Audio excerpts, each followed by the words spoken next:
Cider with Rosie. Written and read by Laurie Lee.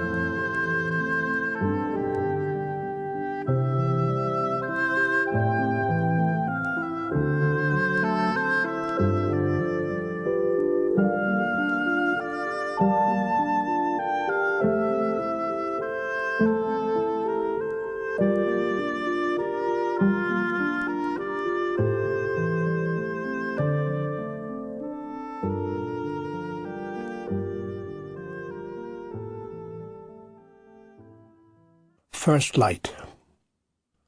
I was set down from the carrier's cart at the age of 3, and there, with a sense of bewilderment and terror, my life in the village began. The June grass amongst which I stood was taller than I was, and I wept. I had never been so close to grass before. It towered above me, and all around me, each blade tattooed with tiger skins of sunlight. It was knife-edged, dark and a wicked green, thick as a forest and alive with grasshoppers that chirped and chattered and leapt through the air like monkeys. I was lost and didn't know where to move. A tropic heat oozed up from the ground, rank with sharp odours of roots and nettles. Snow clouds of elder blossom banked in the sky, showering upon me the fumes and flakes of their sweet and giddy suffocation. High overhead ran frenzied larks, screaming as though the sky was tearing apart. For the first time in my life, I was out of the sight of humans. For the first time in my life, I was alone in a world whose behaviour I could neither predict nor fathom. A world of birds that squealed, of plants that stank, of insects that sprang about without warning. I was lost, and I did not expect to be found again. I put back my head and howled, and the sun hit me smartly on the face, like a bully. From this daylight nightmare I was awakened, as from many another, by the appearance of my sisters. They came scrambling and calling up the steep, rough bank, and parting the long grass, found me. Faces of rose, familiar, living, huge shining faces hung up like shields between me and the sky. Faces with grins and white teeth, some broken, to be conjured up like genii with a howl, brushing off terror with their broad scoldings and affection. They leaned over me, 1, 2, 3, their mouths smeared with red currants and their hands dripping with juice. There, it's all right, don't you wail any more. Come down home and we'll stuff you with currants. And Marjorie, the eldest, lifted me into her long brown hair and ran me jogging down the path and through the steep rose-filled garden and set me down on the cottage doorstep, which was our home, though I couldn't believe it. That was the day we came to the village in the summer of the last year of the First World War, to a cottage that stood in a half-acre of garden on a steep bank above a lake. A cottage with 3 floors and a cellar and a treasure in the walls, with a pump and apple trees, syringa and strawberries, rooks in the chimneys, frogs in the cellar, mushrooms on the ceiling, and all for 3 and 6pence a week. I don't know where we lived before then. My life began on the carrier's cart, which brought me up the long, slow hills to the village and dumped me in the high grass and lost me. I had ridden wrapped up in a Union Jack to protect me from the sun, and when I rolled out of it and stood piping loud among the buzzing jungle of that summer bank, then, I feel, was I born. And to all the rest of us, the whole family of 8, it was the beginning of a life. But on that first day we were all lost. Chaos was come in cartloads of furniture, and I crawled the kitchen floor through forests of upturned chair legs and crystal fields of glass. We were washed up in a new land, and began to spread out, searching its springs and treasures. The sisters spent the light of that first day stripping the fruit bushes in the garden. The currants were at their prime, clusters of red, black, and yellow berries, all tangled up with wild roses. Here was a bounty the girls had never known before, and they darted, squawking from bush to bush, clawing the fruit like sparrows. Our mother, too, was distracted from duty. seduced by the rich wilderness of the garden so long abandoned. All day she trotted to and fro, flushed and garrulous, pouring flowers into every pot and jug she could find on the kitchen floor. Flowers from the garden, daisies from the bank, cow parsley, grass, ferns and leaves. They flowed in armfuls through the cottage door until its dim interior seemed entirely possessed by the world outside, a still green pool flooding with honeyed tides of summer. I sat on the floor on a raft of muddles and gazed through the green window, which was full of the rising garden. I saw the long black stockings of the girls, gaping with white flesh, kicking among the currant bushes. Every so often one of them would dart into the kitchen, cram my great mouth full a handful of squash berries, and run out again. And the more I got, the more I called for more. It was like feeding a fat young cuckoo. The long day crowed and chirped and rang. Nobody did any work, and there was nothing to eat save berries and bread. I crawled about among the ornaments on the unfamiliar floor, the glass fishes, china dogs, shepherds and shepherdesses, bronze horsemen, stop clocks, barometers, and photographs of bearded men. I called on them each in turn, for they were the shrines and faces of a half-remembered landscape. But as I watched the sun move around the walls, drawing rainbows from the cut glass jars in the corner, I longed for a return of order. Then, suddenly, the day was at an end, and the house was furnished. Each stick and cup and picture was nailed immovably in place. The beds were sheeted, the windows curtained, the straw mats laid, and the house was home. I don't remember seeing it happen, but suddenly the inexorable tradition of the house, with its smell, chaos, and complete logic, occurred as though it had never been otherwise. The furnishing and founding of the house came like the nightfall of that first day. From that uneasy loneliness of objects strewn on the kitchen floor, everything flew to its place and was never again questioned. And from that day we grew up. The domestic arrangements of the house were shaken many times like a snowstorm toy, so that beds and chairs and ornaments swirled from room to room, pursued by the gusty energies of mother and the girls. But always these things resettled within the pattern of the walls. Nothing escaped or changed, and so it remained for 20 years. Now I measure that first growing year by the widening fields that became visible to me, the new tricks of dressing and getting about, with which I became gradually endowed. I could open the kitchen door by screwing myself up into a ball and leaping and banging the latch with my fist. I could climb into the high bed by using the ironwork as a ladder.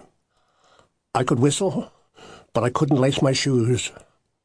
Life became a series of experiments which brought grief or the rewards of accomplishment, a pondering of patterns and mysteries in the house, while time hung golden and suspended, and one's body, from leaping and climbing, took on the rigid insanity of an insect, petrified as it were for hours together, breathing and watching the grains of dust fall in the sunny room, following an ant from its cradle to the grave, going over the knots in the bedroom ceiling, knots that ran like negroes in the dusk of dawn or moved stealthily from board to board, but which settled again in the waxlight of day, no more monstrous than fossils in coal. Those knots on the ceiling were the whole range of the world. Over them my eyes went endlessly voyaging in that long primeval light of waking to which a child is condemned. They were archipelagos in a sea of blood-coloured varnish. They were armies grouped and united against me. They were the alphabet of a macabre tongue, the first book I ever learned to read. Radiating from that house, with its crumbling walls, its thumps and shadows, its fancied foxes under the floor, I moved along paths that lengthened inch by inch with my mounting strength of days. From stone to stone, in the trackless yard, I sent forth my acorn shell of senses, moving through unfathomable oceans like a South Sea savage island-hopping across the Pacific. Antennae of eyes and nose and grubbing fingers captured a new tuft of grass, a fern, a slug, the skull of a bird, a grotto of bright snails. Through the long summer ages of those first few days, I enlarged my world and mapped it in my mind. Its secure havens, its dust deserts and puddles, its peaks of dirt and flag-flying bushes. Returning to, dry-throated, over and over again, to its several well-prodded horrors. The bird's gaping bones in its cage of old sticks. The black flies in the corner, slimy, dead. Dry rags of snakes, and the crowded, rotting, silent roaring city of a cat-scrub-captured carcass. Once seen, these relics passed within the frontiers of the known land, to be remembered with a buzzing in the ears, to be revisited when the stomach was strong. They were the first tangible victims of that destroying force whose job I knew went on both night and day, though I could never catch him at it. Nevertheless, I was grateful for them. Though they haunted my eyes and stuck in my dreams, they reduced for me the first infinite possibilities of horror. They chastened the imagination with a proof of a limited frightfulness. From the harbour mouth of the scullery door, I learned the rocks and reefs and the channels where safety lay. I discovered the physical pyramid of the cottage, its stores and labyrinths, its centres of magic, and of the green, sprouting island garden upon which it stood. My mother and sisters sailed past me like galleons in their busy dresses, and I learned the smells and sounds which followed them in their wakes, the surge of breath, air of carbolic, song and grumble, and the smashing of crockery. How magnificent they appeared, full-rigged, those towering girls, with their flying hair and billowing blouses, their white-masked arms stripped for work or washing.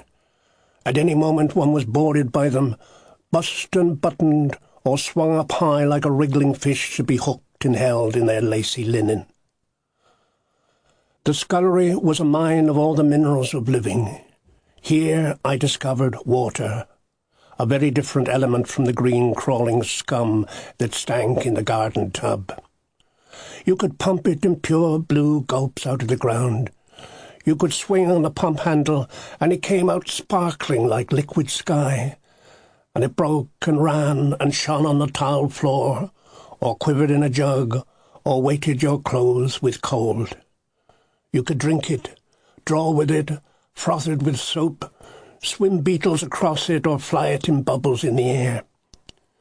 You could put your head in it and open your eyes and see the sides of the bucket buckle, and hear your caught breath roar, and work your mouth like a fish, and smell the lime from the ground. Substance of magic, which you could tear or wear, confind or scatter, or send down holes, but never burn or break or destroy. The scullery was water where the old pump stood, and it had everything else that was related to water. Thick steam of Monday, edgy with starch, soap suds boiling, bellying and popping, creaking and whispering, rainbowed with light and winking with a million windows. Bubble, bubble, toil and grumble, rinsing and slapping of sheets and shirts, and panting mother rowing her red arms like oars in the steaming waves.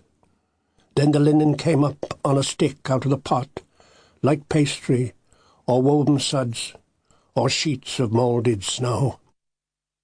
Here, too, was a scrubbing of floors and boots, of arms and necks, of red and white vegetables. Walk into the morning disorder of this room, and all the garden was laid out dripping on the table.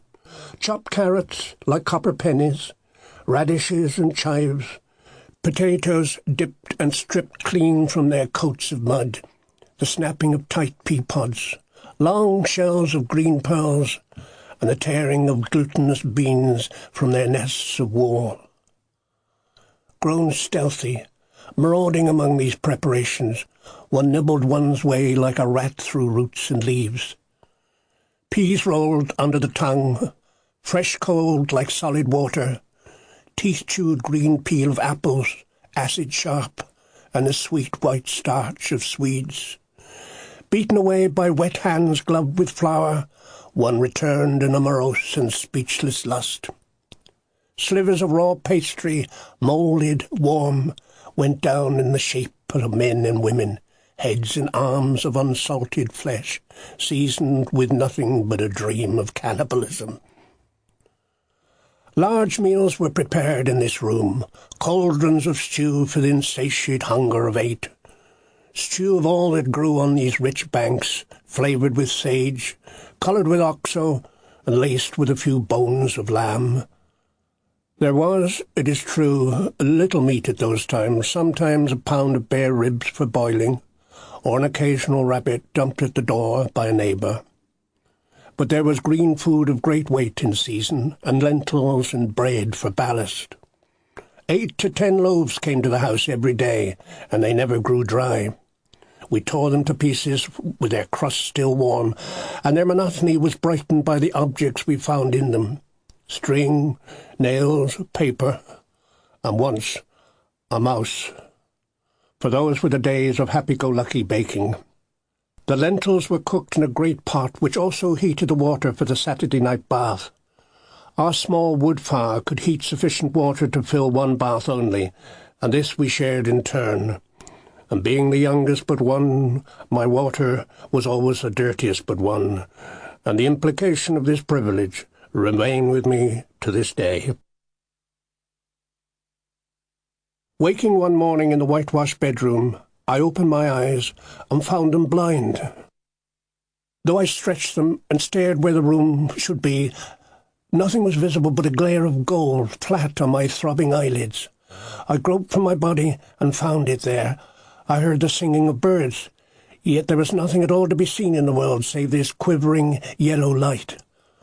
Was I dead, I wondered? Was I in heaven? Whatever it was, I hated it. I had wakened too soon from a dream of crocodiles, and I was not ready for this further outrage. Then I heard the girl's steps on the stairs.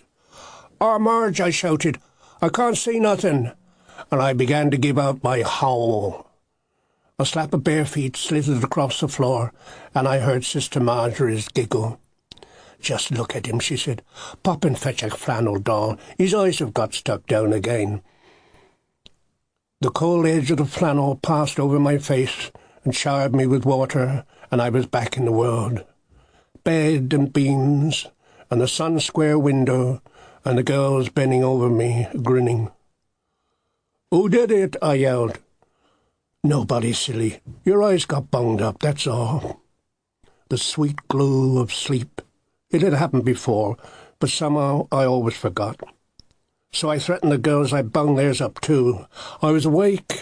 I could see. I was happy. I lay looking out of the small green window, and the world outside was crimson and on fire. I had never seen it looking like that before. "Doth," I said, "what's happening to them trees?" Dorothy was dressing. She leaned out of the window, slow and sleepy, and the light came through her nightdress like sand through a sieve. "Nothing's happening," she said. "Yes, 'tis then," I said. "They're falling to bits." Dorothy scratched her dark head, yawning wide, and white feathers floated out of her hair. "It's only the leaves dropping. We're in autumn now. The leaves always drop in autumn." Autumn, in autumn. Was that where we were? Where the leaves always dropped and there was always this smell? I imagined it continuing, with no change, forever. These wet flames of woods burning on and on like the bush of Moses. A natural part of this new-found land is the eternal snows of the poles. Why had we come to such a place? Marjorie, who'd gone down to help with the breakfast, suddenly came tumbling back up the stairs. "Doth," she whispered. She seemed excited and frightened. "Doth, He's turned up again. Help on Law with his clothes and come on down, quick." We went down and found him sitting by the fireside, smiling, wet and cold. I climbed up to the breakfast table and stared at him, the stranger. To me, he did not so much appear to be a man as a conglomeration of woody things. His face was red and crinkled, brilliant like fungus.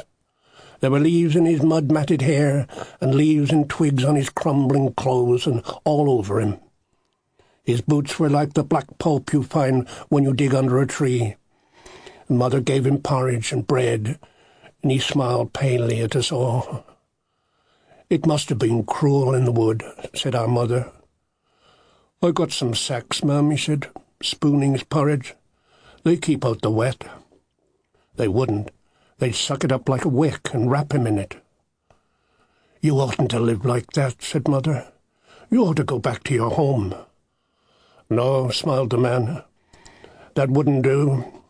They'd jump on me before you could say knife." Mother shook her head sadly and sighed and gave him more porridge. We boys adored the look of this man. The girls, fastidious, were more uncertain of him. But he was no tramp, or he wouldn't be in the kitchen. He had 4 bright medals in his pocket, which he would produce and polish and lay on the table like money. He spoke like nobody else we knew. In fact, we couldn't understand many of his words. But Mother seemed to understand him, would ask him questions and look at the photographs he carried in his shirt and sigh and shake her head. He talked sometimes of battles and of flying in the air, and it was all wonderful to us. He was no man from these parts. He had appeared on the doorstep early one morning asking for a cup of tea. Our mother had brought him in and given him a whole breakfast. There had been blood on his face, and he had seemed very weak. Now he was in the kitchen with a woman and a lot of children, and his eyes shone brightly, and his whiskers smiled. He told us he was sleeping in the wood, which seemed to me a good idea, and he was a soldier, because Mother had said so. I knew about war. All my uncles were in it. My ears from birth had been full of the talk of it. Sometimes I used to climb into the basket chair by the fire and close my eyes and see brown men moving over a field in battle. I was 3, but I saw them grope and die and felt myself older than they. This man did not look like a soldier. He was not brass-soled and leather-belted and wax-whiskered like my uncles. He had a beard, and his khaki was torn. But the girls insisted he was a soldier and said it in whispers, like a secret. And when he came down to our house for breakfast and sat hunched up by the fire, steamed with damp and coated with leaves and dirt, I thought of him sleeping up there in the wood. I imagined him sleeping and then having a go at the battle and then coming down to us for a cup of tea. He was the war, and the war was up there, and I wanted to ask, "How's the war in the wood?" But he never told us.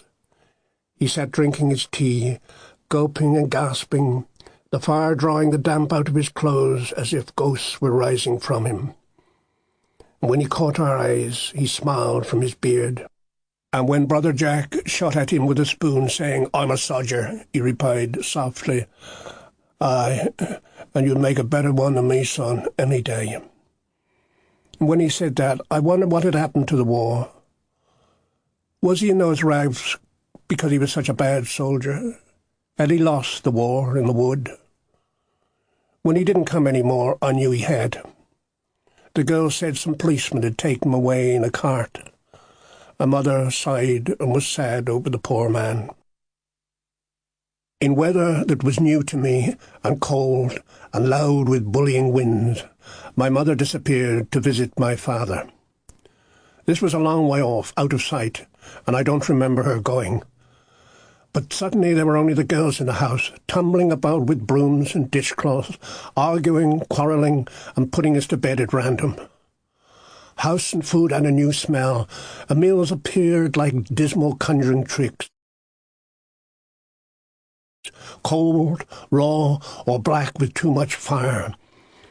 Marjorie was breathless and everywhere. She was 14 with all the family in her care. My socks slipped down and stayed down. I went unwashed for long periods of time. Black leaves swept into the house and piled up in the corners. It rained and the floor sweated, and washing filled all the lines in the kitchen and dripped sadly on one and all. But we ate, and the girl moved about in a giggling flurry, exhausted at their losing game. As the days went by, such a tide of muddles mounted in the house that I didn't know which room was which. I lived free, grubbing outside in the mud till I was as black as a badger, and my nose ran free, as unchecked as my feet. I sailed my boots down the drain. I got up sheets for putties and marched like a soldier through the swamps of leaves. Sensing my chance, I wandered far, eating all manners of raw objects, coloured berries, twigs and grubs, sick every day, but with a sickness of which I was proud. All this time the sisters went through the house, darting upstairs and down, beset on all sides by the rain coming in, boys growing filthier, sheets scorching, saucepans burning and kettles boiling over.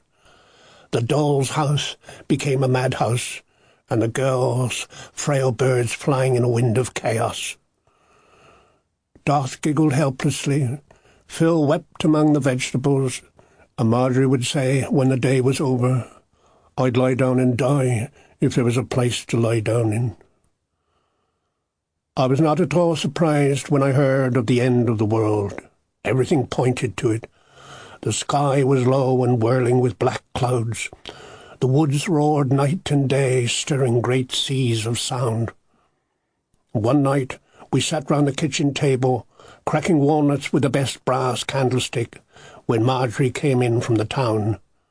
She was shining with rain and loaded with bread and buns. She was also very white. "The war's over," she said. "It's ended." "Never," said Dorothy. "They told me at the store," said Marjorie, "and they was giving away prunes." She gave us a bagful, and we ate them raw. The girls got tea and talked about it, and I was sure it was the end of the world.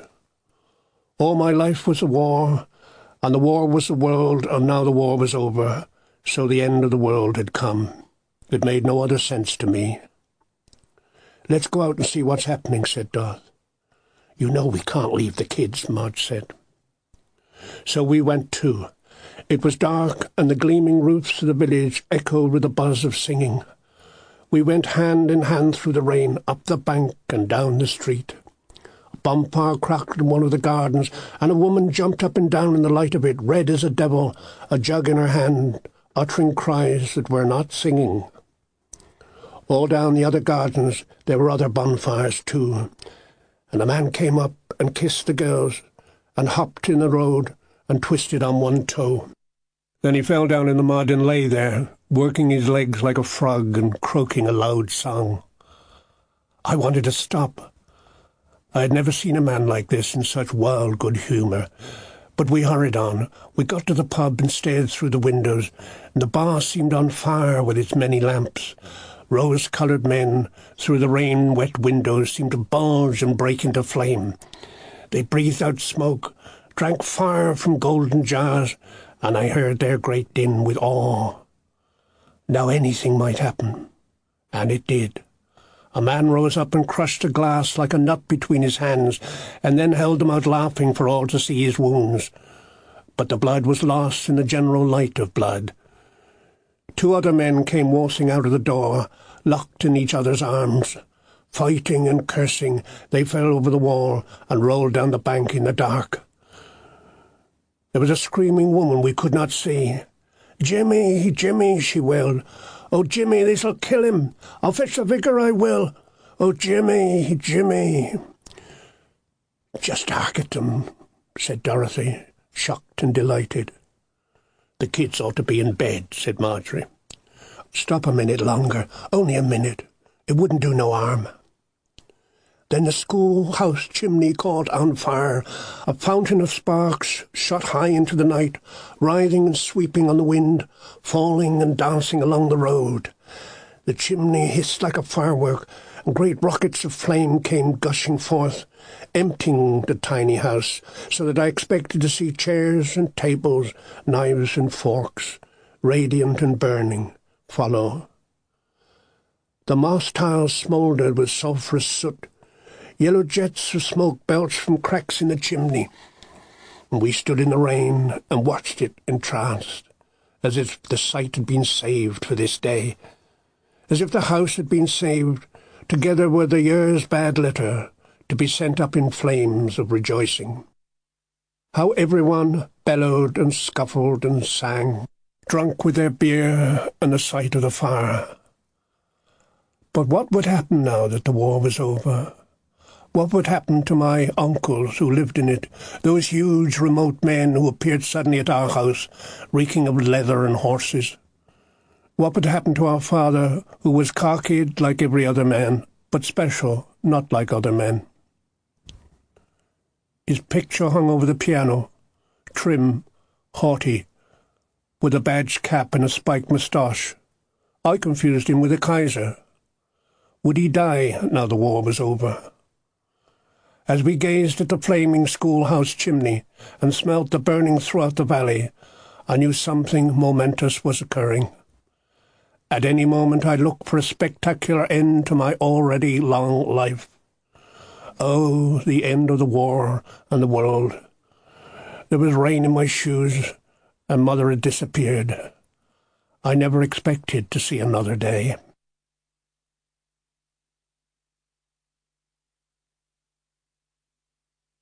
First names. Peace was here, but I could tell no difference. Our mother returned from far away with excited tales of its madness, of how strangers had stopped and kissed each other in the streets and climbed statues shouting its name. But what was peace anyway?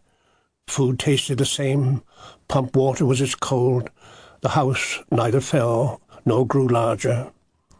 Winter came in with a dark, hungry sadness, and the village filled up with unknown men who stood around in their braces and khaki pants, smoking short pipes, scratching their arms, and gazing in silence at the gardens.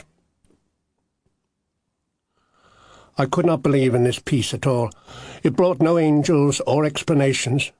It had not altered the nature of my days and nights, nor gilded the mud in the yard. So I soon forgot it, and went back to my burrowing among the mysteries of indoors and out.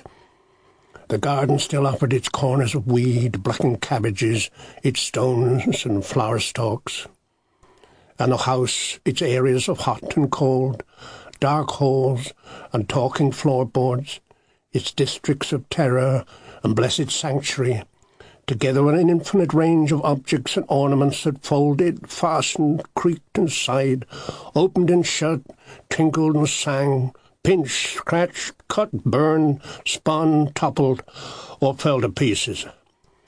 There was also a pepper-smelling cupboard, a ringing cellar, and a humming piano, dry bunches of spiders, colliding brothers, and the eternal comfort of the women. I was still young enough then to be sleeping with my mother, which to me seemed life's whole purpose. We slept together in the first-floor bedroom on a flock-filled mattress with a bed of brass rods and curtains. Alone at that time of all the family, I was her chosen dream companion, chosen from all for her extra love, my right, so it seemed to me.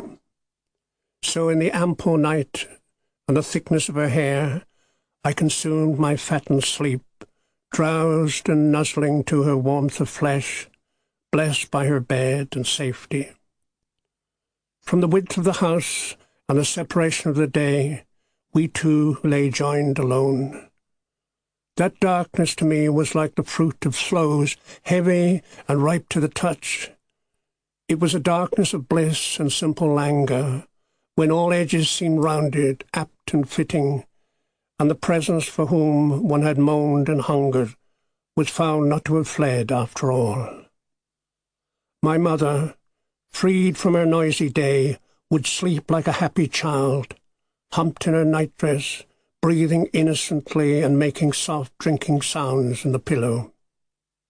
In her flight of dream she held me close, like a parachute to her back, or rolled and closed me with her great tired body, so that I was as snug as a mouse in a hayrick. They were deep and jealous, those wordless nights, as we curled and murmured together, like a secret I held through the waking day which set me above all others. It was for me alone that the night came down, for me, the prince of her darkness, when only I would know the huge helplessness of her sleep, her dead face, and her blind, bare arms. At dawn, when she rose and stumbled back to the kitchen, even then I was not wholly deserted, but rolled into the valley her sleep had left, lay deep in its smell of lavender, deep on my face, to sleep again in the nest she had made my own. The sharing of her bed at that 3-year-old time I expected to last forever. I had never known or could not recall any night spent away from her. But I was growing fast. I was no longer the baby. Brother Tony lay in wait in his cot. When I heard the first whispers of moving me to the boys' room, I simply couldn't believe it. Surely my mother would never agree. How could she face night without me? My sisters began by soothing and flattering. They said, "You're a grown big man. You'll be sleeping with Harold and Jack," they said. "Now what do you think of that?" What was I supposed to think? To me it seemed outrageous. I affected a brainstorm and won a few extra nights, my last nights in that downy bed. And then the girls changed their tune. "It'll only be for a bit. You can come back to Mum later on." I didn't quite believe them, but Mother was silent, so I gave up the struggle and went. I was never recalled to my mother's bed again. It was my first betrayal, my first dose of aging hardness, my first lesson in the gentle, merciless rejection of women. Nothing more was said, and I accepted it. I grew a little tougher, a little colder, and turned my attention more towards the outside world, which by now was emerging visibly through the mist. The yard and the village manifested themselves at first through magic and fear. Projections of their spirits and of my hallucinations sketched in the first blanks with demons. The thumping of heartbeats, which I heard in my head, was no longer the unique ticking of a private clock, but the marching of monsters coming in from outside. They were creatures of the world, and they were coming for me, advancing up the valley with their heads stuck in bread baskets, grunting to the thump of my blood. I suppose they were the result of early headaches, but I spent anxious days awaiting them. Indefatigable marchers though they were, they never got nearer than the edge of the village. This was a daylight uneasiness which I shared with no one, but night, of course, held several others about which I was far more complaining. Dying candles, doors closed on darkness, faces seen upside down, night holes in the ground where imagination seized and sent one shrieking one's chattering head off. There were the old men, too, who lived on the floor, in the walls, and down the lavatory, who watched and judged us and were pitilessly spiteful, and were obviously gods gone mouldy. These old men never failed to control us boys, and our sisters conjured them up shamelessly. And indeed, in a house where no father ruled, they were the perfect surrogates. But there was one real old pagan of flesh and blood who ruled us all for a while. His visits to the village were rare yet deliberate, and when he appeared it was something both sovereign and evil that walked among us, though it was the women who were most clearly affected. The first time I actually saw him myself had a salt taste I still remember. It was a frost-bright, moon-cold night of winter, and we were sitting in the kitchen as usual. The fire boiled softly, the candles quivered, and the girls were drowsily gossiping. I had fallen half asleep across the table when Marjorie suddenly said, "Shh." She had heard something, of course. Somebody was always hearing something. So I woke up and listened, vaguely. The others were an attitude of painful attention. They would listen at a drop of a feather. I heard nothing at first. An owl cried in the yew trees and was answered from another wood. Then Dorothy said, "Hark!" and Mother said, "Hush!" and the alarm had us all in its grip. Like a stagless herd of hinds and young, our heads all went up together. We heard it then, far away down the lane, still faint and unmistakable. The drag of metal on frosty ground, and an intermittent rattle of chains. The girls exchanged looks of awful knowledge, their bright eyes large with doom. "It's him," they whispered, in shaky voices. "He's broke out again. It's him." It was him, all right. Mother bolted the door and blew out the lamp and candles, and then we huddled together in the fire-flushed darkness to await his ominous coming. The drag of the chains grew louder and nearer, rattling along the night, sliding towards us up the distant lane to his remorseless, moonlit tread. The girls squirmed in their chairs and began giggling horribly. They appeared to have gone off their heads. "Hush," warned our mother. "Keep quiet. Don't move." Her face was screwed in alarm. The girls hung their heads and waited, shivering. The chain rattled nearer and nearer, and up the lane, round the corner, along the top of the bank, and then with a drumming of feet, he was here. Frantic, the girls could hold on no longer. They leapt up with curious cries, stumbled their way across the firelit kitchen, and clawed the dark curtains back. Proud in the night, the beast passed by, head crowned by royal horns, his milky eyes split by strokes of moonlight, his great frame shaggy with hair. He moved with stiff and stilted strides, swinging his silver beard, and from the tangled strength of his thighs and shoulders trailed the heavy chains he'd broken. "Jones's goat," our Dorothy whispered. 2 words that were almost worship. For this was not just a straying animal, but a beast of ancient dream. The moonlight walker of the village roads, half captive, half rutting king. He was huge and hairy as a Shetland horse, and all men were afraid of him. Squire Jones, in fact, kept him chained to a spike driven 5 feet into the ground. Yet when nights were bright with moon or summer, neither spike nor chains could hold him. Then he snorted and reared and tore his chain from the ground and came trailing his lust through the village. I had heard of him often. Now I saw him at last striding jerkily down the street. Old as a god, wearing his chains like a robe, he exuded a sharp whiff of salt, and every few steps he sniffed at the air as though seeking some friend or victim. But he walked alone. He encountered no one. He passed through an empty village. Daughters and wives peeped from darkened bedrooms, and men waited in the shadows with axes.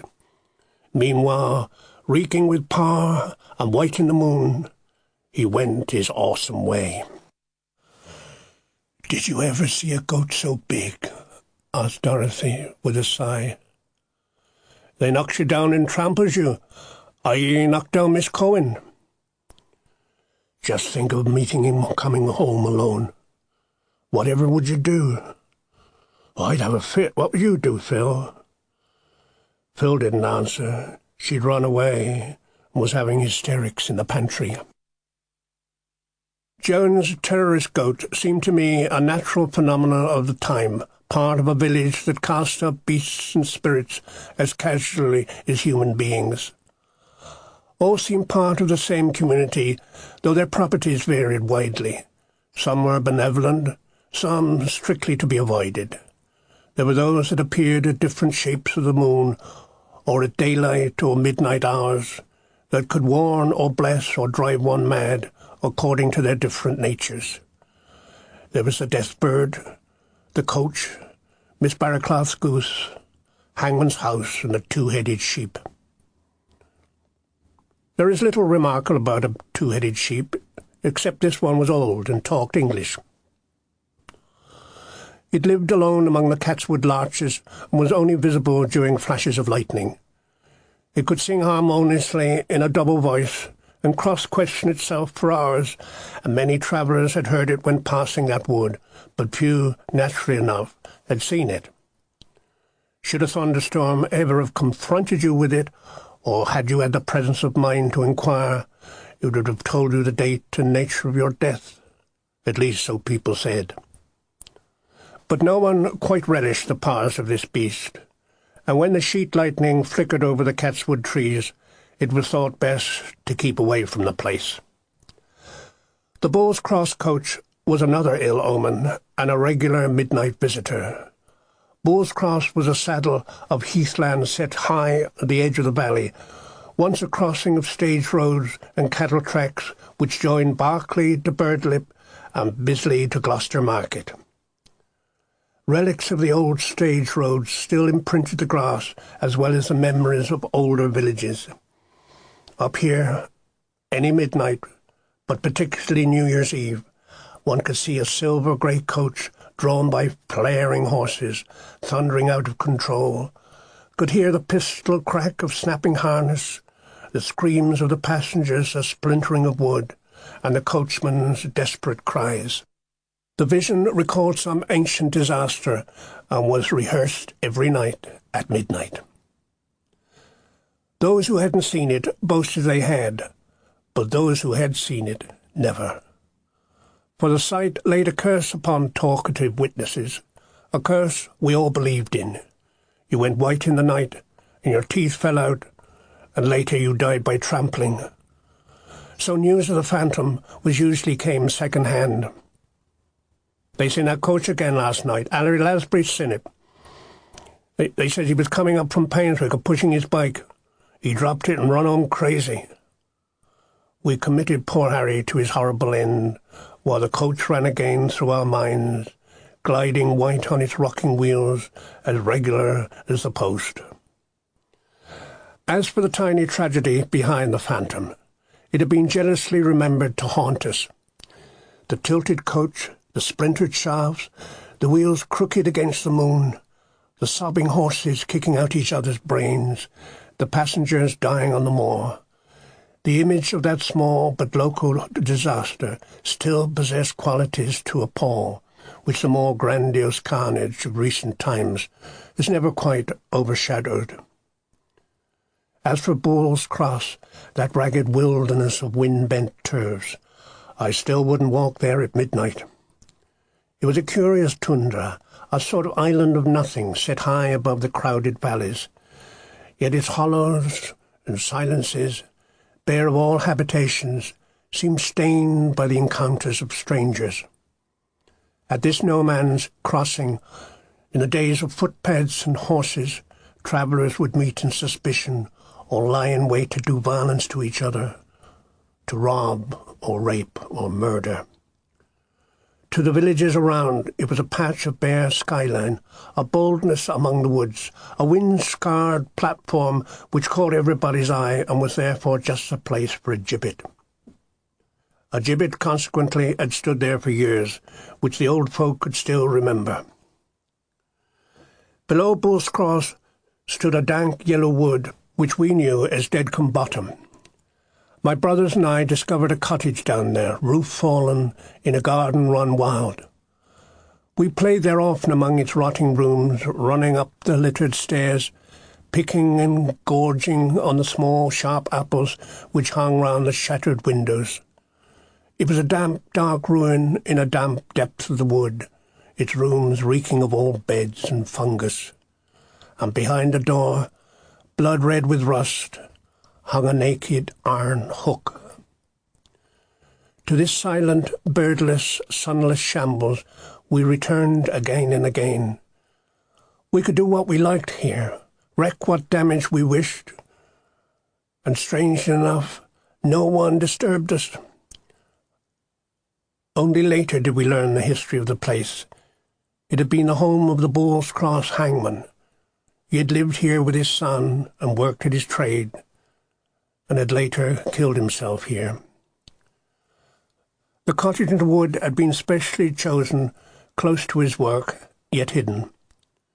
The times were hungry, his days were busy. He was a discreet and skilful man.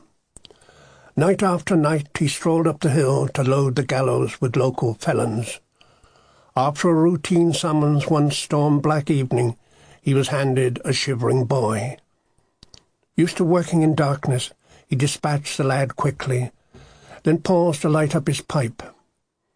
He was turning to go when a cloud moved from the moon and lit up the gallows clearly, and in the rain-washed face that stared crookedly down at him, the hangman saw his son. To the men who stood by, he said nothing at all. He just walked back to the cottage, drove a hook into the wall, fixed up a noose, and hanged himself. Since when no one had lived in Hangman's house, which crumbled in Dedcombe Bottom, where we played and chewed apples and swung from that hook and kicked the damp walls to pieces. From the age of 5 or so, I began to grow acquainted with several neighbours, outlaws most of them in dress and behaviour, whom I remember both by name and deed. There was Cabbage Stump Charlie, Albert the Devil, and Percy from Painswick to begin with. Cabbage Stump Charlie was a local bruiser, a violent, gaitered, gaunt-faced pig man who lived only for his sows and for fighting. He was a nourisher of quarrels, as some men are of plants, growing them from nothing by the heat of his belligerence and watering them daily with blood. He would set out each evening, armed with his cabbage stalk, ready to strike down the first man he saw. "What's up then, Charlie? Got no quarrel with thee?" "Wham!" said Charlie, and hit him. Men fell from their bicycles and backpedaled violently when they saw old Charlie coming. With his hawk-brown nose and whiskered arms, he looked like a landlocked Viking. He would take up his stand outside the pub, swing his great stump round his head and say, "Wham! Bash!" like a boy in a comic, and challenge all comers to battle. Often blooded himself, he left many a man bleeding before crawling back home to his pigs. Cabbage Stump Charlie, like Jones's goat, set the village to bolting its doors. Albert the Devil was another alarmer, a deaf-mute beggar with a black beetle's body, short legs, and a mouth like a puppet's. He had soft-boiled eyes of unusual power, which filled every soul with disquiet. It was said he could ruin a girl with a glance, or take the manhood away from a man, or scramble your brains, turn bacon green, and affect other domestic disorders. So when he came to the village on a begging trip, and we heard his musical gurgle approaching, money and food was put on the tops of the walls, and then people shut themselves up in their privies. Percy from Painswick, on the other hand, was a clown and a ragged dandy, who used to come over the hill, dressed in frock coat and leggings, looking for local girls. Harmless, half-witted, he wooed only with his tongue, but his words were sufficient to befuddle the girls and to set them shrieking with pleasure and shock. He had a sharp pink face and a dancer's light body, and the girls used to follow him everywhere, teasing him on into cheekier fancies and pinning ribbons to his swallowtail coat. And then he'd spin on his toes and say something quick and elaborate, uttered smoothly from smiling teeth, and the girls would run screaming down and over the bank, red-faced, excited, incredulous, hiding in the bushes to exclaim to each other, "Was it possible what Percy just said?" He was a gentle, sharp, sweet-moving man, but he died of his brains soon after. Then there was Willie the fish, who came round on Fridays, mongering from door to door with baskets of mackerel of such antiquity not even my family would eat them. Willie was a loose-lipped, sad-eyed man who had lost his girl to his trade. He would lean by our door and blow and scratch and lament how it was he'd lost her. But transport was bad and the sea far away. And the truth was, poor Willie stank. Among others I remember was Tusker Tom, who sold sacks of tree roots for Birmingham, and Hairlip Harry, David the Drag, Fisty Phil, and the Prospect Smiler. The first named three were orbiting tramps, but the last was a manic farmer. Few men, I think, can have been as unfortunate as he. For on the one hand, he was a melancholic with a loathing for mankind. On the other, some paralysis had twisted his mouth into a permanent and radiant smile.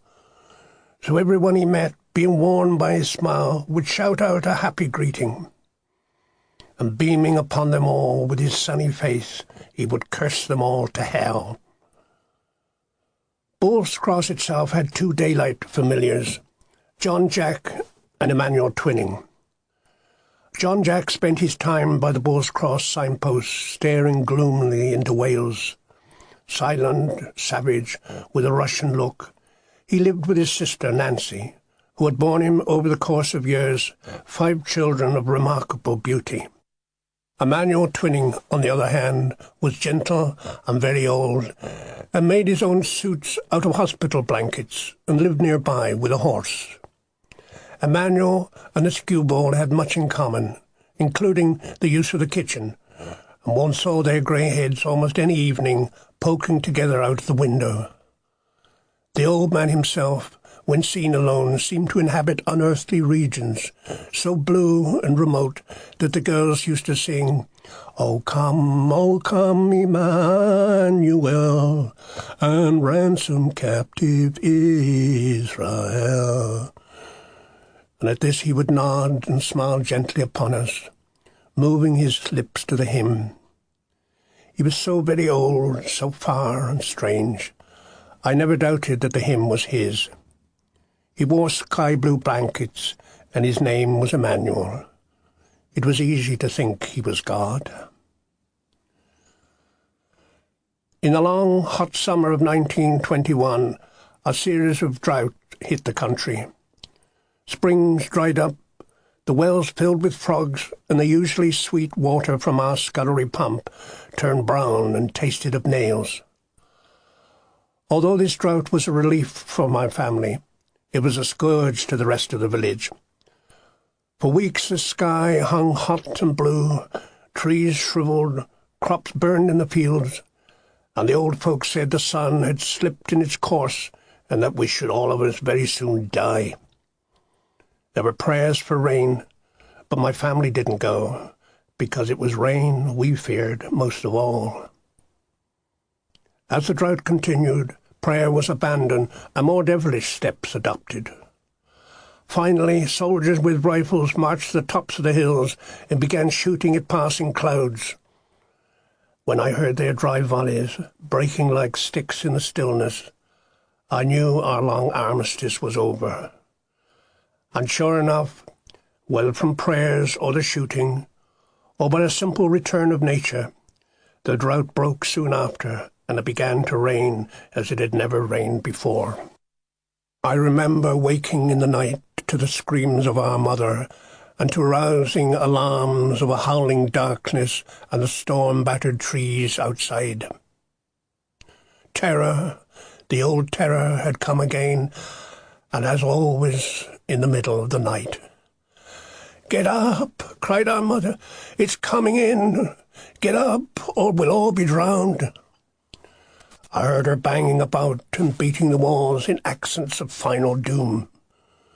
When Mother gave her alarms, one didn't lie back and think. One didn't use reason at all. One just erected one's hair and leapt out of bed and scrambled downstairs with the others.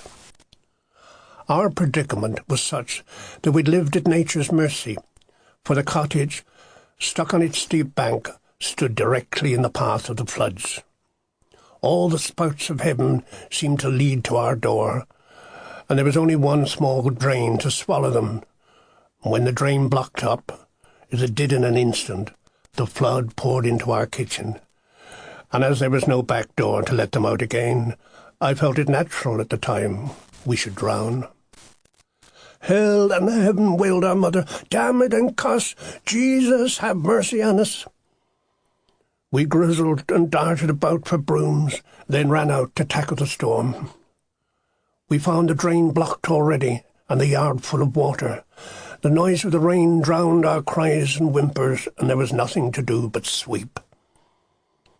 What panic those midnight rousings were! Those trumpet calls murdering sleep, with darkness, whirlwind, and invisible rain, trees roaring, clouds bursting, thunder crashing, lightning crackling, floods rising, and our mother demented. The girls in their night dresses held spitting candles while we boys swept away at the drain. Hot rods of rain struck straight through our shirts. We shivered with panic and cold. "More brooms!" shouted Mother, jumping up and down. "Run, someone, in the name of goodness! Sweep harder, boys! Sweet saints above, it's up to the doorstep already!" The flood water gurgled and moved thickly around us, breeding fat yellow bubbles like scum, skipping and frothing where the bullet rain hit it, and inching slowly towards the door. The drain was now hidden beneath the water, and we swept at it for our lives. The wet candles hissed and went out one by one, and Mother lit torches of newspaper, while we fought knee-deep in cries and thunder, splashing about, wet through, half weeping, overwhelmed by gigantic fears. Sometimes, in fact, the water did get in, 2 or 3 inches of it. It slid down the steps like thick cream custard and spread all over the floor. When that happened, Mother's lamentations reached elegiac proportions, and all the world was subpoenaed to witness. Dramatic apostrophes rang through the night. The gods were arraigned, the saints called to order, and the fates severely ticked off. There would be a horrible mess in the kitchen next morning, mud and slime all over the matting, followed by the long, depressed drudgery of scraping it up and carrying it away in buckets. Mother, on her knees, would wring her hands and roll her eyes about. "I can't think what I've done to be so troubled and tried, and just when I got the house straight. Neither saints nor angels could keep their patience if they had such things to put up with. My poor, poor children, my precious darlings. You could die in this filthy hole. No one would care, not a blessed soul. Look out with that damning cuss bucket." Apart from the noise and the tears and the dirt, these inundations were really not much. But I can't pretend they didn't scare me stiff. The thought that the flood waters should actually break into our house seemed to me something worse than a fire. At the mid-hour of night, when the storm really blew, I used to lie aghast in my bed, hearing the rain claw the windows and the wind slap the walls, and imagining the family, the house, and all the furniture being sucked down the eternal drain. It was not till much later that I reasoned things out. That our position on the hillside made it unlikely we should drown, that Mother's frenzies and scares belonged to something else altogether, and that it was possible, after all, to sleep through rain in peace. Even so, to this day, when the sky is suddenly darkened, and a storm builds up in the west, and I smell rain on the air, and hear the first growl of thunder, I grow uneasy and start looking for brooms.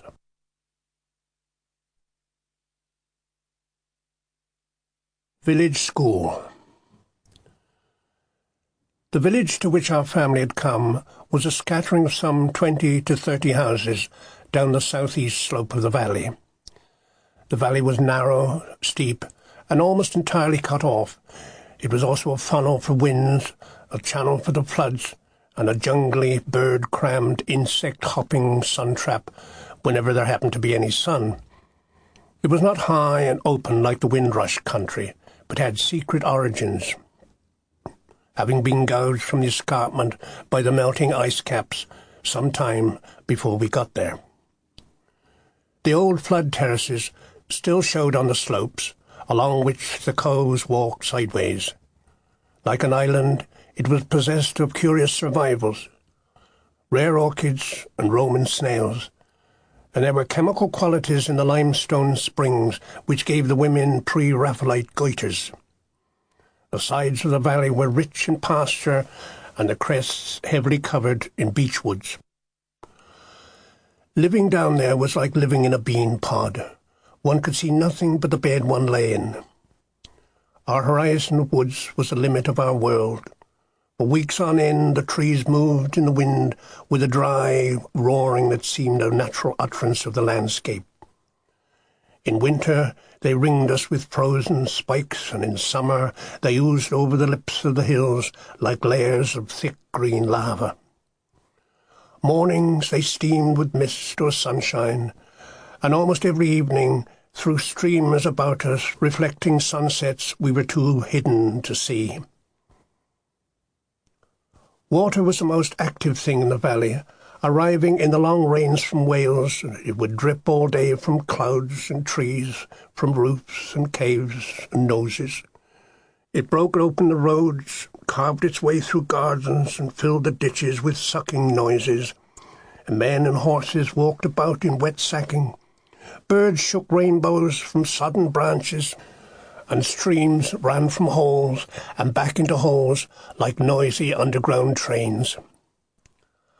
I remember, too, the light on the slopes, long shadows in tufts and hollows, with cattle, brilliant as painted china, treading their echoing shapes.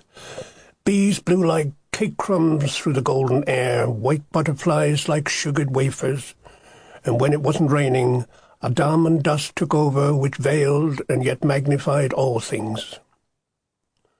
Most of the cottages were built of Cotswold stone, and were roofed by split stone tiles.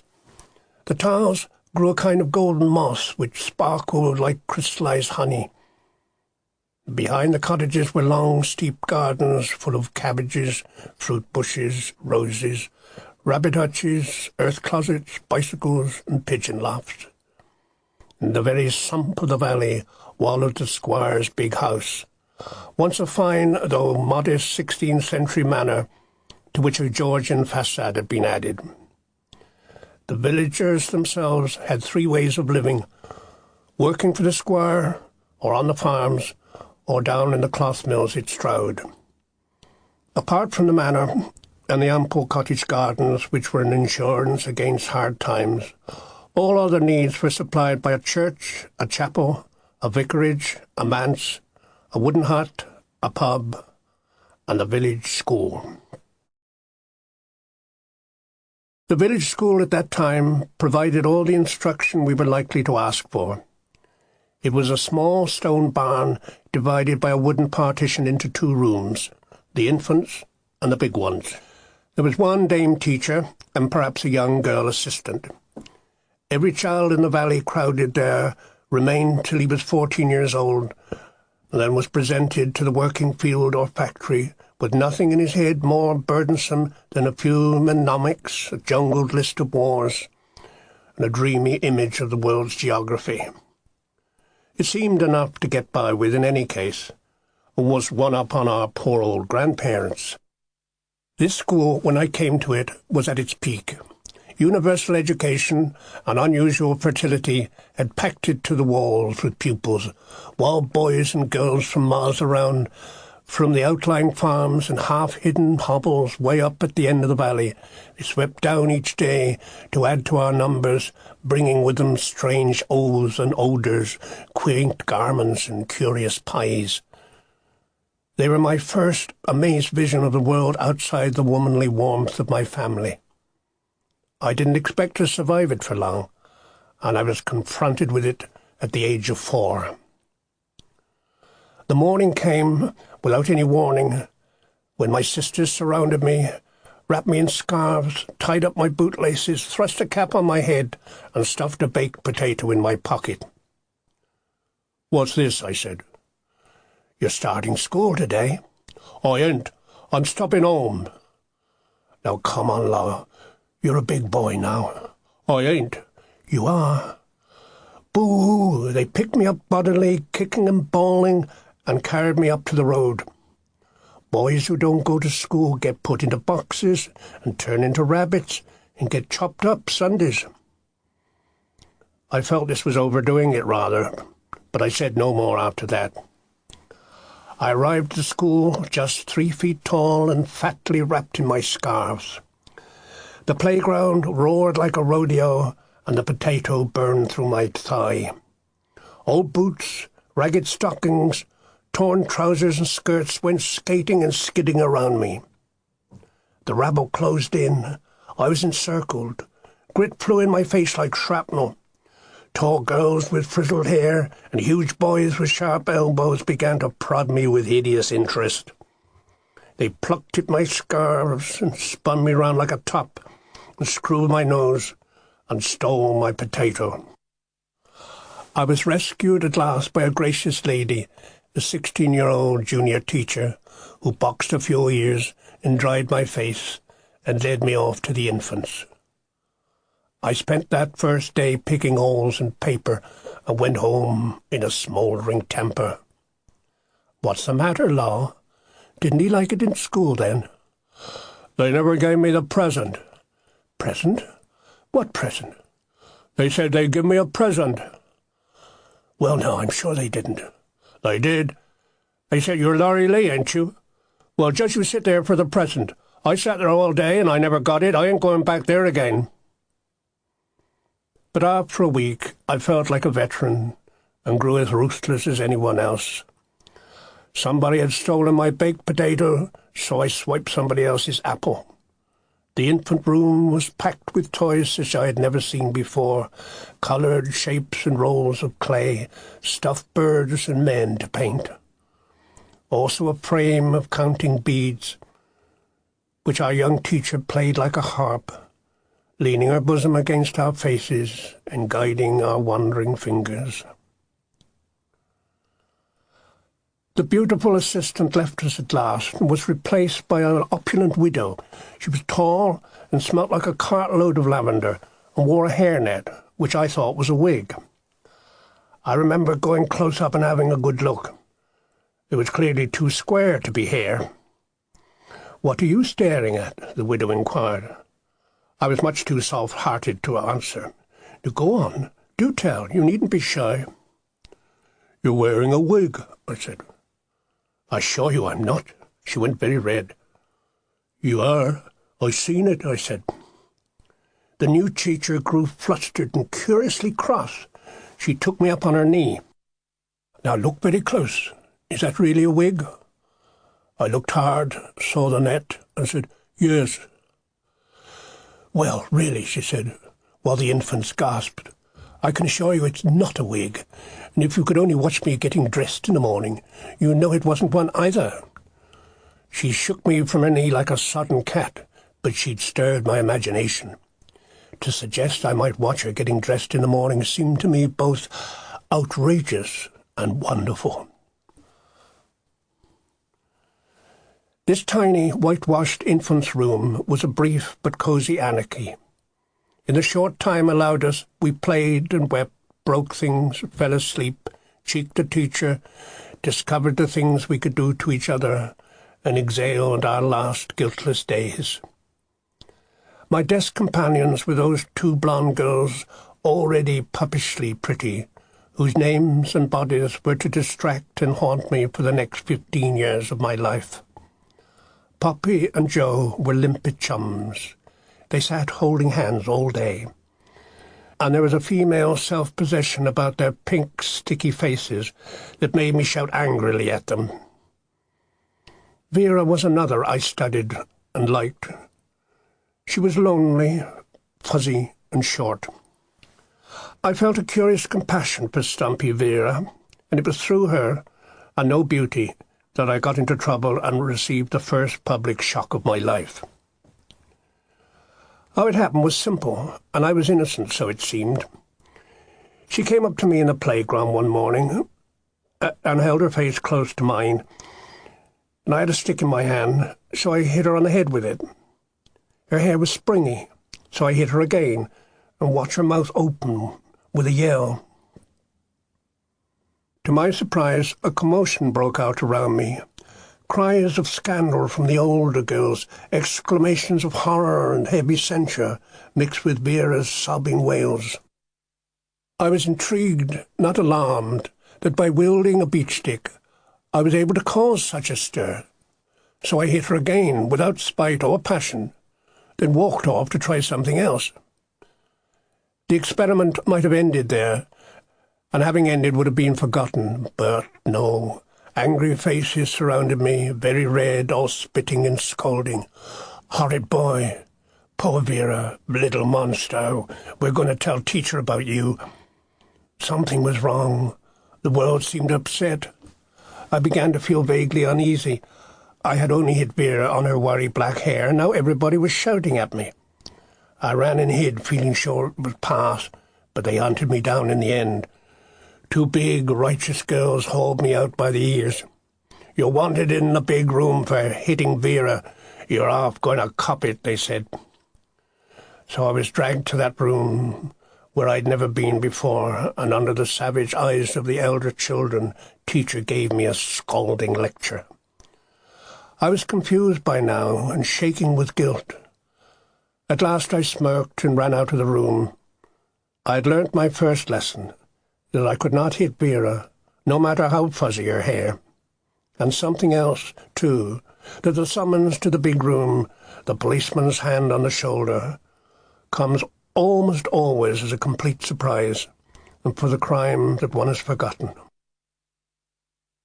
My brother Jack, who was with me in the infants, was too clever to stay there long. Indeed, he was so bright he made us uncomfortable, and were all of us glad to get rid of him. Sitting pale in his pinafore, gravely studying, commanding the teacher to bring him fresh books, or to sharpen his pencils, or to make less noise. He was an infant freak from the start.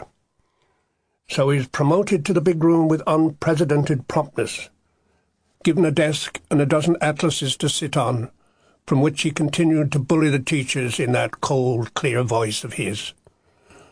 But I, myself, was a natural infant, content to serve out my time, to slop around and whine and idle, and no one suggested I shouldn't.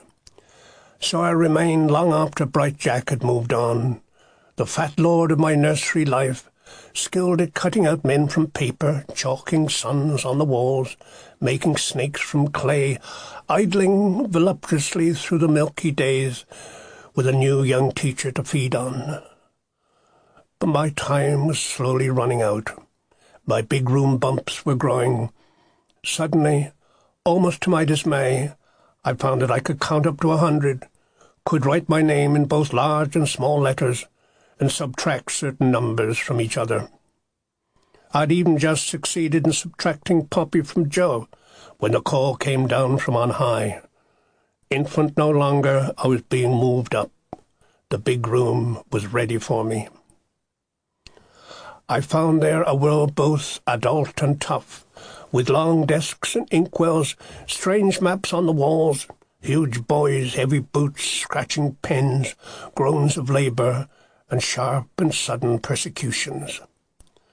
Gone forever with the infant excuses, the sanctuary of lisping charms. Now I was alone and unprotected, faced by a struggle which required new techniques, where one made pacts and split them, made friends and betrayed them, and fought for one's place near the stove. The stove was a symbol of caste among us, the tub of warmth to which we cleaved during the long 7 months of winter. It was made of cast iron and had a noisy mouth which rattled coke and breathed out fumes. It was decorated by a tortoise labelled "Slow but Sure," and in winter it turned red hot. If you pressed a pencil against it, the wood burst into flames, and if you spat on it, the spit hopped and gambolled like tiny ping-pong balls. My first days in the big room were spent in regret for the young teacher I'd left in the infants, for her braided breasts and unbuttoning hands, and her voice of sleepy love. Quite clearly, the big room boasted no such comforts. Miss B, the head teacher, to whom I was now delivered, being about as physically soothing as a rake.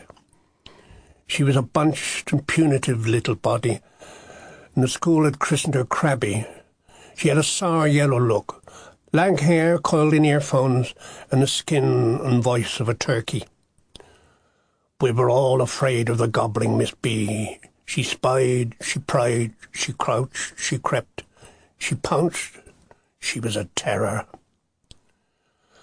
Each morning was a war without declaration. No one knew who would catch it next. We stood to attention, half crippled in our desks, till Miss B walked in, whacked the walls with a ruler, and fixed us with her squinting eye. "Good morning, children." "Good morning, teacher." The greeting was like a rattling of swords. Then she would scowl at the floor and begin to growl, "Our Father," at which we said the Lord's Prayer and praised all good things and thanked God for the health of our King. But scarcely had we bellowed the last Amen than Crabby uncoiled and sprang, and knocked some poor boy sideways. One seldom knew why. One was always off guard, for the punishment preceded the charge. The charge, however, followed hard upon it, to a light shower of angry spitting. "Shuffling your feet, a playing with a desk, a smirking at that miserable Betty. I will not have it, I'll say, I will not have it, I repeat, I will not have it." Many a punch-drunk boy in a playground battle, outnumbered and beaten to his ears, would be heard to cry, "I will not have it, I will not have it, I say, I repeat, I will not have it." It was an appeal to the code of our common suffering, and called for immediate mercy. So we did not much approve of Crabby, though she was responsible for our excellent reflexes. Apart from this, her teaching was not memorable. She appears in my recollection as merely a militant figure, a hunched-up little creature, all spring coils and slaps. Not a monster by any means, but a natural manifestation of what we expected at school.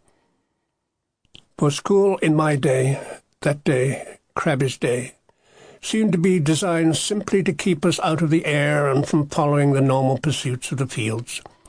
Crabby's science of dates and sums and writing seemed a typical invention of her own, a sour form of fiddling or prison labour, like picking oakum or sewing sacks.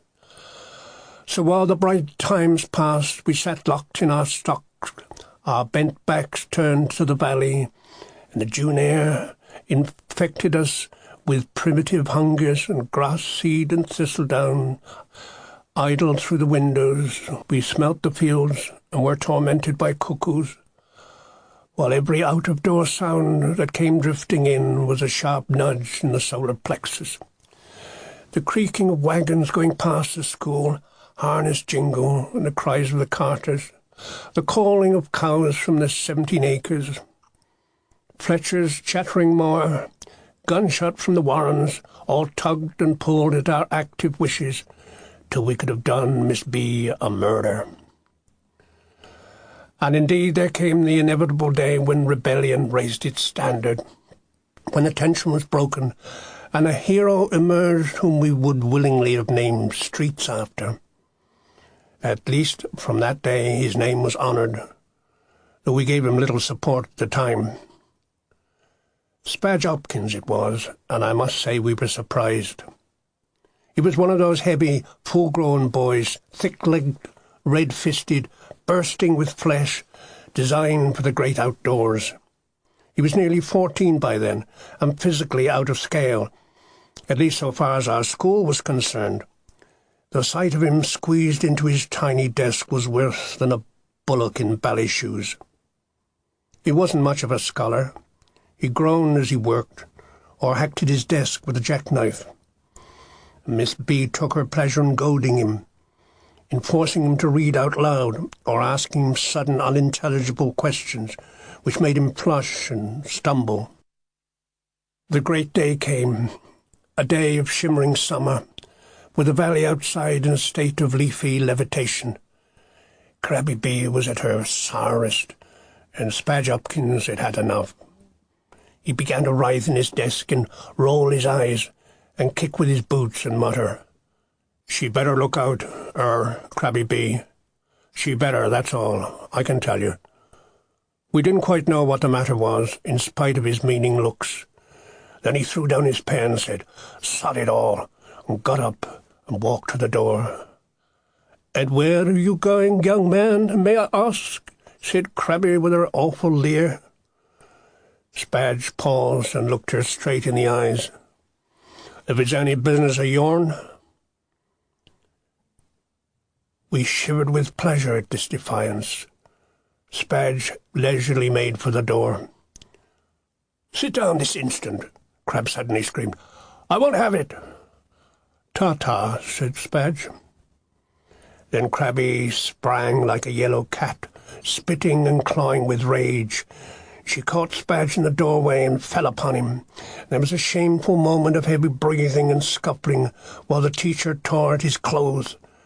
Spadge caught her hands in his great red fists and held her at arm's length, struggling. "Come and help me, someone," wailed Crabby, demented. But nobody moved. We just watched. We saw Spadge lift her up and place her on top of the cupboard, and then walk out of the door and away. And there was a moment of silence. Then we all laid down our pens and began to stamp on the floor in unison. Crabby stayed where she was, on top of the cupboard, drumming her heels and weeping. We expected some terrible retribution to follow, but nothing happened at all. Not even the trouble-spark Spadge was called to account. He was simply left alone. From that day, Crabby never spoke to him or crossed his path or denied him anything at all. He perched idly at his desk, his knee up to his chin, whistling in a world of his own. Sometimes Miss B would consider him narrowly, and if he caught her glance, he just winked. Otherwise he was free to come and go, and to take time off as he pleased. But we never rebelled again. Things changed. Crabby B was replaced by a new head teacher, a certain Miss Wardley from Birmingham. This lady was something quite new in our lives. She wore sharp glass jewellery which winked as she walked, and she sounded her G's like gongs. But she was fond of singing, and she was fond of birds, and she encouraged us in the study of both. She was more sober than Crabby, her reins looser but stronger, and after the first hilarity of her arrival and strangeness, we accepted her proper authority. Not that she approved very much of me. Fat and lazy was the name she called me. After my midday dinner of baked cabbage and bread, I would often nod off at my desk. "Wake up," she would cry, cracking my head with a ruler, "you and your little red eyes." She also took exception to my steady sniff, which to me came as natural as breathing. "Go out in the road and have a good blow, and don't come back till you're clear." But I wouldn't blow, not for anyone on earth, especially if ordered to do so. So I'd sit out on the wall, indignant and thunderous, and sniff away louder than ever. I wouldn't budge either, or come back in, till a boy was sent to fetch me. Miss Wardley would greet me with pleasing brightness. "A little less beastly now? How about bringing a hanky tomorrow? I'm sure we'd all be grateful." I'd sit and scowl, and then forget to scowl, would soon be asleep again. My brothers by this time were all with me at school. Jack, already the accepted genius, was long past our scope or help. It was agreed that his brains were of such distinction that they absolved him from mortal contacts. So he was left in a corner where his flashes of brilliance kept him twinkling away like a pin table. Young Tony came last, but he again was different, being impervious either to learning or authority, importing, moreover, a kind of outrageous cheekiness so inspired that it remained unanswerable. He would sit all day picking holes in blotting paper, his large eyes deep and knowing, his quick tongue scandalous, his wit defiant, his will set against all instruction. There was nothing anyone could do about him except yelp at the things he said. I alone, the drowsy middleman of those two, found it hard to win Miss Wardley's approval. I achieved this in the end by writing long, faked essays on the lives and habits of otters. I'd never seen an otter, or even gone to look for one, but the essays took her in. They were read out aloud and even earned me medals, but that's nothing to boast about. Our village school was poor and crowded, but in the end I relished it. It had a lively reek of steaming life, boys' boots, girls' hair, stoves and sweat, blue ink, white chalk, and shavings. We learnt nothing abstract or tenuous there, just simple patterns of facts and letters, portable tricks of calculation, no more than was needed to measure a shed, write out a bill, read a swine disease warning. Through the dead hours of the morning, through the long afternoons, we chanted away at our tables. Passers-by could hear our rising voices in our bottled-up room on the bank. 12 inches, 1 foot, 3 feet, make a yard, 14 pounds, make a stone, 8 stone on weight. We absorbed these figures as primal truths, declared by some ultimate power. Unhearing, unquestioning, we rocked to our chanting, hammering the gold nails home. Twice 2 are 4, 1 God is love, 1 Lord is king, 1 king is George, 1 George is 5th. So it was always, had been, would be forever. We asked no questions, we didn't hear what we said, yet neither did we ever forget it. So do I now, through the reiterations of those days, recall that school-room which I scarcely noticed. Miss Wardley in glory, on her high desk throne, her long throat tinkling with glass, the bubbling stove with its chink of red fire, the old world map dark as tea, dead field flowers in jars on the windowsill, the cupboard yawning with dog-eared books, and the boys and the girls, the dwarfs and the cripples, the slow fat ones and the quick bony ones, giants and louts, angels and squinters, Walt Carey, Bill Timbrell, Spadge Hopkins, Clergy Green, the Ballingers and Browns, Betty Gleed, Clary Hogg, Sammy and Sixpence, Poppy and Joe. We were ugly and beautiful, scrofulous, warted, ringwormed and scabbed at the knees. We were noisy, crude, intolerant, cruel, stupid, and superstitious. But we moved together out of the clutch of the fates, inhabitants of a world without doom, with a scratching, licking and chewing of pens, a whisper and passing of jokes, a titter of tickling, a grumble of labour, and a vague stare at the wall in a dream. "Oh, miss, please, miss, can I go round the back, miss?" An unwilling nod permits me. I stamp out noisily into the swoop of fresh air and the musical surge of birds. All around me now is a free, green world, with Mrs. Burt hanging out her washing. I take stock of myself for a moment, alone. I hear the schoolroom's beehive hum. Of course I don't really belong to that lot at all. I know I'm something special. A young king, perhaps, placed secretly here in order to mix with the commoners. There is clearly a mystery about my birth. I feel so unique and majestic. One day, I know, the secret will be told. A coach with footman will appear suddenly at our cottage, and mother, my mother, will weep. The family will stand very solemn and respectful, and I shall drive off to take up my throne. I'll be generous, of course, not proud at all. For my brothers there shall be no dungeons. Rather will I feed them on cakes and jellies, and I'll provide all my sisters with princes. Sovereign mercy shall be their portion. little though they deserve it. I return to the schoolroom, and Miss Wardley scowls. She shall curtsy when I am king. But all this is forgotten when Walt Carey leans over and demands the results of my sums. Yes, Walt, of course, Walt. Here, copy them out. They ain't hard, I done 'em all. He takes them, the bully, as his tributary right, and I'm proud enough to give them. Then little Jim Fern, sitting beside me, looks up from his ruined pages. Ain't you a good scholar? You and your jag. I wish I was a good scholar like thee. He gives me a sad, adoring look, and I begin to feel much better. Playtime comes, and we charge outdoors, releasing our steamed-up cries. Somebody punches ahead. Somebody bloodies their knees. Boys cluster together like bees.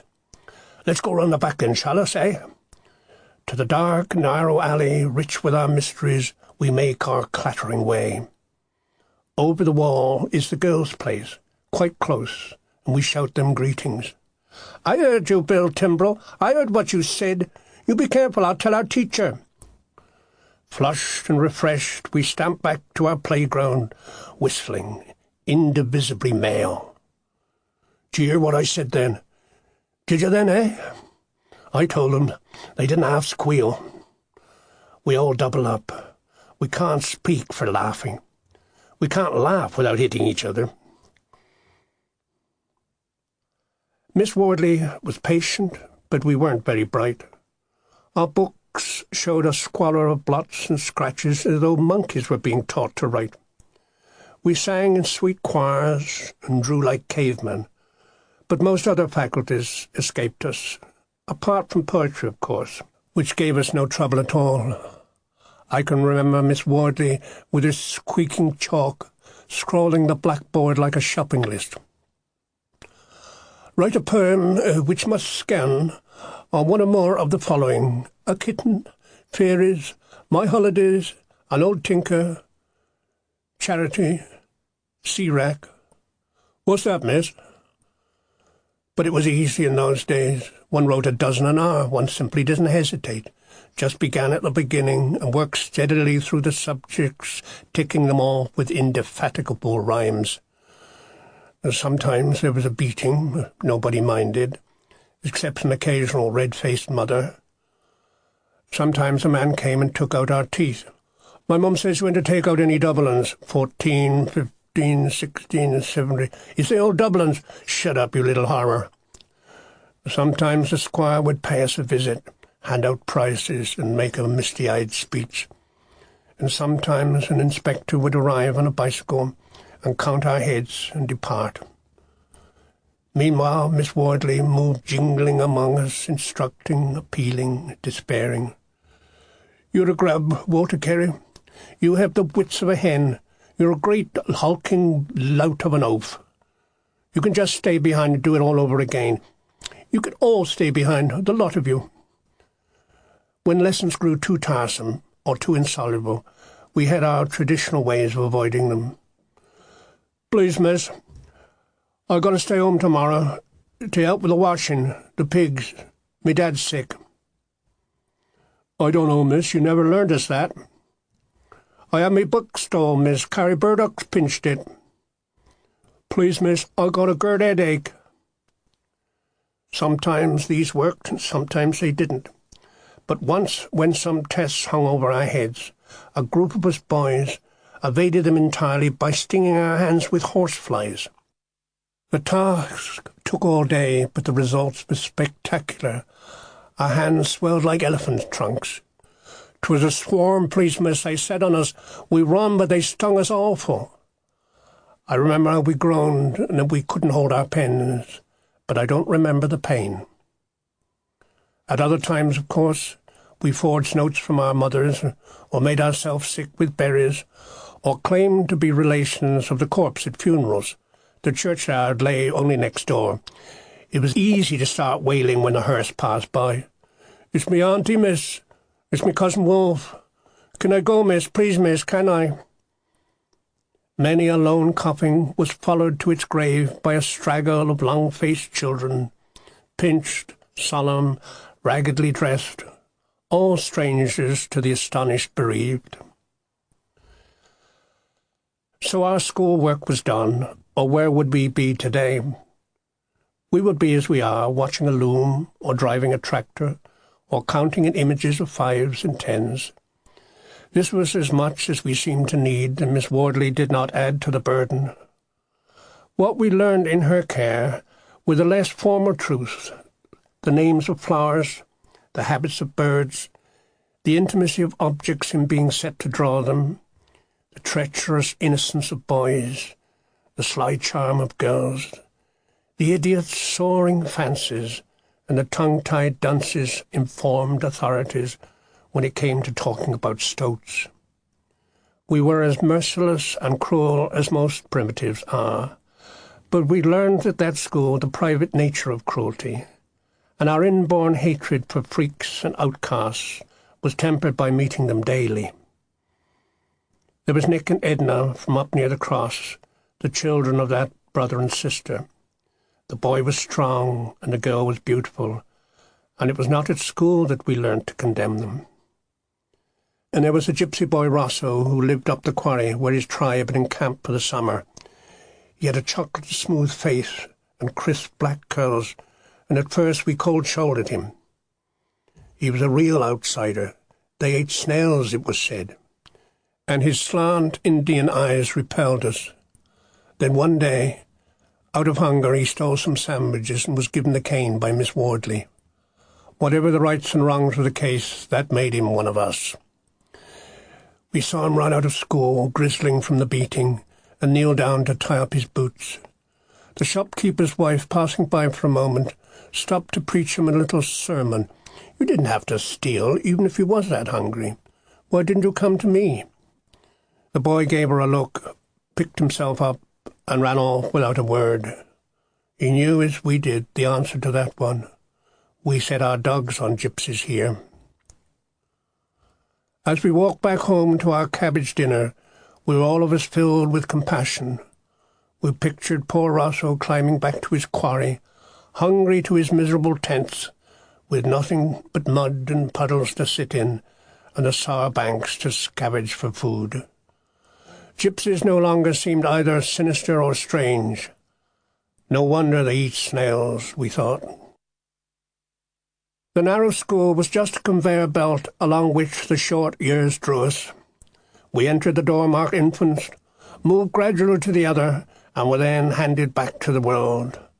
Lucky, lucky point of time. Our eyes were on it always.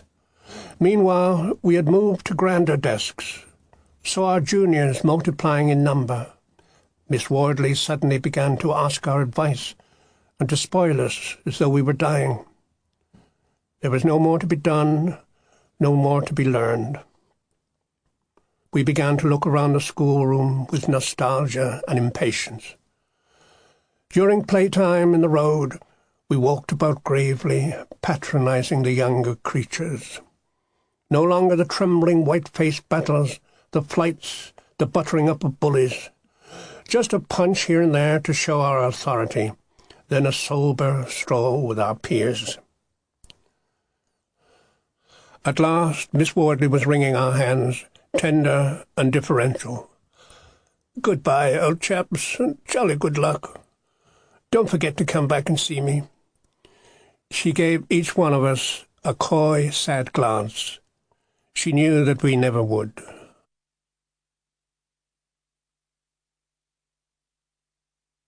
The kitchen. Our house, and our life in it, is something of which I still constantly dream, helplessly bidden, night after night, to return to its tranquillity and nightmares, to the heavy shadows of its stone-walled rooms, creviced between bank and yew trees, to its boarded ceilings and gaping mattresses, its bloodshot geranium windows, its smells of damp pepper and mushroom growths, its chaos and rule of women. We boys never knew any male authority. My father left us when I was 3, and apart from some rare and fugitive visits, he did not live with us again. He was a knowing, brisk, elusive man, the son and the grandson of sailors, but having himself no stomach for the sea, he had determined to make good on land. In his miniature way, he succeeded in this. He became, while still in his middle teens, a grocer's assistant, a local church organist, an expert photographer, and a dandy. Certain portraits he took of himself at that time show a handsome, though threadbare lad, tall and slender, and much addicted to gloves, high collars, and courtly poses. He was clearly a cut above the average, in charms as well as ambition. By the age of 20, he had married the beautiful daughter of a local merchant, and she bore him 8 children, of whom 5 survived, before dying herself, still young. Then he married his housekeeper, who bore him 4 more, 3 surviving, of which I was one. At the time of this second marriage, he was still a grocer's assistant, and earning 19 shillings a week. But his dearest wish was to become a civil servant, and he studied each night to this end. The First World War gave him the chance he wanted, and though properly distrustful of arms and battle, he instantly sacrificed both himself and his family, applied for a post in the Army Pay Corps, went off to Greenwich in a bulletproof vest, and never permanently lived with us again. He was a natural fixer, my father was, and things worked out pretty smoothly.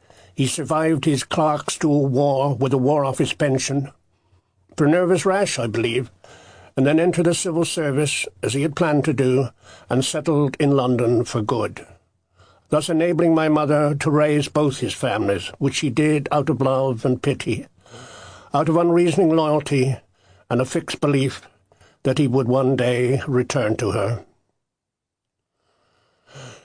Meanwhile, we lived where he had left us, a relic of his provincial youth, a sprawling, cumbersome, countrified brood too incongruous to carry with him. He sent us money, and we grew up without him, and I, for one, scarcely missed him. I was perfectly content in this world of women, muddle-headed though it might be, to be bullied and tumbled through the hand-to-mouth days, patched or dressed up, scolded, admired, swept off my feet in sudden passions of kisses, or dumped forgotten among the unwashed pots.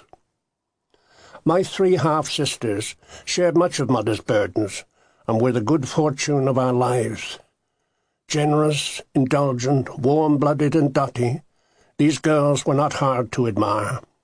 They seemed wrapped, as it were, in a perpetual bloom, the glamour of their grown-up teens, and expressed for us boys all that women should be in beauty, style, and artifice.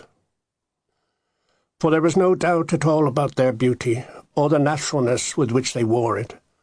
Marjorie, the eldest, a blonde Aphrodite, appeared quite unconscious of the rarity of herself, moving always to measures of oblivious grace, and wearing her beauty like a kind of sleep. She was tall, long-haired, and dreamily gentle, and her voice was low and soft. I never knew her to lose her temper, or to claim any personal justice. But I knew her to weep, usually for others, quietly, with large blue tears. She was a natural mother, and skilled with her needle, making clothes for us all when needed. With her constant beauty and balanced nature, she was a tranquil nightlight of our fears, a steady flame, reassuring always, whose very shadows seemed thrown for our comfort. Dorothy, the next one, was a wispy imp, pretty and perilous as a firework, compounded equally of curiosity and cheek, a spark and tinder for boys. Her quick, dark body seemed writ with warnings that her admirers did well to observe. Not to be held in the hand, it said. Light the touch paper and retire immediately.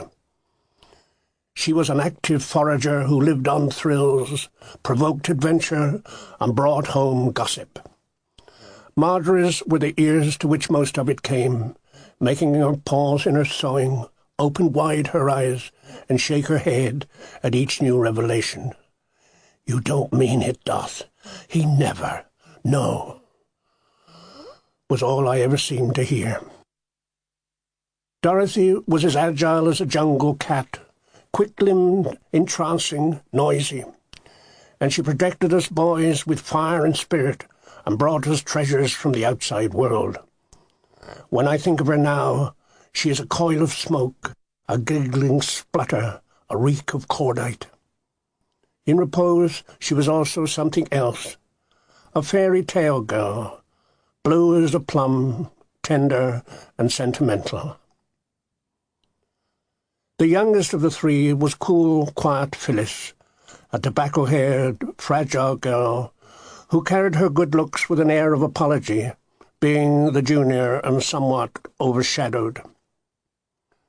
Marjorie and Dorothy shared a natural intimacy, being closer together in age, so Phyllis was the odd one, an unclassified solitary, compelled to her own devices. This she endured with a modest simplicity, quick to admire and slow to complain. Her favourite chore was putting us boys to bed, when she emerged in a strange light of her own, revealing a devout, almost old-fashioned watchfulness, and gravely singing us to sleep with hymns. Sad Phyllis, lit by a summer night, her tangled hair aglow, quietly sitting beside our beds, hands folded, eyes far away, singing and singing of happy Eden, alone with her care over us. How often to this did I drop into sleep, feel the warmth of its tide engulf me, steered by her young horse hymning voice and tuneless reveries. These half-sisters I cherished, and apart from them I had two half-brothers also. Reggie, the firstborn, lived apart with his grandmother, but young Harold, he lived with us. Harold was handsome, bony and secretive, and loved our absent father. He stood somewhat apart, laughed down his nose, and was unhappy more often than not. Though younger than the girls, he seemed a generation older, was clever with his hands, but lost. My own true brothers were Jack and Tony, and we three came at the end of the line. We were of Dad's second marriage before he flew, and were born within the space of 4 years. Jack was the eldest, Tony the youngest, and myself the protected centre. Jack was the sharp one, bright as a knife, and was also my close companion. We played together, fought and ratted, built a private structure around us, shared the same bed till I finally left home and lived off each other's brains. Tony, the baby, strange and beautiful waif, was a brooding, imaginative solitary. Like Phyllis, he suffered from being the odd one of 3. Worse still, he was the odd one of 7. He was always either running to keep up with the rest of us or sitting alone in the mud. His curious, crooked, suffering face had at times the radiance of a saint, and at others the blank watchfulness of an insect. He could walk by himself or keep very still, get lost or appear at wrong moments. He drew like an artist, wouldn't read or write, swallowed beads by the boxful, sang and danced, was quite without fear, had secret friends, and was a prey to terrible nightmares. Tony was the one true visionary among us. The tiny hermit no one quite understood. With our mother, then, we made 8 in the cottage and disposed of its 3 large floors. There was a huge white attic which ran the length of the house, where the girls slept in fat striped mattresses. An ancient plaster crumbling room whose sloping ceilings bulged like tent cloths. The roof was so thin that rain and bats filtered through, and you could hear a bird land on the tiles. Mother and Tony shared a bedroom below, Jack, Harold, and I the other. But the house, since its building, had been so patched and parcelled that it was now almost impossible to get to one's room without first passing through someone else's. So each night saw a procession of pallid ghosts, sleepily seeking their beds, till the candle-snuffed darkness laid us out in rows, filed away in our allotted sheets, while snores and whistles shook the old house like a roundabout getting up steam. But our waking life and our growing years were for the most part spent in the kitchen. and until we married or ran away, it was the common room we shared. Here we lived and fed in a family fug, not minding the little space, trod on each other like birds in a hole, elbowed our ways without spite, all talking at once, or all silent at once, or crying against each other, but never, I think, feeling overcrowded, being as separate as notes in a scale. That kitchen, warmed by our boots and lives, was scruffy, warm, and low, whose fuss of furniture seemed never the same, but was shuffled around each day. A black grate crackled with coal and beech twigs. Towels roasted on the guard. The mantel was lined with fine old china, horse brass, and freak potatoes. On the floor were strips of muddy matting.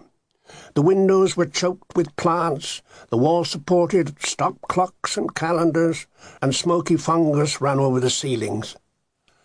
There were also 6 tables of different sizes, some armchairs gapingly stuffed, boxes, stools, and unravelling baskets, books and papers on every chair, a sofa for cats, a harmonium for coats, and a piano for dust and photographs.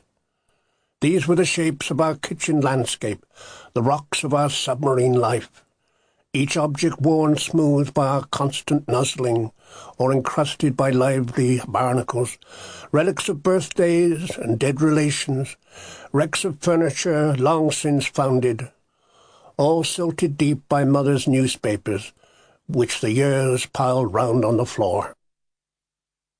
Waking up in the morning, I saw squirrels in the yew trees nibbling at the moist red berries. Between the trees and the window hung a cloud of gold air, composed of floating seeds and spiders. Farmers called to their cows on the other side of the valley, and more hens piped from the ponds. Brother Jack, as always, was the first to move, while I pulled on my boots in bed. We both stood at last on the bare wood floor, scratching and saying our prayers. Too stiff and manly to say them out loud, we stood back to back and muttered them, and if an audible plea should slip out by chance, one just burst into song to cover it. Singing and whistling were useful face-savers, especially when confounded by argument. We used the trick readily, one might say monotonously, and this morning it was Jack who began it. "What's the name of the king, then?" he said, groping for his trousers. "Albert." "No, it's not. It's George." "That's what I said you, didn't I? George." "No, you never. You don't know. You're feeble. Not as feeble as you be any road. You're balmy. You got the brains of a bedbug. Da-da-dee-da. I said you're brainless. You can't even count. Twirly, twirly. Didn't hear you." "Yes, you did then, blockhead. Fat and lazy. Big fat. Da-dee-da. Can't hear. Hey, Nonny." Well, that was all right. Honours even as usual. We broke the sleep from our eyes and dressed quickly. Walking downstairs, there was a smell of floorboards, of rags, sour lemon, old spices. The smoky kitchen was in its morning muddle, from which breakfast would presently emerge. Mother stirred the porridge in a soot-black pot. Tony was carving bread with a ruler. The girls in their mackintoshes were laying the table, and the cats were eating the butter. I cleaned some boots and pumped up some fresh water. Jack went for a jug of skim milk. "I'm all behind," Mother said to her fire. "This wretched coal's all slack." She snatched up an oil can and threw it onto the fire. A belch of flame roared up the chimney. Mother gave a loud scream, as she always did, and went on stirring the porridge. "If I only had a proper stove," she said. "It's a trial getting you off each day." I sprinkled some sugar on a slice of bread and bolted it down while I could. How different again looked the kitchen this morning, swirling with smoke and sunlight.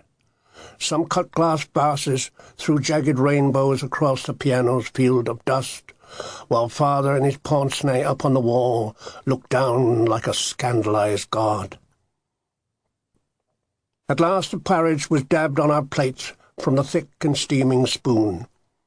I covered the smoky lumps with treacle, and began to eat from the sides to the middle. The girls round the table chewed moonishly, wrapped in their morning stupor. Still sick with sleep, their mouths moved slow, hung slack while their spoons came up. Then they paused for a moment, spoon to lip, collected their wits, and ate. Their vacant eyes stared straight before them, glazed at the sight of the day. Pink and glowing from their dreamy beds, from who knows what arms of heroes, they seemed like mute spirits hauled back to earth after paradise feasts of love. "Golly," cried Dot, "have you seen the time?" They began to jump to their feet. "Goodness, it's late. I gotta be off." "Me too." "Lord, where's my things?" "Well, ta-ta, Ma. Ta, boys. Be good. Any you want from the stores?" They hitched up their stockings, patted their hats, and went running up the bank. This was the hour when walkers and bicyclists flowed down the long hills to Stroud, when the hooters called through the morning dews and factories puffed out their plumes. From each crooked corner of Stroud's 5 valleys, girls were running to shops and looms, with sleep in their eyes and eggy cheeks, and in their ears night voices fading. Marjorie was off to her milliner's shop, Phyllis to her boots and shoes, Dorothy to her job as a junior clerk in a decayed cloth mill by a stream. As for Harold, he'd started work already. His day began at 6, when he'd leave the house with an angry shout for the lathe work he really loved. But what should we boys do, now they had all gone? If it was school time, we pushed off next, but if not, we dodged up the bank to play, ran snail races along the walls, or dug in the gardens and found potatoes and cooked them in tins on the rubbish heap. We were always hungry, always calling for food, always seeking it in cupboards and hedgerows. But holiday mornings were a time of risk. There might be housework or errands to do. Mother would be ironing or tidying up or reading books on the floor, so if we hung around the yard, we had to keep our ears cocked. If she caught us, the game was up. "Ah, there you are, son. I'm needing some salt. Pop up to Vic's for a lump, there's a dear." Or, "See if Gran Trill's got a screw of tea. Only ask her nicely, mind." Or, "Run up to Miss Turk and try and borrow half-crown. I didn't know I'd got so low." "Scar Jack, our mother. I borrowed the bacon. It's bloomin' well his turn now." But Jack had slid off like an eel through the grass, making his sly get-away as usual. He was jumpy, shifty, and quick off the mark. An electric flex of nerves, skinny compared with the rest of us, or what farmers might call a poor doer. If they had, in fact, they would have been quite wrong, for Jack did himself very well. He had developed a mealtime strategy which ensured that he ate for 2. Speed and gall were the keys to his success, and we hungry ones called him the Cider. Jack ate against time. That was really his secret. And in our house you had to do it. Imagine us all sitting down to dinner, 8 round a pot of stew. It was lentil stew, usually, a heavy brown mash made apparently of plastic studs. Though it smelt of hot stables, we were used to it, and it was filling enough, could you get it. But the size of our family outstripped the size of the pot, so there was never quite enough to go round. And when it came to serving, Mother had no method, not even the law of chance, a dab on each plate in any old order, and then every man for himself. No grace, no warning, no starting gun, but the first to finish what he'd got on his plate could claim what was left in the pot. Mother's swooping spoon was breathlessly watched, let the lentils fall where they may. But starving Jack had worked it all out. He followed the spoon with his plate, and absent-mindedly Mother would give him the first dollop, and very often a second. And as soon as he got it, he swallowed it whole, not using his teeth at all. "More, please, I've finished." And the bare plate proved it. So he got the pot scrapings too. Many's the race I've lost to him thus, being just that second slower. But it left me marked with an ugly scar, a twisted, food-crazed nature, so that still I am calling for whole rice puddings and big pots of stew in the night.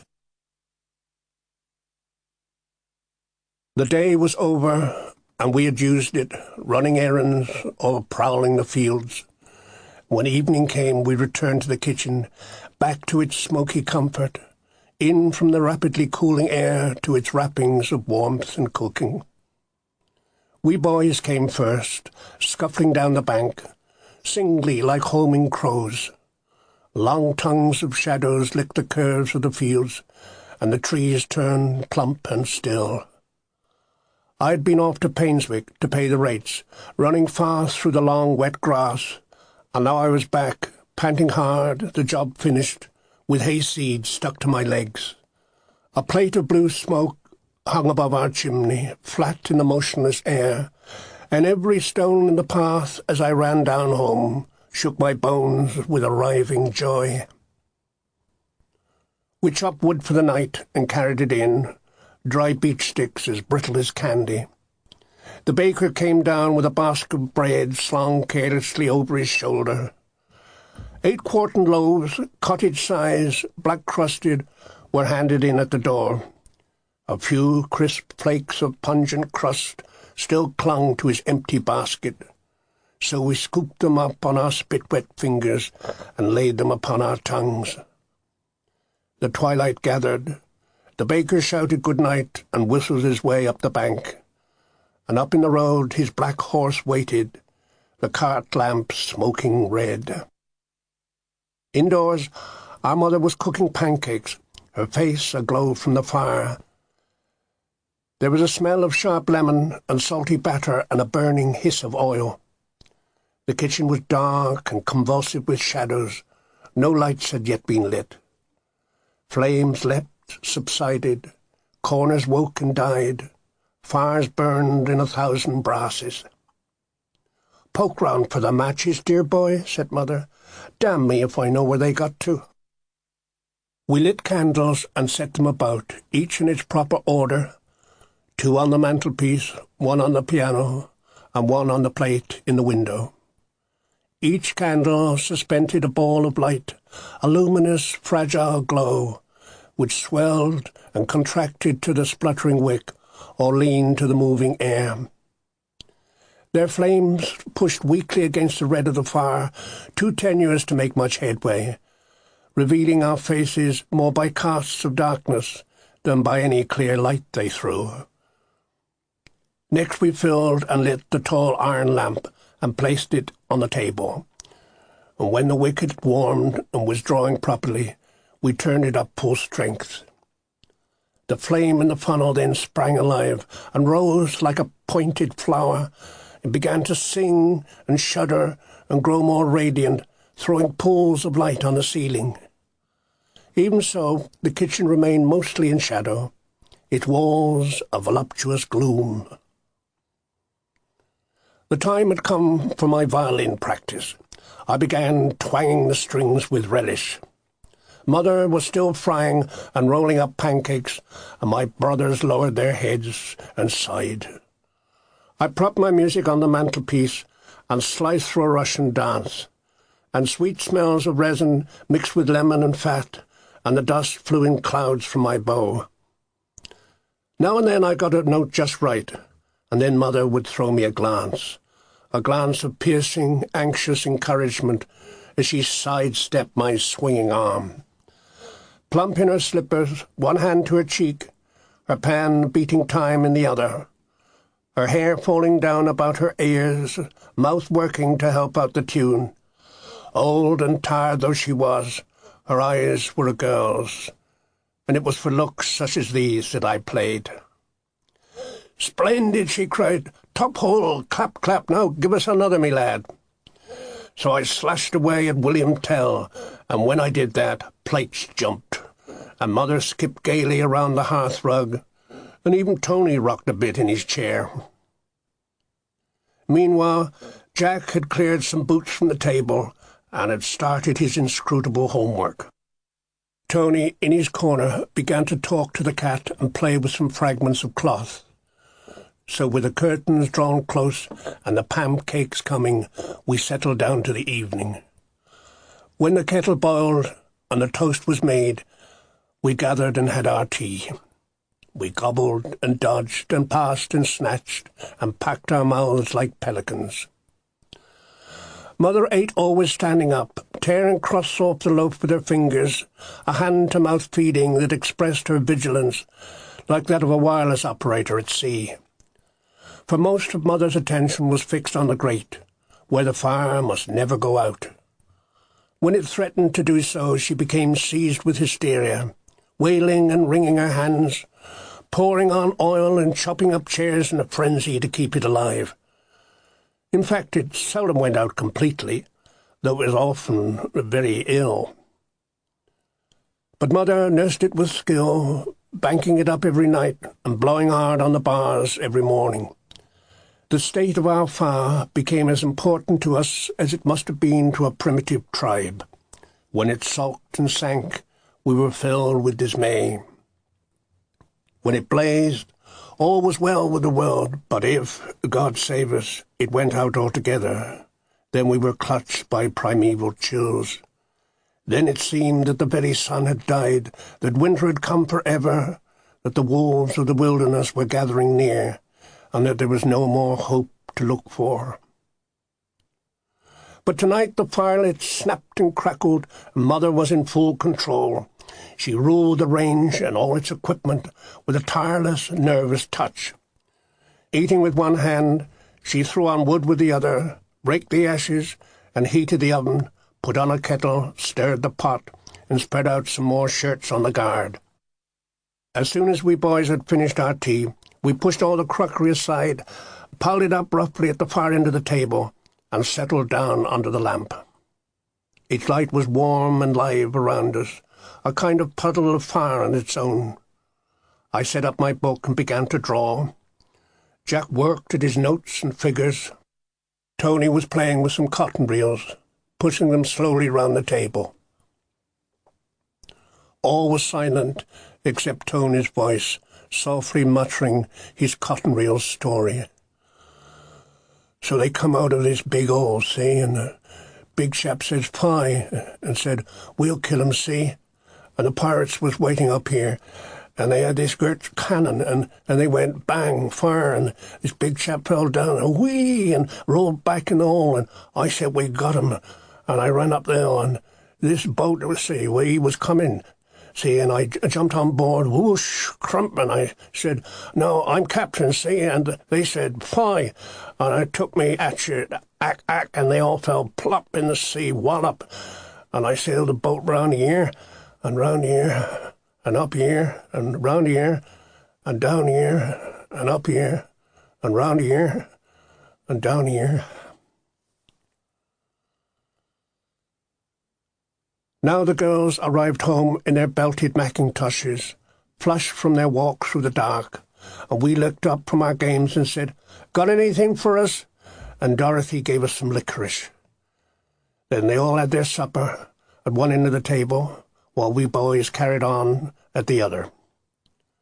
When supper was over, we cleared away, and the kitchen fitted us all.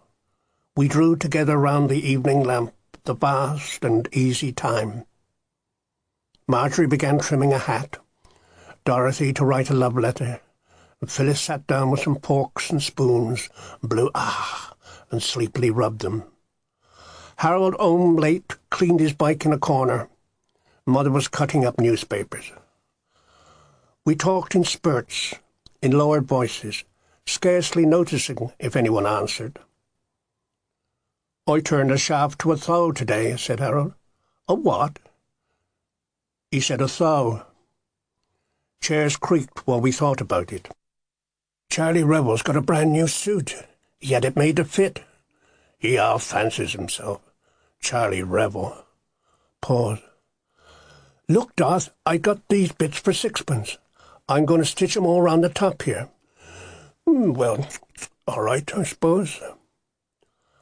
Dr. Green came up to the shop this morning, wearing corduroy bloomers. Laugh. "Look, Ma, look, I've drawn a church on fire. Look, Marge, Dot, hey, look." If X equals X, then Y equals Z. Shut up. If X is Y... Oh, Madeleine, if you'll be mine, I'll take you o'er the sea, dee-da. Look what I've cut from my scrapbook, girls. A beef-eater. Isn't he killing?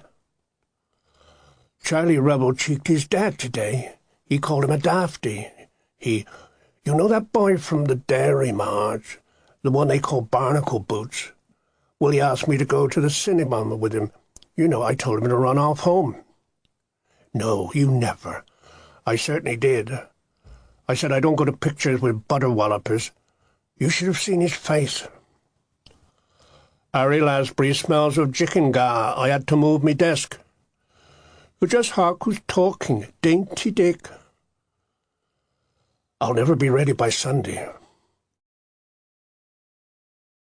I found a lovely snip from my animal page, an old seal. Look, girls, the expression. So I went round here and down round here, and he said, fie, and I went, ack, ack. What couldn't I do to a nice cream slice? Charlie Revels had his ear syringed. Do you remember, Doth, we went to the pictures, and they said children in arms not allowed. And we walked little Tone right up the steps, and he wasn't even 2. Marge gave her silky, remembering laugh, and looked fondly across at Tony. The fire burned clear with a bottle-green light. The voices grew low and furry. A farm dog barked far across the valley, fixing the time and distance exactly. Warmed by the dog and some hooting owls, I could see the night valley emptying, stretching in mists of stars and water, growing slowly more secret and late. The kitchen, warm and murmuring now, vibrated with rosy darkness. My pencil began to wander on the page, my eyes to cloud and clear. I thought I'd stretch myself on the sofa, for a while, for a short while only. The girls' muted chatter went on, and I struggled to catch the drift. Shh, not now, when the boys are in bed. You'll die when you hear. Not now. The boards on the ceilings were melting like water. Words broke and went floating away. Chords of smooth music surged up in my head. Thick tides of warmth overwhelmed me. I was drowning in languors of feathered seas, spiring cosily down. Once in a while I was gently roused by a sound amplified by sleep, to the fall of a coal, the sneeze of the cat, or a muted exclamation. She couldn't have done such a thing. She did. Oh, done what? What thing? Tell me. But helpless, I glided back to sleep, deep in its crevice seas, and the blind waters stilled me, weighed me down. The girl's words floated on top. I lay longer now, and deeper far. Heavier weeds were falling on me. Come on, Law. Time to go to bed. The boys went up long ago. The whispering girls bent over me. The kitchen returned upside down. Wake up, Lamb. Oh, he's whacked to the wide. Let's try and carry him up. Half waking, half carried, they got me upstairs. I felt drunk and tattered with dreams. They dragged me stumbling round the bend in the landing, and then I smelt the sweet blankets of bed. It was cold in the bedroom. There were no fires there. Jack lay open-mouthed, asleep. Shivering, I swayed while the girls undressed me, giggling around my buttons, and they left me my shirt and my woolen socks, then stuffed me between the sheets. Away went the candle down the stairs, boards creaked, and the kitchen door shut. Darkness, shapes returning slow. The window a square of silver. My bed half was cold, and Jack's hot as a bird's. For a while I lay doubled, teeth chattering, blowing, warming against him slowly. "Keep your knees to yourself," said Jack, turning over. He woke. "Say, Think of a number." 1102, I groaned in a trance. "Double it," he hissed in my ear. "Double it? 2400 and what? Can't do it, something or other." A dog barked again and swallowed a goose. The kitchen still murmured downstairs. Jack quickly submerged, having fired off his guns, and began snorkeling away at my side. Gradually I straightened my rigid limbs, hooked all my fingers together. I felt wide awake now. I thought I'd count to 1,000,000. 1, 2, I said. That's all. Grannies in the Wainscot. Our house was 17th century Cotswold, and was handsome as they go. It was built of stone, had hand-carved windows, golden surfaces, moss-flaked tiles, and walls so thick they kept a damp chill inside them, whatever the season or weather. Its attics and passages were full of walled-up doors which our fingers longed to open, doors that led to certain echoing chambers, now sealed off from us forever. The place had once been a small country manor, and later a public beer-house, but it had decayed even further by the time we got to it, was now 3 poor cottages in one. The house was shaped like a T, and we lived in a downstroke. The top stroke, which bore into the side of the bank like a rusty, expended shell, was divided separately among 2 old ladies, one's portions lying above the others. Granny Trill and Granny Wallen were rival ancients and lived on each other's nerves, and their perpetual enmity was like mice in the walls and absorbed much of my early days. With their sickle-bent bodies, pale pink eyes, and wild wisps of hedgerow hair, they looked to me the very images of witches, and they were also much alike. In all their time as such close neighbours, they never exchanged a word. They communicated instead by means of boots and brooms, jumping on floors and knocking on ceilings. They referred to each other as down under," and up at top, the varmint." For each to the other was an airy nothing, a local habitation not fit to be named. Down under, who lived on our level, was perhaps the smaller of the 2, a tiny white shrew who came nibbling through her garden, who clawed squeaking with gossip at our kitchen window, or sat sucking bread in the sun, always mysterious and self-contained, and feather-soft in her movements. She had 2 names, which she changed at will according to the mood of the day. Granny Wallen was her best, and stemmed, we were told, from some distinguished alliance of the past. Behind this crisp and trotting body were certain rumours of noble blood. But she never spoke of them herself. She was known to have raised a score of children, and she was known to be very poor. She lived on cabbage, bread, and potatoes, but she also made excellent wines. Granny Wallen's wines were famous in the village, and she spent a large part of her year preparing them. The gathering of the ingredients was the first of the mysteries. At the beginning of April, she'd go off with her baskets and work round the fields and hedges, and every fine day till the end of summer would find her somewhere out in the valley. One saw her come hobbling home in the evening, bearing her cargoes of crusted flowers, till she had buckets of cowslips, dandelion, elder blossom crammed into every corner of the house. The elderflower, drying on her kitchen floor, seemed to cover it with a rancid carpet, a crumbling rime of grey-green blossom fading fast in the dust of summer. Later, the tiny grape cluster of the elderberry itself would be seething in purple vats, with daisies and orchids thrown in to join it, even strands of the dog-rose bush. What seasons fermented in Granny Wallen's kitchen! What summers were brought to the boil, with limp flower heads piled around the floor, holding flasks to their clotted juices. The sharp-spiced honey of the cowslips first, then the coppery reeking dandelion, the bitter poppy's whiff of powder, the cat's breath, death-green elder. Gleanings of days in a dozen pastures, strippings of lanes and hedges. She bore them home to her flag-tiled kitchen, sorted them each from each, built up her fires and loaded her pots, and added her sugar and yeast.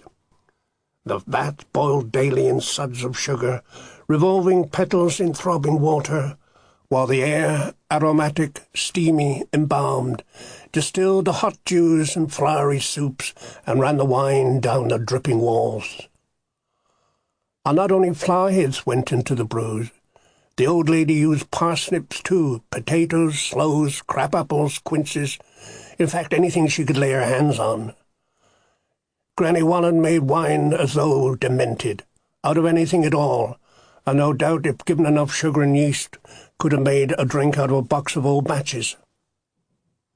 She never hurried or hoarded her wines, but led them gently through their natural stages.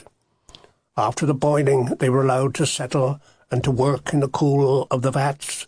For several months, using pieces of toast, she scooped off the yeasty sediments.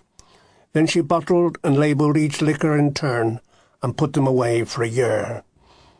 At last one was ready, and then came the day of distribution. A squeak and rattle would shake our window, and we'd see the old lady, wispily grinning, waving a large white jug in her hand. "Hey there, missus. Try this and then. It's the first of my last year's cowslip." Through the kitchen window she'd fill up our cups and watch, head cocked, while we drank.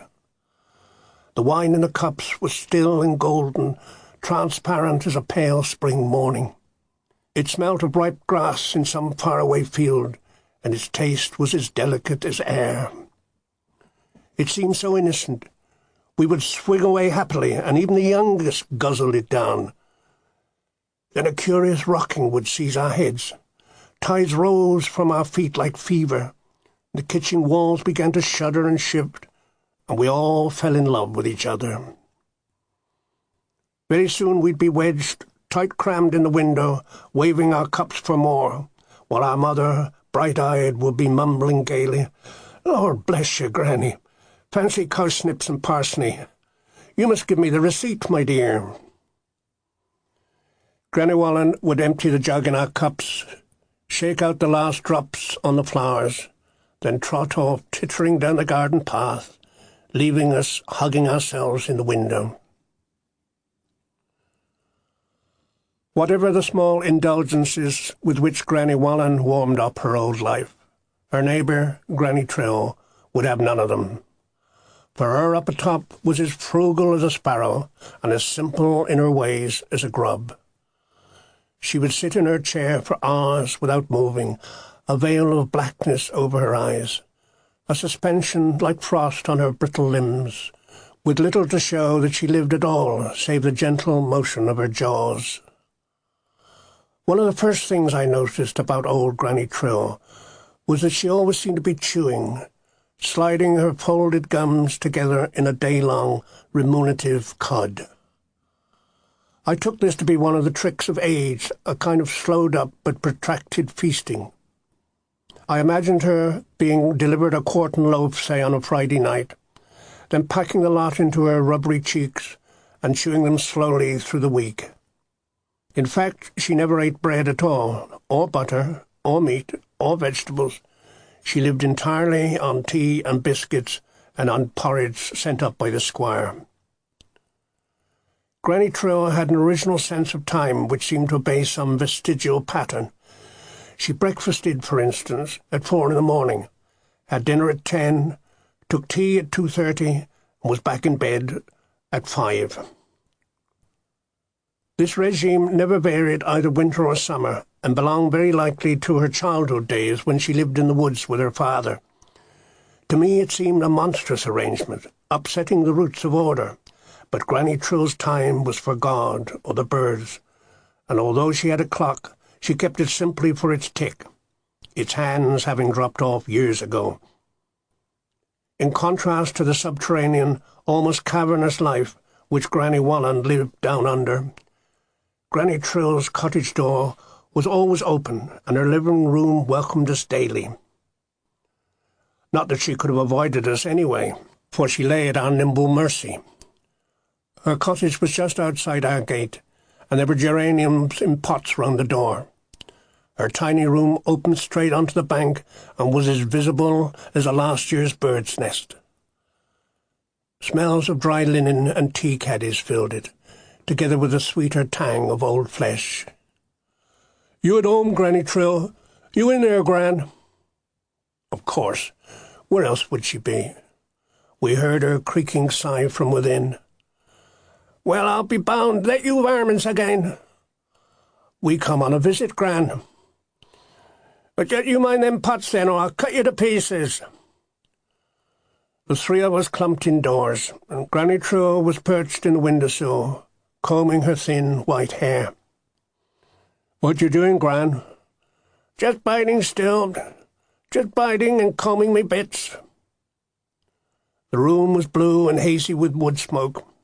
We prowled slowly among its treasures, opening boxes, filling teapots with cotton reels, skimming plates along the floor. The old lady sat and watched us mildly, taking very little notice, while her dry yellow arm swept up and down, and the black-toothed comb, as it slid through her hair, seemed to be raking the last ash of a fire. "You going bold, Gran?" "I still got me bits." "It's coming out." "No, it ain't." "Look at that dead stuff dropping out of your comb." "That's healthy. Makes room for more." We didn't think it mattered. It was merely conversation. Any subject at all would do. But suddenly the old lady skipped out of her seat and began to leap up and down on the floor. "Her down there. I got more than her. Her as bold as a tater root. Wicked old lump, I'll see her gone. Her's failing. You mark my words." When the spasm was over, she was back in the window, winding her hair into a fragile bun. Beautiful with the motion of her shrunken hands, their movements so long rehearsed, her fingers flew and coiled and pinned, worked blind without the aid of a mirror. The result was a structure of tight perfection, a small shining ball of snow. "Get your hands from me drawers, them's female things." She relaxed now her hair was done, put on her cracked and steel-rimmed glasses, unhooked the almanac from the wall, and began to read bits out aloud. She read in a clear and solemn voice, as though from the Holy Writ. "Tragic intelligence of a disaster at sea, in the region of the Antipodes. That's for June, poor creatures, with their families and all. A party of scientists will slip down a crevice with certain resultant fatalities. Oh dear, how well if they must poke round them places. A murdered cadaver will be shockingly uncovered in a western industrial town. There, what did I tell you? I knew that'd come. I've been expecting that." She began to skip pages, running through the months, but giving weight to the warnings that struck her. "Crisis in Parliament, outstruck by fireballs, riots, a royal surprise, Turkish massacre, famine, war. The king will suffer a slight infirmity." The catalogue of disasters seemed to give her peace, to confirm her sense of order.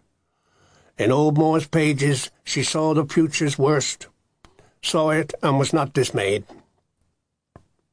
Such alarms were neither threats nor prophecies, but simply repetitions, were comforting, frightful, and familiar, being composed of all that had fashioned her long past, the poisoned cud she had so patiently chewed and swallowed, and yet survived.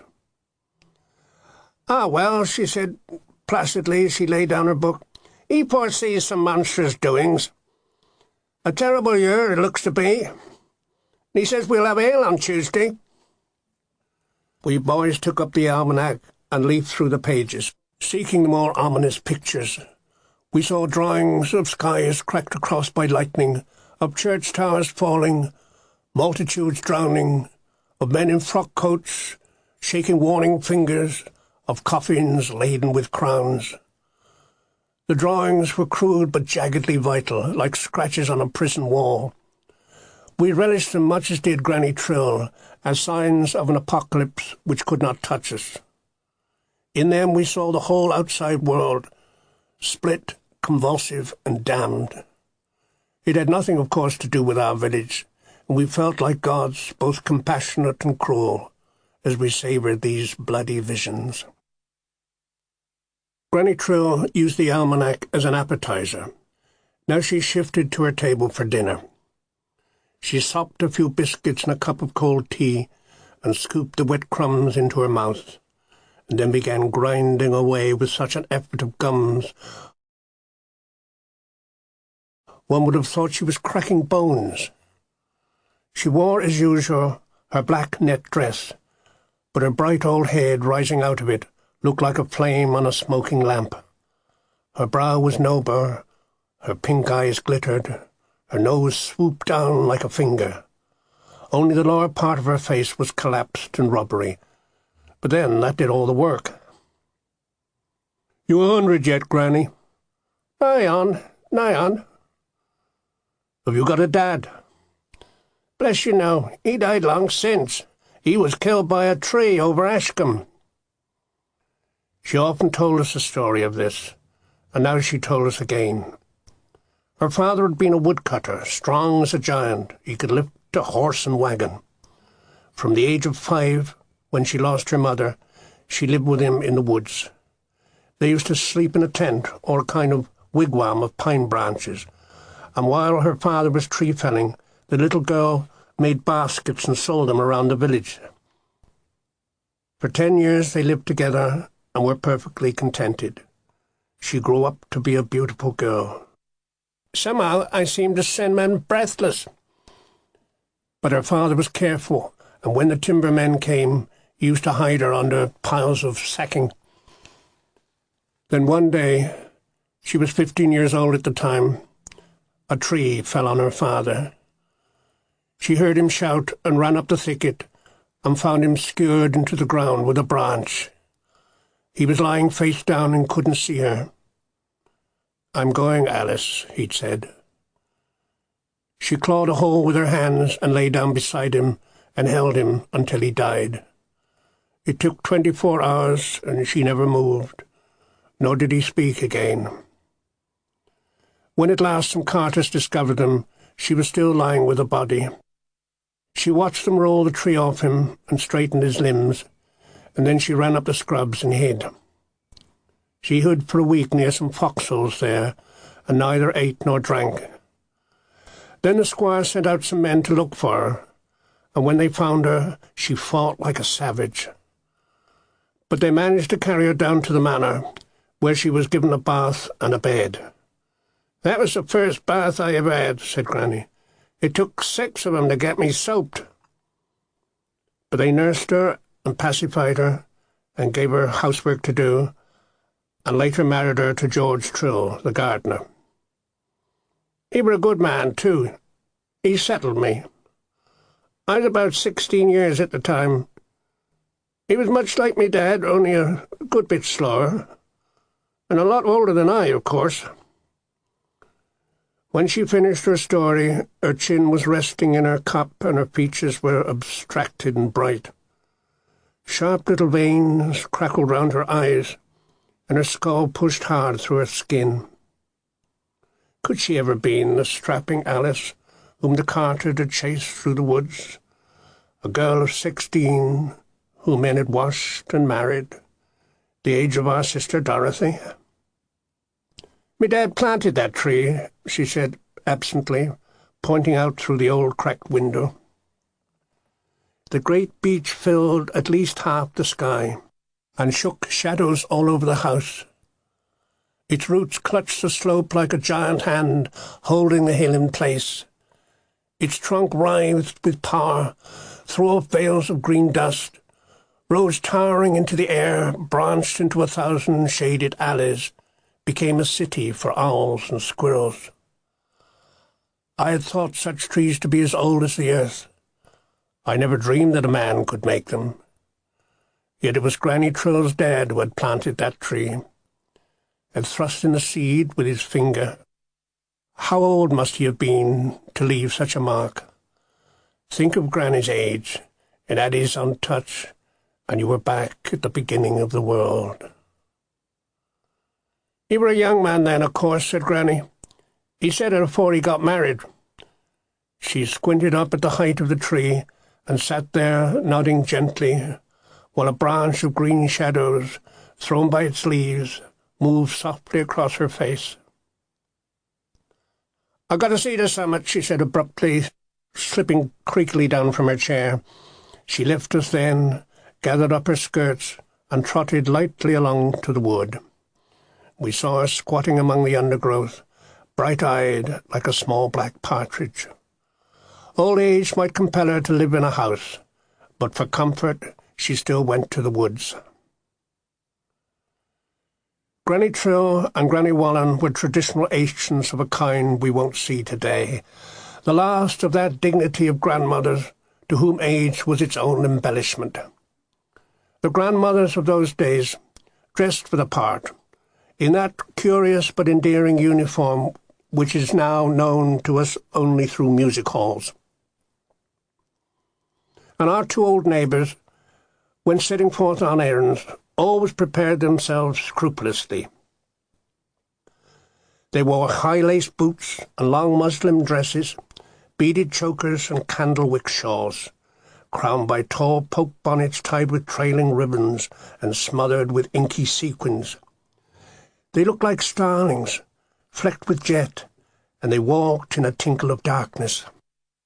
Those severe and similar old bodies enthralled me when dressed that way. When I finally became king, I used to think, I would command a parade of grandmothers, and drill them and march them up and down, rank upon rank of hobbling boots, nodding bonnets, flying shawls, and furious chewing faces. They would be gathered from all the towns and villages and brought to my palace in wagon loads. No more than a monarch's whim, of course, like eating cocoa or drinking jellies, but far more spectacular any day than those usual trudging guardsmen. In spite of their formal dressing up, the two old ladies never went far. Now and again to church for the sermon, and to the village shop once a week. Granny Wallen went for her sugar and yeast, Granny Trill for her twopence of snuff. Snuff was Granny T's one horrible vice, and she indulged it with no moderation. A fine brown dust coated all her clothes, and she had nostrils like badger holes. She kept her snuff in a small round box, made of tin and worn smooth as a pebble. She was continually tapping and snapping it open, pinching a nailful, gasping, "Ah!" flicking her fingers and wiping her eyes, and leaving in the air a faint dry cloud like an explosion of fungoid dust. The snuff-box repelled and excited us boys, and we opened its lid with awe. Reeking substance of the underworld, clay-brown dust of decay, of powdered flesh and crushed old bones, rust scrapings and the rubbish of graves. How sharp and stinging was this fearful spice, eddying up from its box, animating the air with tingling fumes like a secret breath of witchery. Though we clawed and sniffed it, we could not enjoy it, but neither could we leave it alone. "You let me snuff again, you boys? I'll skin your bottoms, I will." We looked up guiltily, saw her cackling face, so took a big pinch between us.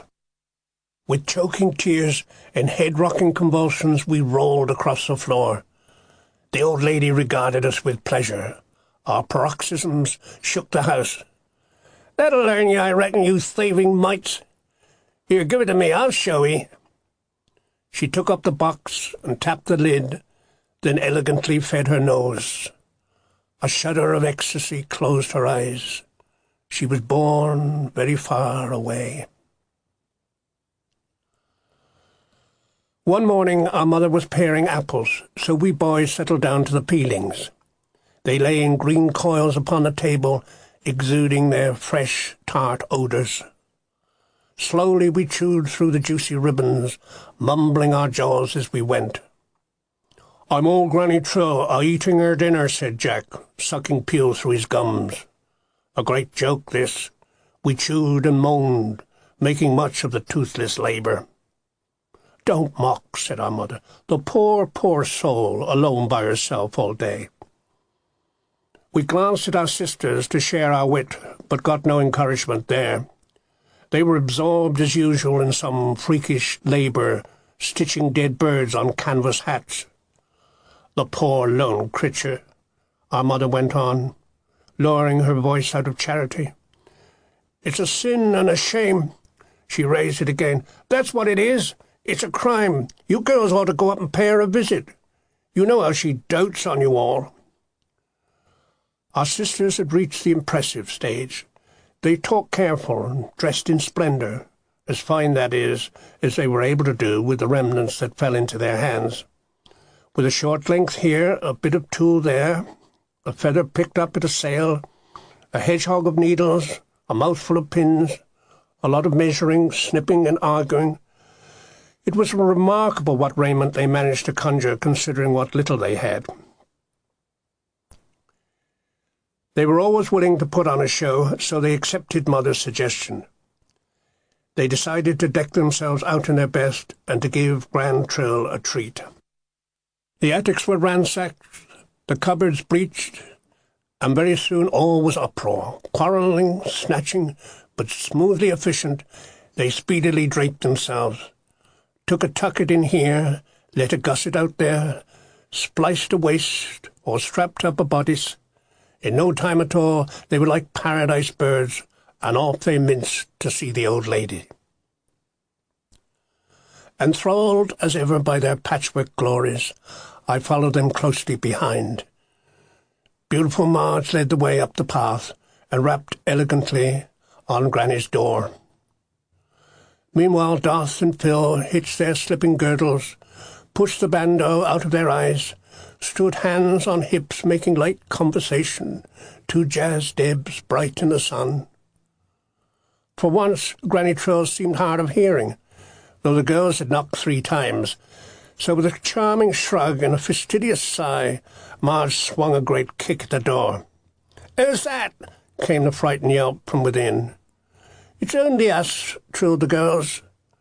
They waltzed through the door, apparitions of Rose, striking postures straight out of home notes. "How do we look then, Gran?" asked Marjorie. "This line is the mode, you know. We copied it out from a pattern book. It's the rage in Stroud, they say." Riffling their feathers, arching their necks, catching coy reflections in mirrors, they paraded the room, 3-legged flamingos, each lit by a golden down. To me they were something out of the sky, airborne visions of fairy light, and with all the enthusiasm they were capable of, they gave the old lady the works. Yet all was clearly not going well. There was a definite chill in the air. Granny watched them a while, then her jaws snapped shut. Worse still, her gum stopped chewing. Then she clapped her hands with a terrible crack. "You baggages! You jumped-up varmints! Be off, or I'll fetch me broom!" The girls retreated at the dainty double, surprised but in no way insulted. Their sense of fashion was unassailable, for were they not up with the times? How could the old girl know about belts and bandeau? After all, she was only a peasant. But later, Gran Trill took our mother aside and spoke grimly of her concern. "You better watch them girls of yourn. They'll bring shame on us one of these days. Strutting and tennis-playing and aping the gentry, it's carnal and blasphemy. Just you watch 'em, missus. I don't like their doings. Humble girls got to remember their stations." Mother, I fancy, was half with her there, but she wouldn't have dreamed of interfering. For several more years, the lives of the 2 old ladies continued to revolve in intimate enmity round each other. Like cold twin stars, linked but divided, they survived by a mutual balance. Both of them reached back similarly in time, shared the same modes and habits, the same sense of feudal order, the same rampaging, terrible God. They were far more alike than unalike, and could not abide each other. They arranged things, therefore, so that they never met. They used separate paths when they climbed the bank. They shopped on different days. They relieved themselves in different areas and staggered their church-going hours. But each one knew always what the other was up to and passionately disapproved. Granny Wallen worked at her flouring vats, boiling and blending her wines, or crawled through her cabbages, or tapped on our windows, gossiped and complained or sang. Granny Trill continued to rise in the dark, comb her waxen hair, sit out in the wood, chew, sniff, suck up porridge, and study her almanac. Yet between them they sustained a mutual awareness based solely on ear and nostril. When Granny Wallen's wines boiled, Granny Trill had convulsions. When Granny Trill took snuff, Granny Wallen had strictures, and neither let the other forget it. So all day they listened, sniffed and pried, rapping on floors and ceilings, and prowled their rooms with hawking coughs, chivying each other long range. It was a tranquil, bitter, pleasant life, perfected by years of custom, and to me they both seemed everlasting, deathless crones of an eternal mythology. They had always been somewhere there in the wainscot, and I could imagine no world without them. Then one day, as Granny Trill was clambering out of the wood, she stumbled and broke her hip. She went to bed then forever. She lay patient and yellow in a calico coat, her combed hair fine as a girl's. She accepted her doom without complaint, as though some giant authority, squire, father, or God, had ordered her there to receive it. "I knowed it was coming," she told our mother. "After that visitation, I saw it last week sitting at the foot of me bed. Some person in white, I don't know." There was a sharp early rap on our window next morning. Granny Wallen was bobbing outside. "Did you hear him, missus?" she said knowingly. "He been a-screeching around since midnight." The death bird was Granny Wallen's private pet and messenger, and she gave us a skip as she told us about him. "He got 3 or 4 times up in them yews. Her's going, you mark my words." And that day, indeed, Granny Trill died, whose bones were too old to mend. Like a delicate pale bubble, blown a little higher and further than the other girls of her generation, she had floated just long enough for each of us to catch sight of her, had hovered for an instant before our eyes, and then had popped suddenly and disappeared forever, leaving nothing on the air but a faint drying image and the tiniest cloud of snuff. The little church was packed for her funeral, for the old lady had been a landmark. They carried her coughing along the edge of the wood, and then drew it on a cart through the village. And Granny Wallen, dressed in a shower of jets, followed some distance behind, and during the service she kept at the back of the church, and everybody admired her. All went well to the lowering of the coffin, when there was a sudden and distressing commotion. Granny Wallen, ribbons flying, her bonnet awry, fought her way to the side of the grave. "It's a lie," she screeched, pointing down to the coffin. "That baggage were younger than me. 95, she says. Ain't more'n 90, and I gone on 92. It's a crime you letting her go to her maker, got up in such brazen lies. Dig up the old devil. Get her brass plate off. It's insulting the living church." They carried her away, struggling and crying, kicking out with her steel-sprung boots. Her cries grew fainter and were soon obliterated by the sound of the gravedigger's spades. The clump of clay falling on Gran Trill's coffin sealed her with her inscription forever. For no one knew the truth of her age. There was no one old enough to know. Granny Wallen had triumphed. She had buried her rival, and now there was no more to do. From then on she faded and diminished daily, kept to her house and would not be seen. Sometimes we heard mysterious knocks in the night, rousing and summoning sounds. But the days were silent. No one walked in the garden or came skipping to claw at our window. The wine fire sank and died in the kitchen, as did the sweet fires of obsession. About 2 weeks later, of no special disease, Granny Wallen gave up in her sleep. She was found on her bed, dressed in bonnet and shawl, and her signalling broom in her hand. Her open eyes were fixed on the ceiling in a listening stare of death. There was nothing, in fact, to keep her alive. No cause, no bite, no fury. Down under had joined up atop, having lived closer than anyone knew. Public death, private murder.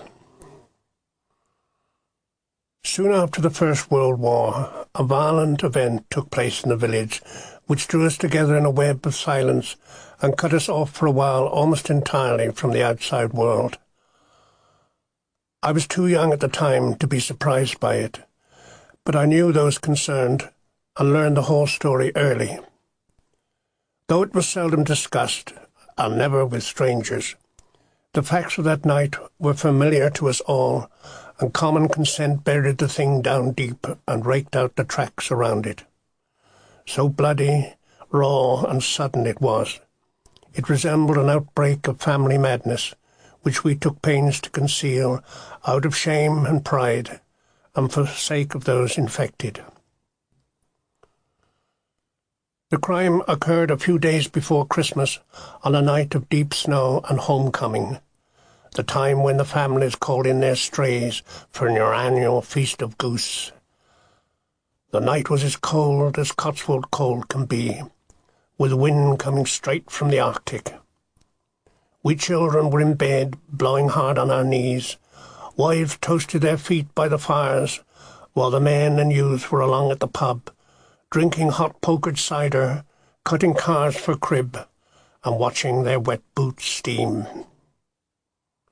But few cards were dealt and played that night. An apparition intervened. The door blew open in a gust of snow, and a tall man strode into the bar. He seemed to the drinkers both unknown and familiar. He had a sharp, tanned face, a nasal twang, and convinced of his welcome, he addressed everyone by name, while they lowered their eyes and nodded. Slapping the bar, he ordered drinks all round, and then he began to talk. Everyone, save the youths, remembered this man. Now they studied the change within him. Years ago, as a pale and bony lad, he had been packed off to one of the colonies, sent by subscription and the prayers of the church, as many a poor boy before him. Usually they went and were never heard from again, and their existence was soon forgotten.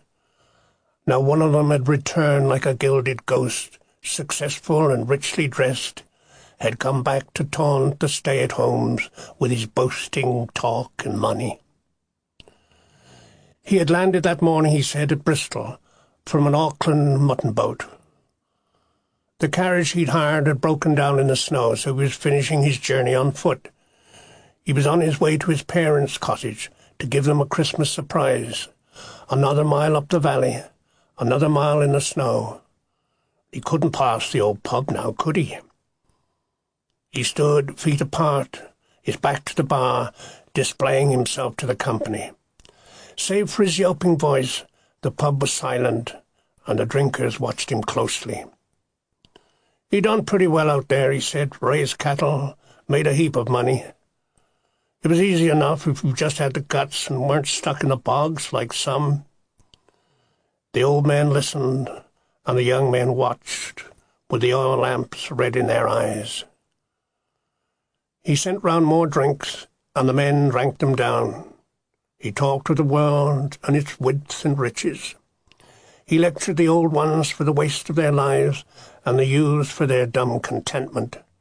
They slogged for the squire and the tenant farmers for a miserable 12 bob a week. They lived on potatoes and by touching their caps. They hadn't a sovereign to rub between them. They saw not a thing save Mark and each other and perhaps Stroud on a Saturday night. Did they know what he'd done, what he'd seen, what he'd made? His brown face was aglow with whiskey. He spread a sheaf of pound notes along the bar and fished a fat gold watch from his pocket. "That's nothing," he said. "That's only part of it. They should see his big farm in New Zealand, horses, carriages, meat every day, and he never said 'sir' to no one." The old men kept silent, but drank their free drinks, and sniggered every so often. The youths in the shadows just gazed at the man, and gazed at his spinning watch, and as he grew more drunk, they looked at each other, then stole away one by one. The weather outside had suddenly hardened into a blizzard of cutting snow. The night shut down to the blinding cold, and the village curled up in its sheets. When the public house closed and turned down its lamps, the New Zealander was the last to leave. He refused a lantern, said he was born here, wasn't he, and paid for his bill with gold. Then he buttoned his coat, shouted good night, and strode up the howling valley. Warm with whiskey and nearing home, he went singing up the hill. There were those in their beds who heard his last song, pitched wailing against the storm. When he reached the stone cross, the young men were waiting, a bunched group, heads down in the wind. "Well, Vincent," they said, and he stopped singing. They hit him in turn, beat him down to his knees, beat him bloodily down in the snow. They beat and kicked him for the sake of themselves as he lay there, face down, groaning. Then they ripped off his coat, emptied his pockets, threw him over the wall, and left him. He was insensible now from his wounds and the drink. The storm blew all night across him. He didn't stir again from the place where he lay, and in the morning he was found frozen to death. The police came, of course, but discovered nothing. Their inquiries were met by stares. But the tale spread quickly from mouth to mouth, was deliberately spread among us, was given to everyone, man and child, that we might learn each detail and hide it. The police left at last with the case unsolved, but neither we nor they forgot it. About 10 years later, an old lady lay dying, and towards the end she grew light-headed. The subject of her wandering leaked out somehow. She seemed to be haunted by a watch. "The watch," she kept mumbling. "They won't find the watch. Tell the boy to get it hid." A dark-suited stranger with a notebook in his hand appeared suddenly at her bedside. While she tossed and muttered, he sat and waited, head bent to her whispering mouth. He was patient, anonymous, and never made any fuss. He just sat by her bed all day, his notebook open, his pencil poised, the blank pages like listening ears. The old lady at last had a lucid moment and saw the stranger sitting beside her. "Who's this?" she demanded of her hovering daughter. The girl leaned over the bed. "It's all right, Mother," said the daughter distinctly. "It's only a police station gentleman. He hasn't come to make any trouble. He just wants to hear about the watch." The old lady gave the stranger a sharp, clear look, and uttered not another word.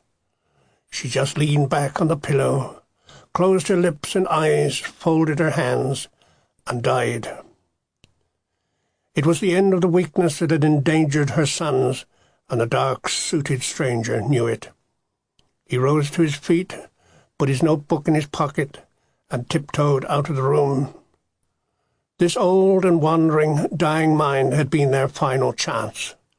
No other leads appeared after that, and the case was never solved. But the young men who had gathered in that winter ambush continued to live among us. I saw them often about the village, simple jokers, hard-working, mild, the solid heads of families. They were not treated as outcasts, nor did they appear to live under any special stain. They belonged to the village, and the village looked after them. They're all of them dead now, anyway.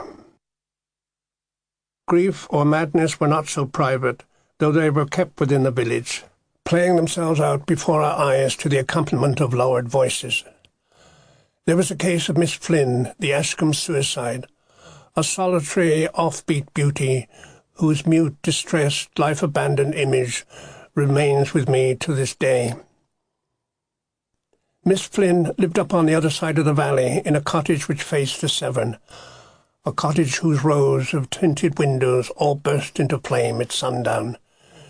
She was tall, consumptive, and pale as thistledown, a flock-haired pre-Raphaelite stunner, and she had a small wind harp which played tunes to itself by swinging in the boughs of her apple trees.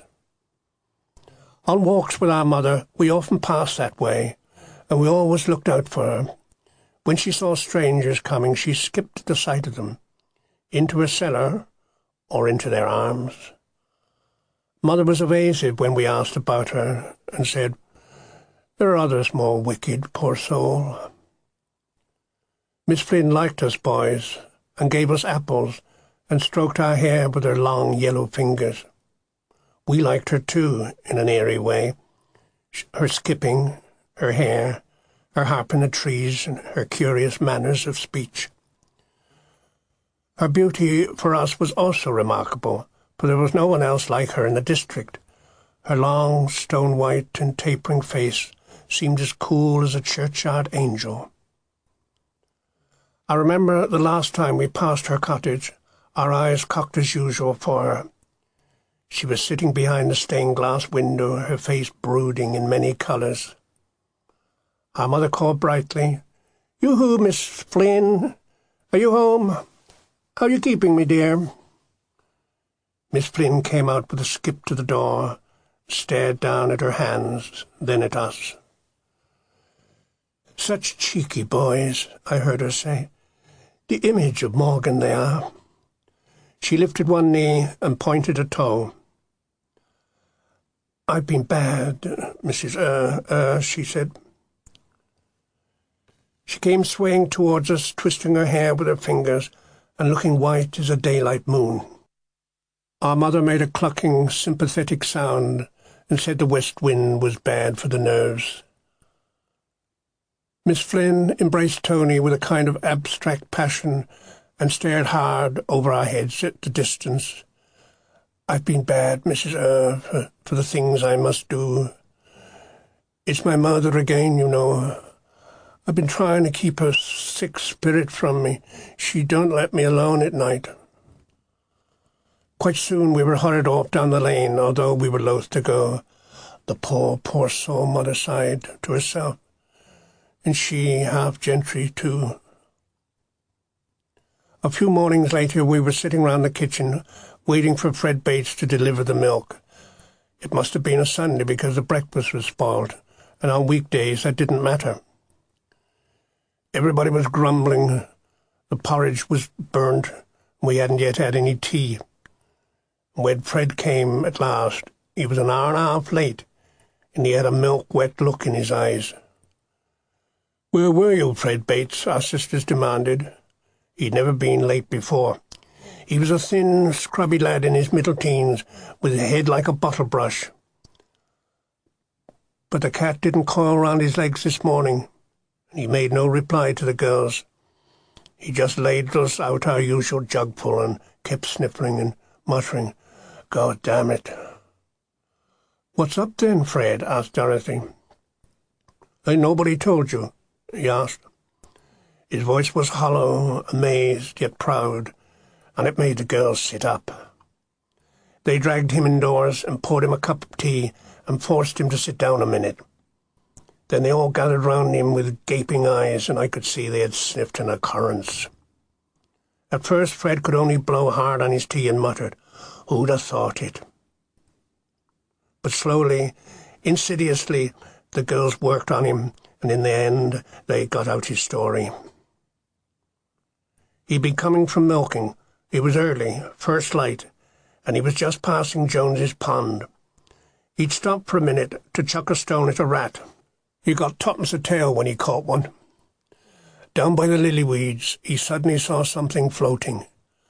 It was spread out white in the water. He thought at first it was a dead swan or something, or at least one of Jones's goats. But when he went down closer, he saw, staring up at him, the white, drowned face of Miss Flynn. Her long hair was loose, which made him think of a swan, and she wasn't wearing a stitch of clothes. Her eyes were wide open, and she was staring up through the water like somebody gazing through a window. Well, he'd got such a shock, he dropped one of his buckets, and the milk ran into the pond. He'd stood there a bit thinking, "That's Miss Flynn." And there was nobody but himself around. And then he'd run back to the farm and told them about it, and they'd come and fished her out with a hay rake. He'd not waited to see any more, not he. He got his milk to deliver. Fred sat for a while, sucking his tea, and we gazed at him with wonder. We all knew Fred Bates. We knew him well, and our girls often said he was soppy. Yet only 2 hours ago, and only just down the lane, he'd seen drowned Miss Flynn with no clothes on. Now he seemed to exude a sort of salty sharpness, so that we all wished to touch and taste him, and the excited girls tried to hold him back and make him go through his story again. But he finished his tea, sniffed hard, and left us, saying he'd still got his milk round to do. The news soon spread around the village, and women began to gather at their gates. "Have you heard?" "No, what?" "About poor Miss Flynn. Been and drowned herself down in the pond." "You just can't mean it." "Yes, Fred Bates found her." "Yes, he just been drinking tea in our kitchen." "I can't believe it. I only saw her last week." "I know. I just saw her yesterday. I said, 'Good morning, Miss Flynn,' and she said, 'Good morning, Mrs. Ayres,' you know, like she always did. But she was down in the town only Friday it was. I saw her in the home in Colonial." "Poor sad creature. Whatever made her do it? Such a lovely face she had. So good to our boys, she was kindness itself. To think of her lying there. She had a bit of a handicap, so they say." "You mean about those fellows?" "Oh, no, more than that." "What was it?" "Shh. Well, not everybody knows, of course." Miss Flynn was drowned. The women looked at me listening. I stole off and ran down the lane. I was dry with excitement and tight with dread. I just wanted to see the pond. A group of villagers, including my sisters, stood gaping down at the water. The pond was flat and green and empty, and a smudge of milk clung to the reeds. I hid in the rushes, hoping not to be seen, and stared at the seething stain. This was the pond that had choked Miss Flynn. Yet strangely, and not by accident, she had come to it naked, alone in the night, and had slipped into it like a bed. She lay down there and drew the water over her and drowned quietly away in the reeds. I gazed at the lily roots coiled deep down, at the spongy weeds around them. That's where she lay, a green foot under, still and all night by herself, looking up through the water as through a window, and waiting for Fred to come by. One of my knees began to quiver. It was easy to see her there, her hair floating out and her white eyes open, exactly as Fred Bates had found her. I saw her clearly, slightly magnified, and heard her vague, dry voice. "I'd be bad, Mrs. Eyre. It's my mother's spirit. She won't let me bide at night. The pond was empty. She'd been carried home on a hurdle, and the women had seen to her body. But for me, as long as I can remember, Miss Flynn remained drowned in that pond. As for Fred Bates, he enjoyed for a day a welcome wherever he went. He repeated his story over and over again and drank cups of tea by the dozen. But his fame turned bad very suddenly, for a more sinister sequel followed. The very next day, on a visit to Stroud, he saw a man crushed to death by a wagon. "Twice in 2 days," the villagers said. "You'll see the devil next." Fred Bates was avoided after that. We crossed roads when we saw him coming. No one would speak to him or look him in the eyes, and he wasn't allowed to deliver milk any more. He was sent off instead to work alone in a quarry, and it took him years to re-establish himself. The murder and the drowning were long ago, but to me they still loom large, the sharp death taste, tooth-edge of violence, the yielding to the water of that despairing beauty, the indignant blood in the snow. They occurred at a time when the village was the world, and its happenings all I knew. The village, in fact, was like a deep-running cave still linked to its antique past, a cave whose shadows were cluttered by spirits and by laws still vaguely ancestral. This cave that we inhabited looked backwards through chambers that led to ghostly beginnings, and had not as yet been tidied up or scrubbed clean by electric light or suburbanized by the Victorian church or papered by cinema screens. It was something we just had time to inherit and dimly know. The blood and belief of generations who had been in this valley since the Stone Age. That continuous contact has at last been broken, the deeper cave sealed off forever. But arriving, as I did, at the end of that age, I caught a whiff of something as old as the glaciers. There were ghosts in the stones, in the trees and the walls, and each field and each hill had several. The elder people knew about these things and would refer to them in personal terms, and there were certainly landmarks about the valley, tree clumps, corners and woods that bore separate, antique, half-muttered names that were certainly older than Christian. The women in their talk still used these names, which are not used now anymore. There was also a frank and unfearful attitude to death, and an acceptance of violence as a kind of ritual, which no one accused or pardoned. In our grey stone village, especially in winter, such stories never seemed strange.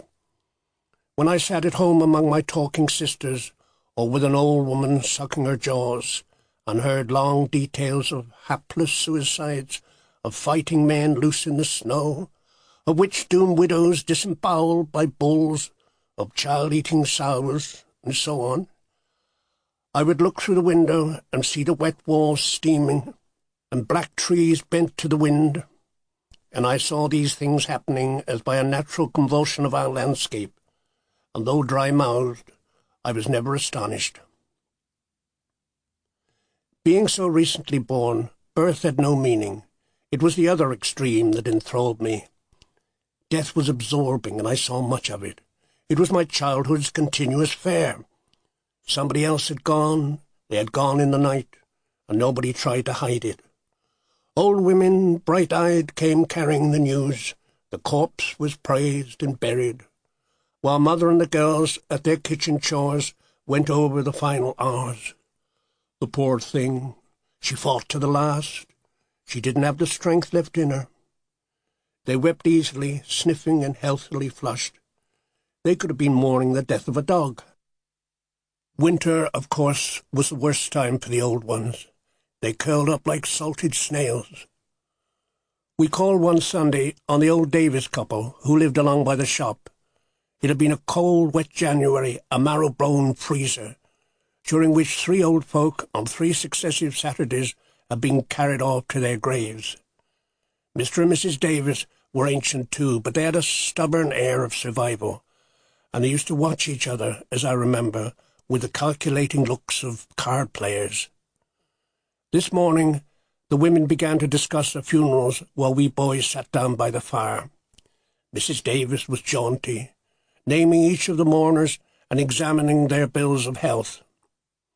She rocked her white head, shot her husband a glance, and said she wondered who would be next, and the old man listened, fed some sticks to the fire, and then knocked out his pipe on his leggings. "You best fasten them windows, missus," he said. "The old bugger seems to snatch 'em weekends." He wheezed at that and coughed a bit, and then relapsed into a happy silence. His wife considered him brightly for a moment, and then turned with a sigh to our mother. "Once you had to run to keep up with him," she said. "You can talk to him now all right. He's no longer the way as I remember.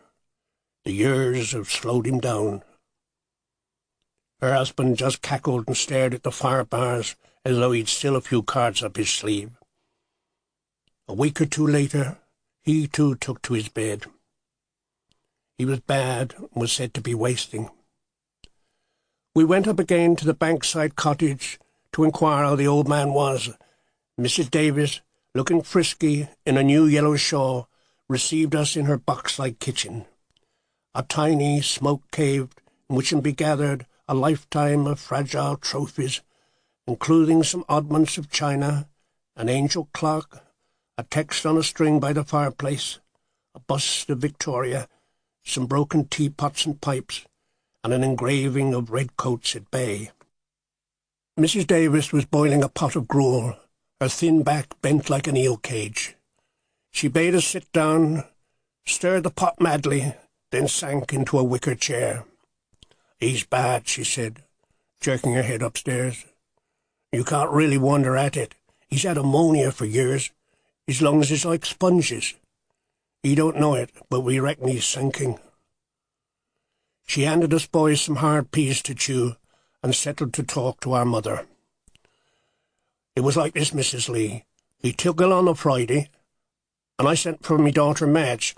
We fetched him 2 doctors, Dr. Wills and Dr. Packer, but they fell out over the operation. Dr. Wills, you see, he don't believe in cutting, so he gave him a course of treatment. But Dr. Packer, he got in a pet over that, he being a rigid one for the knife. But Albert wouldn't be messed about. He said he'd no mind to be butchered. 'Give me a bit of boiled bacon and let me bide,' he said. I'm with him there, of course. It's true, you know. Once you've been cut, you're never the same again." "Well, let me finish the gruel," said Mother, standing up. "You're trying to do too much." Mrs. Davis surrendered the ladle vaguely and shook out her shawl around her. "Do you know, Mrs. Lee, I was sitting here last night, just counting all them's been took, and from Farmer Lusty's up to the memorial, I reckon 'twere nigh on 100. She folded her hands into a pious box and settled her eyes on the ceiling. "Give me the strength to fight the world and that what's to come upon us." Later we were allowed to climb up the stairs and visit the old man in his bed. Mr. Davis was sinking. That was only too clear. He lay in the ice-cold, poky bedroom, his breath coming rough and heavy, his thin brown fingers clutching the sheets like hooks of copper wire. His face was a skull wrapped in yellow paper, pierced by 2 brilliant holes. His hair had been brushed so that it stuck from his head like frosted grass on a stone. "I brought the boys to see you," cried Mother. But Mr. Davis made no answer. He just stared away at some shiny distance, at something we could not see. There was a long, long silence, smelling of cologne and bed dust, of damp walls and apple-sweet fever. Then the old man sighed and shrank even smaller, a bright wetness against the pillow.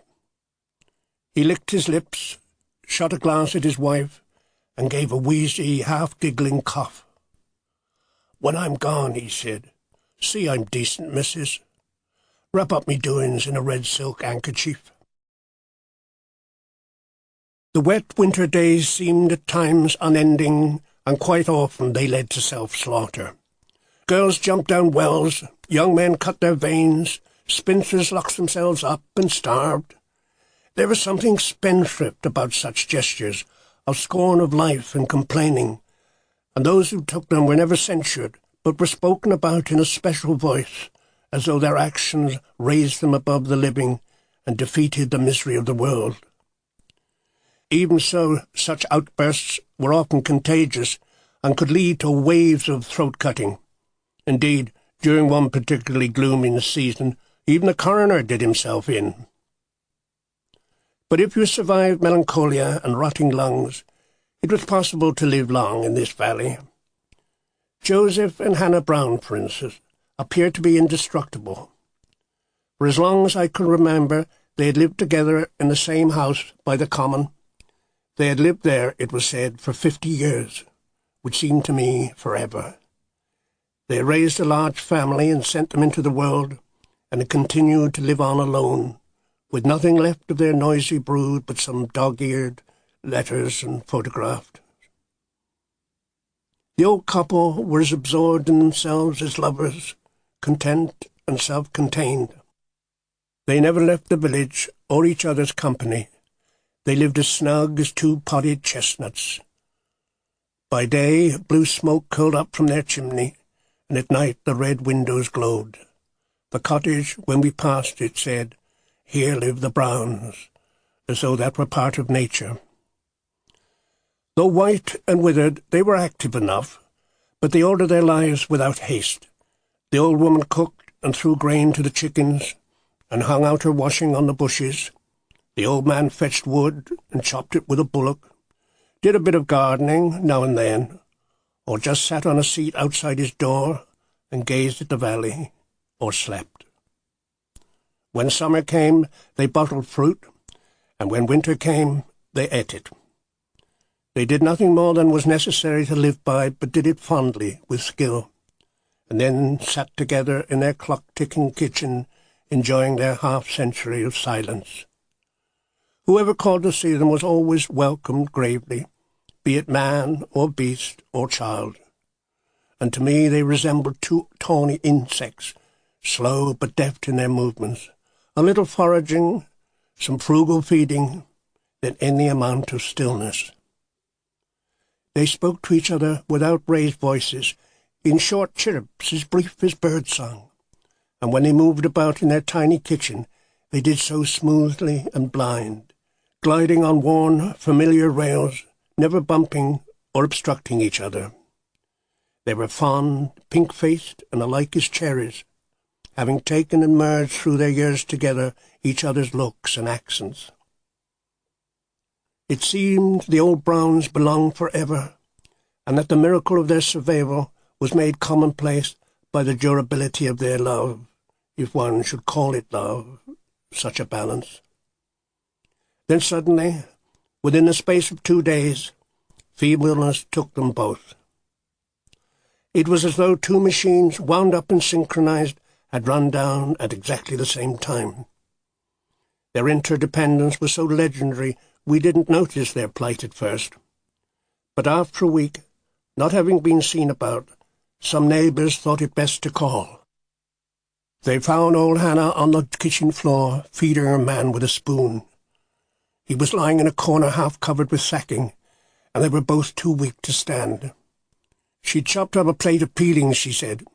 She hadn't been able to manage the fire. But they were all right, really. Just a touch of the damp. They'd do, and it didn't matter. Well, the authorities were told, the visiting spinsters got busy, and it was decided they would have to be moved. They were too frail to help each other now, and their children were too scattered, too busy. There was but one thing to be done, and it was for the best. They would have to be moved to the workhouse. The old couple were shocked and terrified, and lay clutching each other's hands. The workhouse, always a word of shame, grey shadow falling on the close of life, most feared by the old, even when called the infirmary, abhorred more than debt or prison or beggary, or even a stain of madness. Hannah and Joseph thanked the visiting spinsters, but pleaded to be left at home, to be left where they wanted, to cause no trouble, just simply to stay together. The workhouse could not give them the mercy they needed, but could only divide them in charity. Much better to hide or die in a ditch, or to starve in one's familiar kitchen, watched by the objects one's life had gathered, the scrubbed, empty table, the plates and saucepans, the cold grate, the white, stopped clock. "You'll be well looked after," the spinster said, "and you'll see each other twice a week." The bright, busy voices cajoled in authority, and the old couple were not trained to defy them.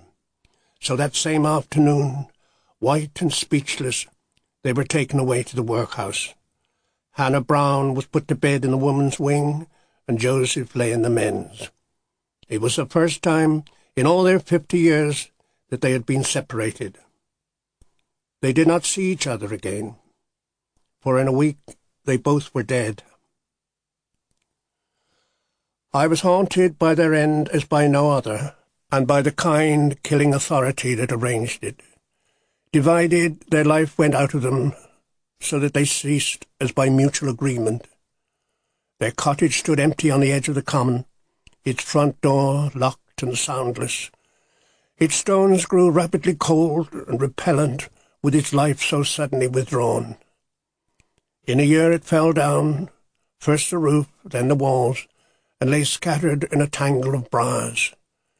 Its decay was so violent and overwhelming, it was as though the old couple had wrecked it themselves. Soon all that remained of Joe and Hannah Brown, and of their long, close life together, were some grass-grown stumps, a garden gone wild, some rusty pots, and a dog rose.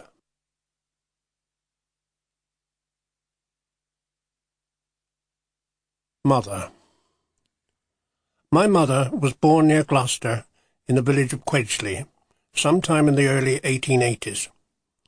On her own mother's side, she was descended from a long, static line of Cotswold farmers who had been deprived of their lands through a monotony of disasters, in which drink, simplicity, gambling, and robbery played more or less equal parts.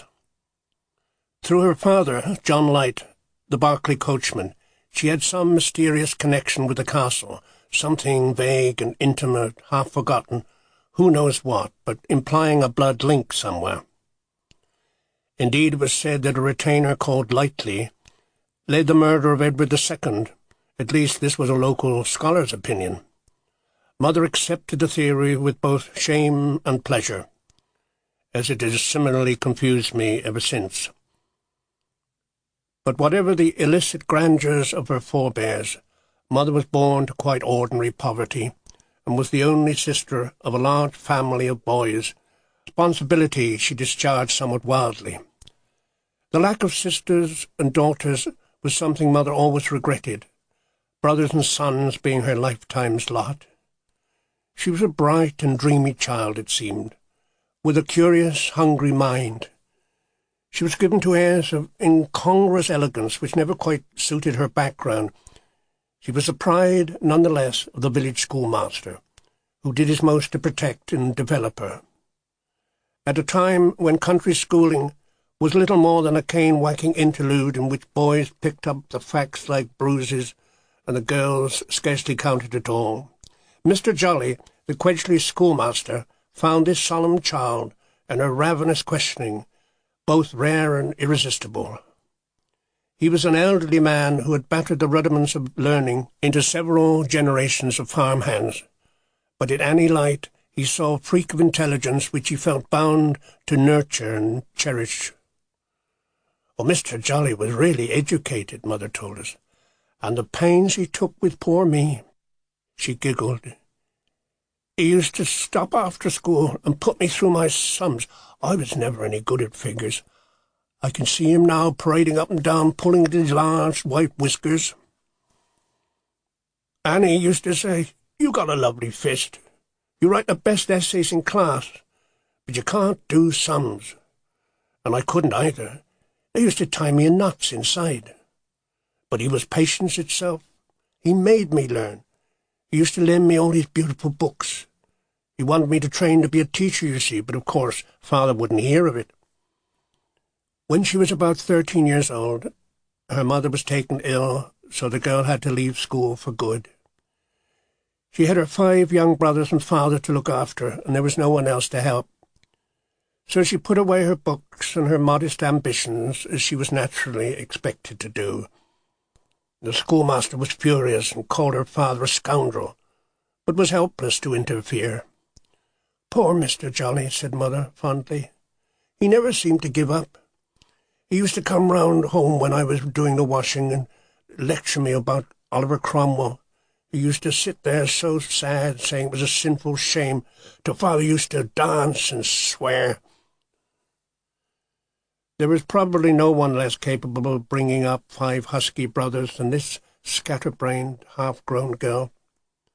But she did what she could, at least. Meanwhile, she grew into tumble-haired adolescence, slapdashing the housework in fits of abstraction and sliding into trances over the vegetables. She lived by longing rather than domestic law.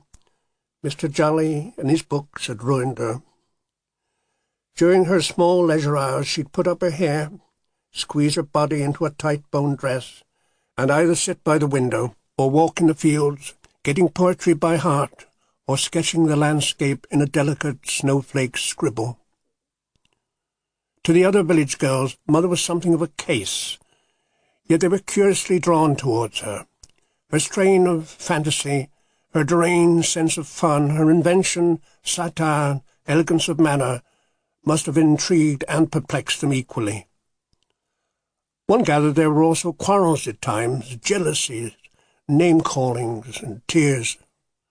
But there existed a coterie among the Quedgeley girls, of which Mother was the exasperating centre. Books were passed round, excursions arranged, boys confounded by witty tongues. Beatty Thomas, Vi Phillips, the laughs we used to have, the things we did, we were terrible. When her brothers were big enough to look after themselves, Mother went into domestic service. Wearing her best straw hat and carrying a rope-tied box, 17 and shapely, half wistful, half excited, she set out alone for that world of great houses which, in those days, absorbed most of her kind. As scullery maid, housemaid, nursemaid, parlour-maid, in large manors all over the West she saw luxuries and refinements she could never forget, and to which, in some ways, she naturally belonged. The idea of the gentry, like love or the theatre, stayed to haunt her for the rest of her life. It haunted us too, through her. "Real gentry wouldn't hear of it," she'd say. "The gentry always do it like this." Her tone of voice, when referring to their ways, was reverent, genteel, and longing. It proclaimed standards of culture we could never attain, and mourned their impossible perfections. Sometimes, for instance, faced by a scratch meal in the kitchen, Mother would transform it in a trance of memory. A gleam would come into her hazy eyes and a special stance to her body. Lightly she would deploy a few plates on the table and curl her fingers airily. For dinner, they had every place just so. Personal cruets for every guest. Grimly we settled to our greens and bacon, and there was no way to stop her now. The silver and napery must be arranged in order, a set for each separate dish. Our old bent forks would be whisked into line, helter-skelter along the table. First of all, the butler would bring in some soup, scoop, and begin by serving the ladies. There'd be the river trout next, or fresh salmon, flick, lightly sprinkled with herbs and sauces, and then some woodcock, perhaps, or a guinea fowl, oh, yes, and a joint as well, and cold ham on the sideboard too, if you wished. For the gentlemen only, of course. The ladies never did more than pick at their food. Why not? Oh, that wasn't thought proper. And then cook would send in some violet cakes, There'd be walnuts and fruit and brandy. You'd have wine, of course, with every dish, each served in different glass. Stunned, we would listen, grinding our teeth and swallowing our empty hungers. Meanwhile, Mother would have completely forgotten our soup, which then boiled over and put out the fire. But there were other stories of big house life, which we found somewhat less affronting, glimpses of balls and their shimmering company, the chandeliers loaded with light. We cleared a barrel of candle ends next morning. And then Miss Emily's betrothal. Oh, what a picture she was! We were allowed to peep from the stairs. A man came from Paris just to do her hair. Her dress had 1,000 pearls. There were fiddlers in black perched up in the gallery, and the gentlemen all wore uniform. And then the dances, the polka, two-step, the schottische. Oh dear, I was carried away.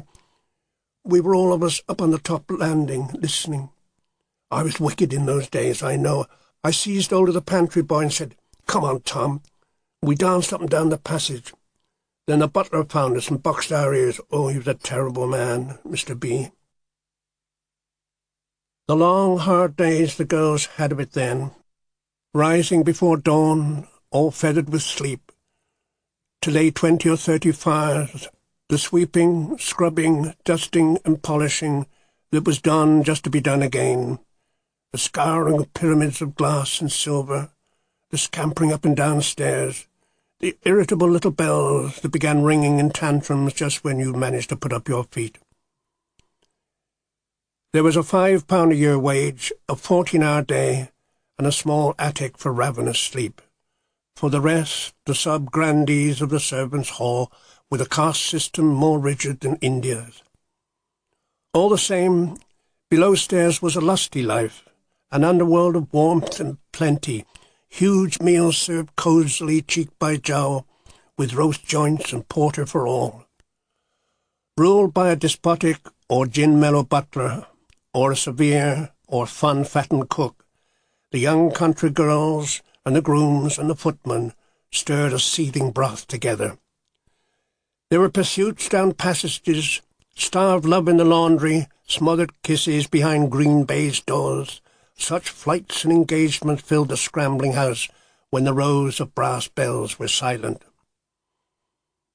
How did Mother fit into all this, I wonder? And those neat-fingered parlour queens, prim-over housemaids, reigning cooks, raging nanas who ordered her labours, what could they have made of her?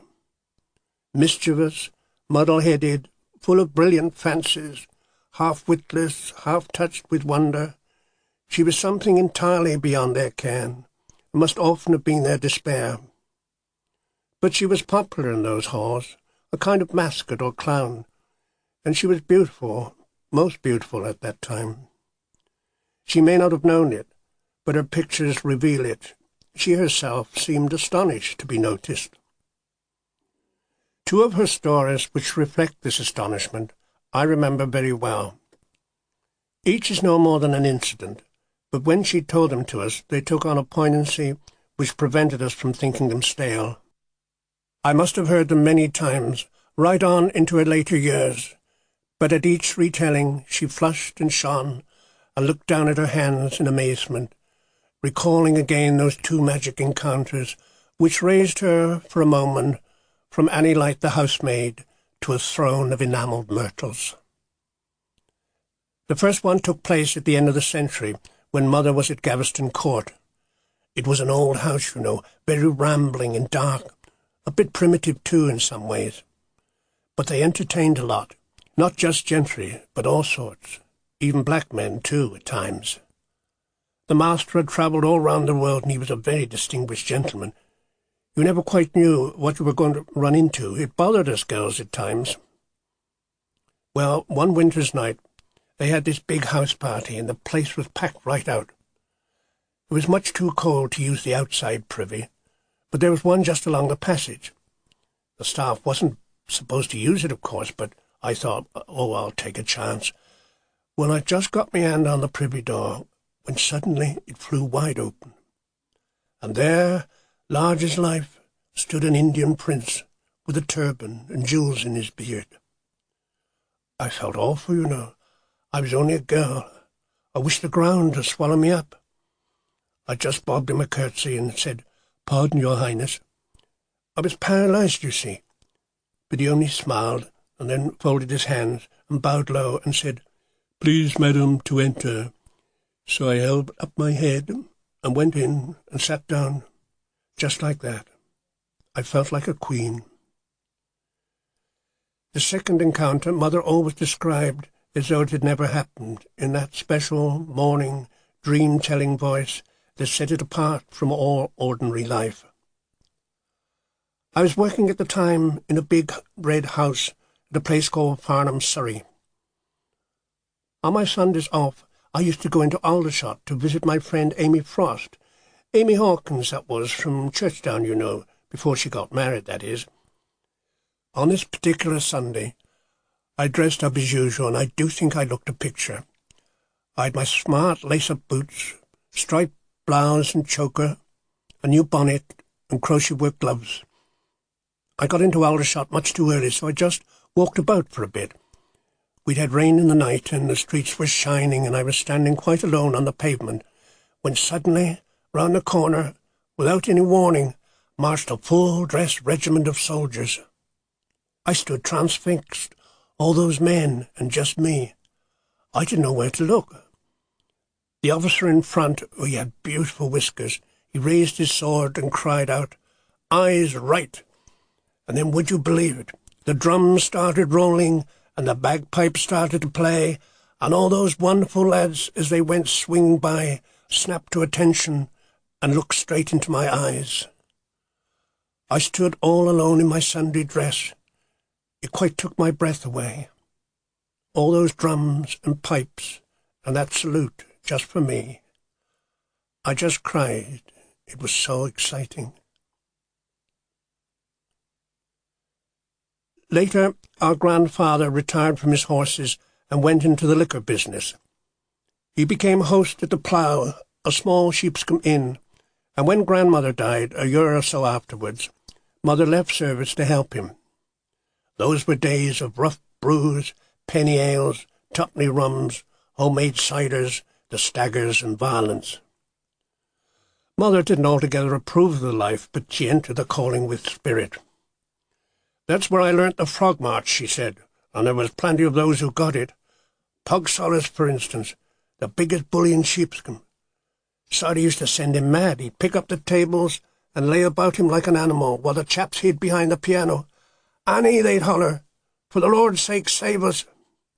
I was the only one could handle Pug. Many's a time I've caught him by the collar and run him along the passage. Others, too, if they made me wild, I'd throw them out into the road. Dad was too easy. So it was me had to do it. They smirk when they see me now." The Plough Inn was built as one of the small stages on the old coach road to Birdlip, but by Mother's time the road had decayed and was no longer the main route to anywhere. One or two porters, impelled by old habits, still used the lane and the inn, and Mother gave them ale and bacon suppers and put them to sleep in the stables. Otherwise, few travellers passed that way, and the lane was mostly silent. So through the long afternoons, Mother fell into dreams of idleness, would dress in her best and sit on the terrace, reading or copying flowers. She was a lonely young woman, mysteriously detached, graceful in face and figure. Most of the village boys were afraid of her stormy temper, her superior wit, her unpredictable mental exercises. Mother spent several odd years in the village pub, living her double life, switching from barroom rages to terrace meditations, and waiting while her 20s passed. Grandfather, on the other hand, spent his time in the cellars, playing the fiddle across his boot. He held the landlordship of an inn to be the same as Shaw's definition of marriage, as something combining the maximum of temptation with a maximum of opportunity. So he seldom appeared except late in the evening, when he'd pop up through a hole in the floor, his clothes undone, his face streaming with tears, singing The Warrior's Little Boy. Mother stuck by him faithfully, handled the drunks, grew older, and awaited deliverance. Then one day she read in a local paper, "Widower, 4 children, seeks housekeeper." She had had enough of pug solids by now and of fiddle tunes in the cellar. She changed into her best, went out on the terrace, sat down and answered the advertisement. A reply came back, an appointment was made, and that's how she met my father. When she moved into his tiny house in Stroud and took charge of his 4 small children, Mother was 30 and still quite handsome. She had not, I suppose, met anyone like him before. This rather priggish young man, with his devout gentility, his airs and manners, his music and ambitions, his charm, bright talk, and undeniable good looks, overwhelmed her as soon as she saw him. So she fell in love with him immediately, and remained in love forever. And herself being comely, sensitive, and adoring, she attracted my father also, and so he married her. And so, later, he left her, with his children and some more of her own. When he'd gone, she brought us to the village and waited. She waited for 30 years. I don't think she ever knew what made him desert her, though the reason seemed clear enough. She was too honest, too natural for this frightened man, too remote from his tidy laws. She was, after all, a country girl, disordered, hysterical, loving. She was muddled and mischievous as a chimney jackdaw. She made her nest of rags and jewels, was happy in the sunlight, squawked loudly at danger, pried and was insatiably curious, forgot when to eat or ate all day, and sang when sunsets were red. She lived by the easy laws of the hedgerow, loved the world and made no plans, had a quick, holy eye for natural wonders, and couldn't have kept a neat house for her life. What my father wished for was something quite different, something she could never give him, the protective order of an unimpeachable suburbia, which was what he got in the end. The 3 or 4 years Mother spent with my father, she fed on for the rest of her life. Her happiness at that time was something she guarded, as though it must ensure his eventual return. She would talk about it almost in awe, not that it had ceased, but that it had happened at all. He was proud of me then. I could make him laugh. "Nance, you're a killer," he'd say. He used to sit on the doorstep, quite helpless with giggles at the stories and things I told him. He admired me, too. He admired my looks. He really loved me, you know. "Come on, Nance," he'd say. "Take out your pins. Let your hair down. Let's see it shine." He loved my hair. It had gold lights in it, and it hung right down my back, so I'd sit in the window and shake it over my shoulders. It was so heavy you wouldn't believe, and he'd twist and arrange it so that it caught the sun, and then sit and just gaze and gaze. Sometimes, when your children were all in bed, he'd clear all his books away. "Come on, Nance," he'd say. "I've had enough of them. Come and sing us a song." We'd go to the piano, and I'd sit on his lap, and he'd play with his arms around me, and I'd sing him Killarney and Only a Rose. They were both his favourites then. When she told us these things, it was yesterday, and she held him again in her enchantment. His later scorns were stripped away, and the adored was again adoring. She'd smile and look up the weed-choked path as though she saw him coming back for more. But it was over all right. He'd gone for good. We were alone, and that was that. Mother struggled to keep us clothed and fed, and found it pretty hard going. There was never much money, perhaps just enough, the few pounds that Father sent us. But it was her own muddle-headedness that Mother was fighting, her panic and innocence, forgetfulness, waste, and a creeping tide of debt. Also her outbursts of wayward extravagance which splendidly ignored our needs. The rent, as I said, was only 3 and 6pence a week. But we were often 6 months behind, and then there would be no meat at all from Monday to Saturday, and on Sunday a fabulous goose. No coal or new clothes for the whole of the winter. Then she'd take us all to the theatre. Jack, with no boots, would be expensively photographed. A new bedroom suite would arrive.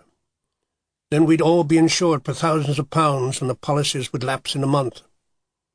Suddenly the iron frost of destitution would clamp down on the house, to be thawed out by another orgy of borrowing, while harsh things were said by our more sensible neighbours, and people ran when they saw us coming. In spite of all this, Mother believed in good fortune, and especially in newspaper competitions. She was also convinced that if you praised a firm's goods, they would shower you with free samples and money.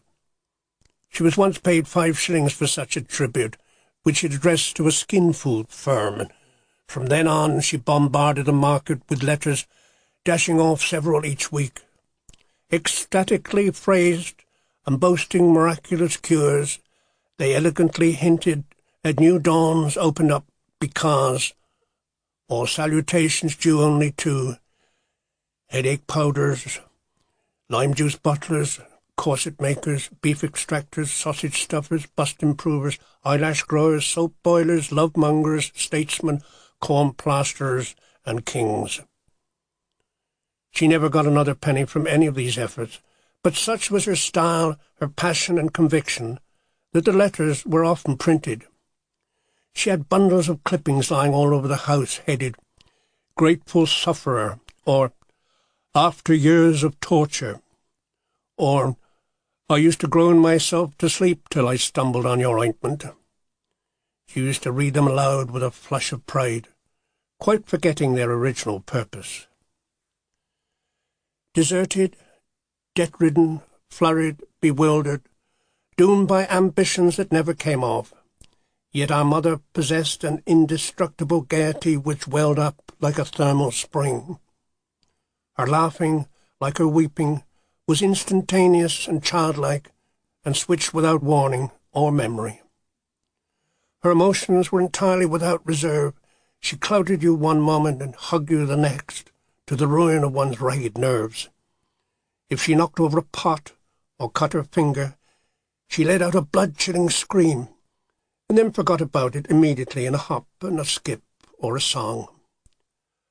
I can still seem to hear her blundering about the kitchen, shrieks and howls of alarm, an occasional oath, a gasp of wonder, a sharp command to things to stay still.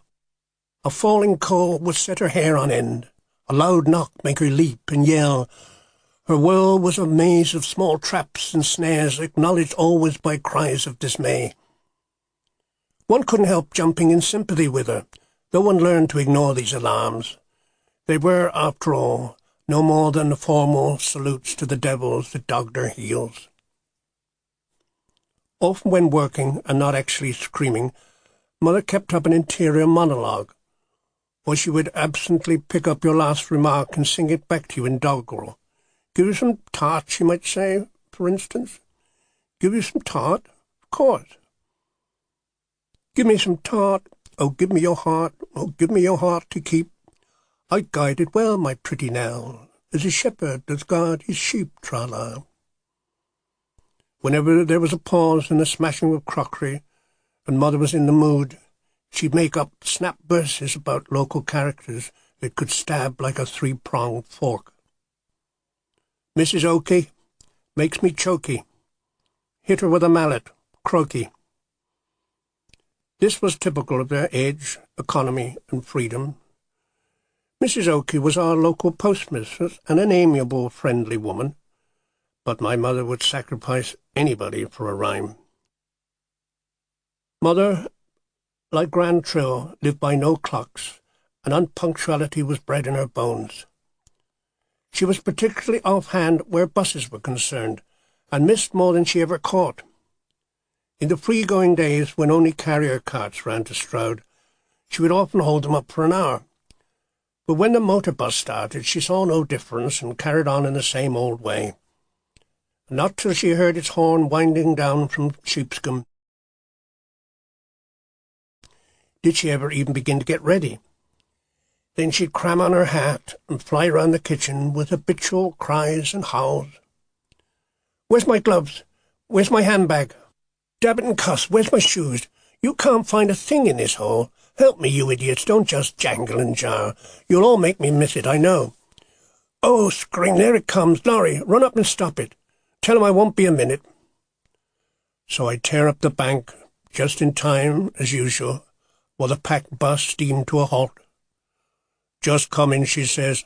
"Got her find her shoes. Won't be a minute," she says. Misery for me. I stood there blushing. The driver honked his horn, while all the passengers leaned out of the windows and shook their umbrellas crossly. "Mother Lee again? Lost her shoes again? Come on, put a jerk in it there."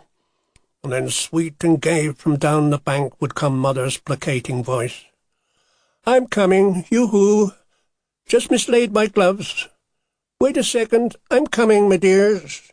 And puffing, smiling, hat crooked, scarf dangling, clutching her baskets and bags, she'd come hobbling at last through the stinging nettles and climb hiccuping into her seat. When neither bus nor carrier cart were running, Mother walked the 4 miles to the shops, trudging back home with her baskets of groceries and scattering packets of tea in the mud. When she tired of this, she'd borrow my sister Dorothy's bicycle, though she never quite mastered the machine. Happy enough when the thing was in motion, it was stopping and starting that puzzled her. She had to be launched on her way by running parties of villagers, and to stop, she'd ride into a hedge. With the Stroud cooperative stores, where she was a registered customer, she'd come to a special arrangement. This depended for its success on a quick ear and timing, and was a beautiful operation to watch. As she coasted downhill towards the shop's main entrance, she'd let out one of her screams. An assistant, specially briefed, would tear through the shop, out the side door, and catch her in his arms. He had to be both young and nimble, for if he missed her, she piled up by the police station. Our mother was a buffoon, extravagant and romantic, and was never taken wholly seriously. But within her she nourished a delicacy of taste, a sensibility, a brightness of spirit, which, though continuously bludgeoned by the cruelties of her luck, remained uncrushed and unembittered to the end. Wherever she got it from, God knows, or how she managed to preserve it. But she loved this world and saw it fresh with hopes that never clouded. She was an artist, a light-giver and an original, and she never for a moment knew it. My first image of my mother was of a beautiful woman, strong, bounteous, but with a gravity of breeding that was always visible beneath her nervous chatter. She became, in a few years, both bent and worn, her healthy opulence quickly gnawed away by her later trials and hungers. It is in this second stage that I remember her best, for in this stage she remained the longest. I can see her prowling about the kitchen, dipping a rusk into a cup of tea, with hair loose tangled and shedding pins, clothes shapelessly humped around her, eyes peering sharply at some revelation of the light, crying, "Ah," or "Oh," or "There," talking of Tonks, or reciting Tennyson, and demanding my understanding. With her love of finery, her unmade beds, her litter of unfinished scrapbooks, her taboos, superstitions, and prudishness, her remarkable dignity, her pity for the persecuted, her awe of the gentry, and her detailed knowledge of all the family trees of all the royal houses of Europe, she was a disorganized mass of unreconciled denials, a servant girl born to silk. Yet in spite of all this, she fed our oafish wits with steady, imperceptible shocks of beauty. Though she tortured our patience and exhausted our nerves, she was all the time building up around us, by the unconscious revelation of her loves, an interpretation of man and the natural world so unpretentious and easy that we never recognized it then, yet so true that we never forgot it. Nothing now did I ever see that has the edge of gold around it, the change of a season, a jewelled bird in a bush, the eye of orchids, water in the evening, a thistle, a picture, a poem, but my pleasure pays some brief duty to her. She tried me at times to the top of my bent, but I absorbed from birth, as now I know, the whole earth through her jaunty spirit. Not until I left home did I ever live in a house where the rooms were clear and carpeted, where corners were visible and window seats empty, and where it was possible to sit on a kitchen chair without first turning it up and shaking it. Our mother was one of those obsessive collectors who spend all their time stuffing the crannies of their lives with a ballast of wayward objects. She collected anything that came to hand. She never threw anything away. Every rag and button was carefully hoarded, as though to lose it would imperil us all. 2 decades of newspapers, yellow as shrouds, was the dead past she clung to, the years saved for my father, maybe something she wished to show him. Other crackpot symbols also littered the house, chair springs, boot lasts, sheets of broken glass, corset bones, picture frames, fire dogs, top hats, chessmen, feathers, and statues without heads. Most of these came on the tides of unknowing, and remained as though left by a flood. But in one thing, old China, Mother was a deliberate collector, and in this had an expert's eye. Old China, to Mother, was gambling, the bottle, illicit love, all stirred up together. The sensuality of touch and the ornament of taste she was born to but could never afford. She hunted old China for miles around, though she hadn't the money to do so. She haunted shops and sales with wistful passion, and by wheedling, guile, and occasional freaks of chance, carried several fine pieces home. Once, I remember, there was a big auction at Bisley, and Mother couldn't sleep for the thought of its treasures. "It's a splendid old place," she kept telling us. "The Delacourt family, you know. Very cultivated they were, or she was at least. It would be a crime not to go and look." When the sale day arrived, Mother rose right early and dressed in her auction clothes. We had a cold, scratched breakfast. She was too nervy to cook. Then she edged herself out through the door. "I shall only be looking. I shan't buy, of course. I just wanted to see their spode." Guiltily she met our expressionless eyes, and then trotted away through the rain. That evening, just as we were about to have tea, we heard her calling as she came down the bank. "Boys! Marge! Darth! I'm home! Come and see!" Mud-stained, flushed, and just a little shifty, she came hobbling through the gate. "Oh, you should have been there. Such china and glass. I never saw anything like it. Dealers all over the place. But I did 'em all in the eye. Look, isn't it beautiful? I just had to get it.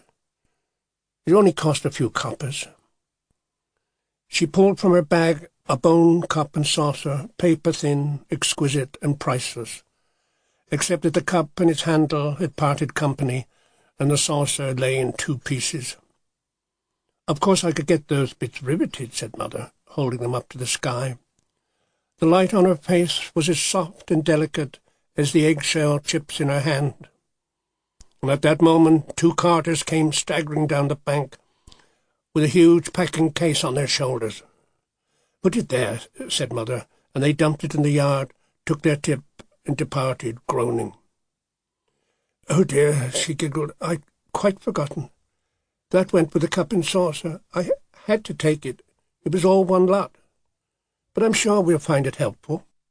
We broke open the crate with a blow from the chopper and gathered to inspect its contents. Inside was a ballcock, a bundle of stair rods, an aigrette, the head of a spade, some broken clay pipes, a box full of sheep's teeth, and a framed photograph of Leamington Baths. In this way, and others, we got some beautiful china, some of it even perfect. I remember a saved clock once, pink crushed with angels, and a set of crowned derby in gold, and some airy figures from Dresden or somewhere that were like pieces of bubble-blown sunlight. It was never quite clear how Mother came by them all, but she would stroke and dust them, smiling to herself, and place them in different lights, or just stop and gaze at them, broom in hand, and sigh and shake with pleasure. They were all to her as magic casements, some cracked, some gravelled with faults, but each opening onto a secret world she knew instinctively but could never visit. She couldn't keep any of them long, however. She just had time to look them up in books, to absorb their shapes and histories. Then guilt and necessity sent her off to Cheltenham to sell them back to the dealers. Sometimes, but rarely, she made a shilling or two profit, which eased her mind a little. But usually her cry was, "Oh dear, I was foolish. I should really have asked them double." Mother's father had a touch with horses, and she had the same with flowers. She could grow them anywhere, at any time, and they seemed to live longer for her.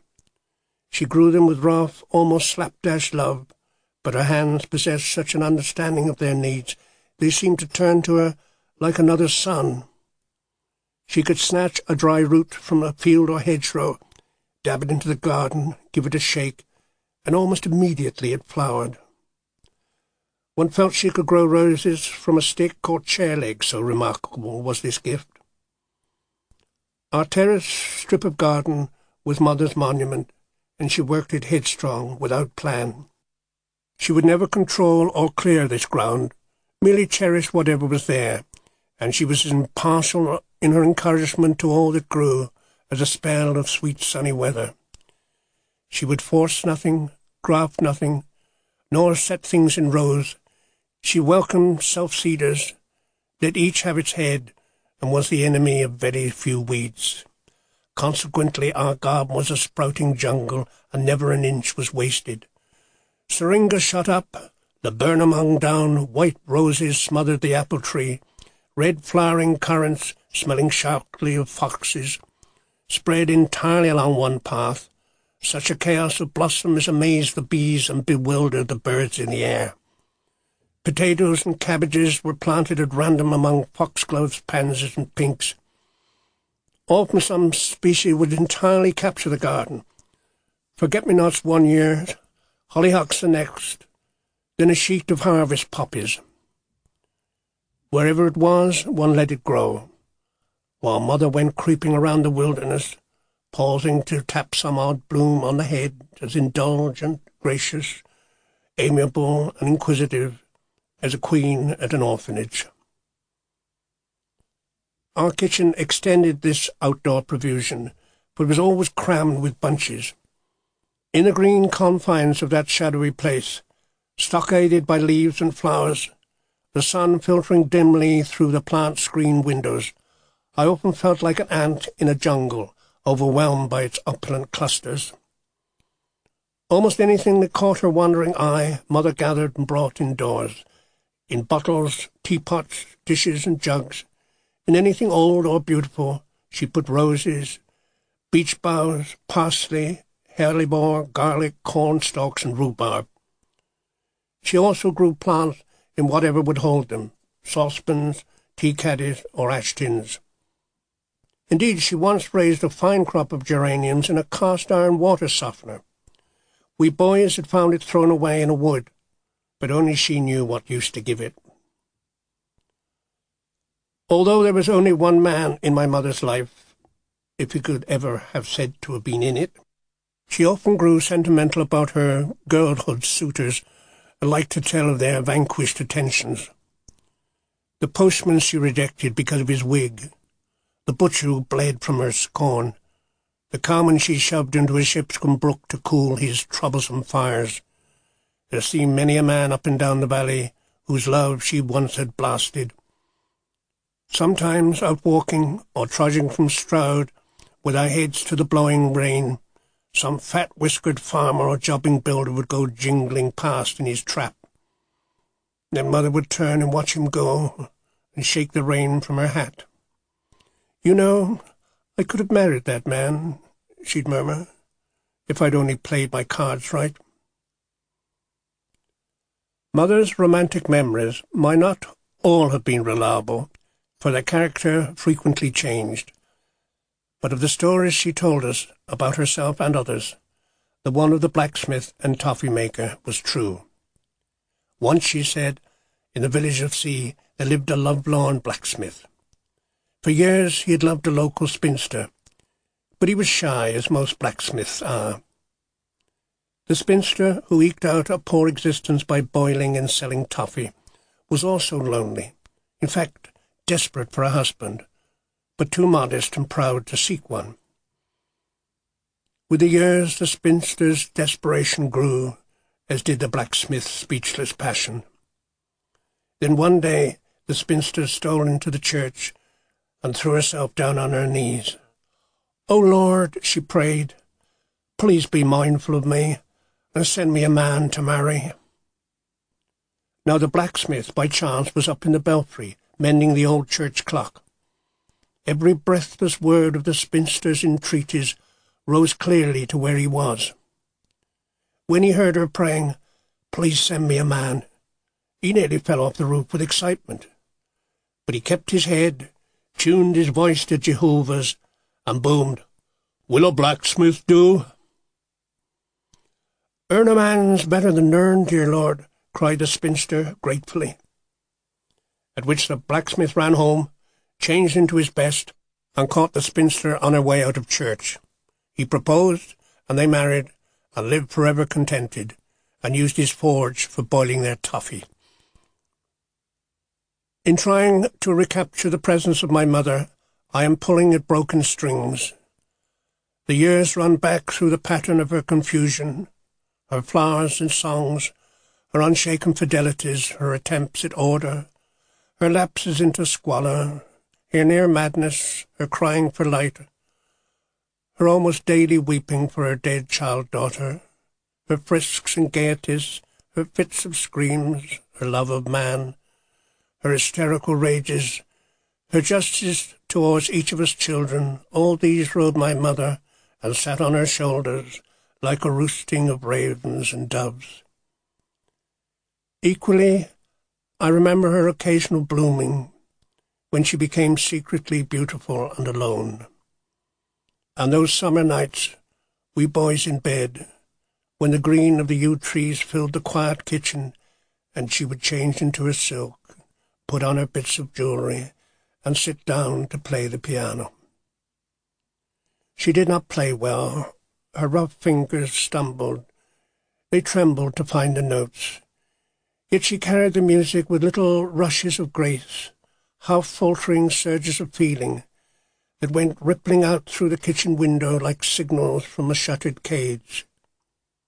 Solitary, eyes closed, in her silks and secrets, tearing arpeggios from their yellow keys, yielding through dusty but golden chords to the peak of that private moment.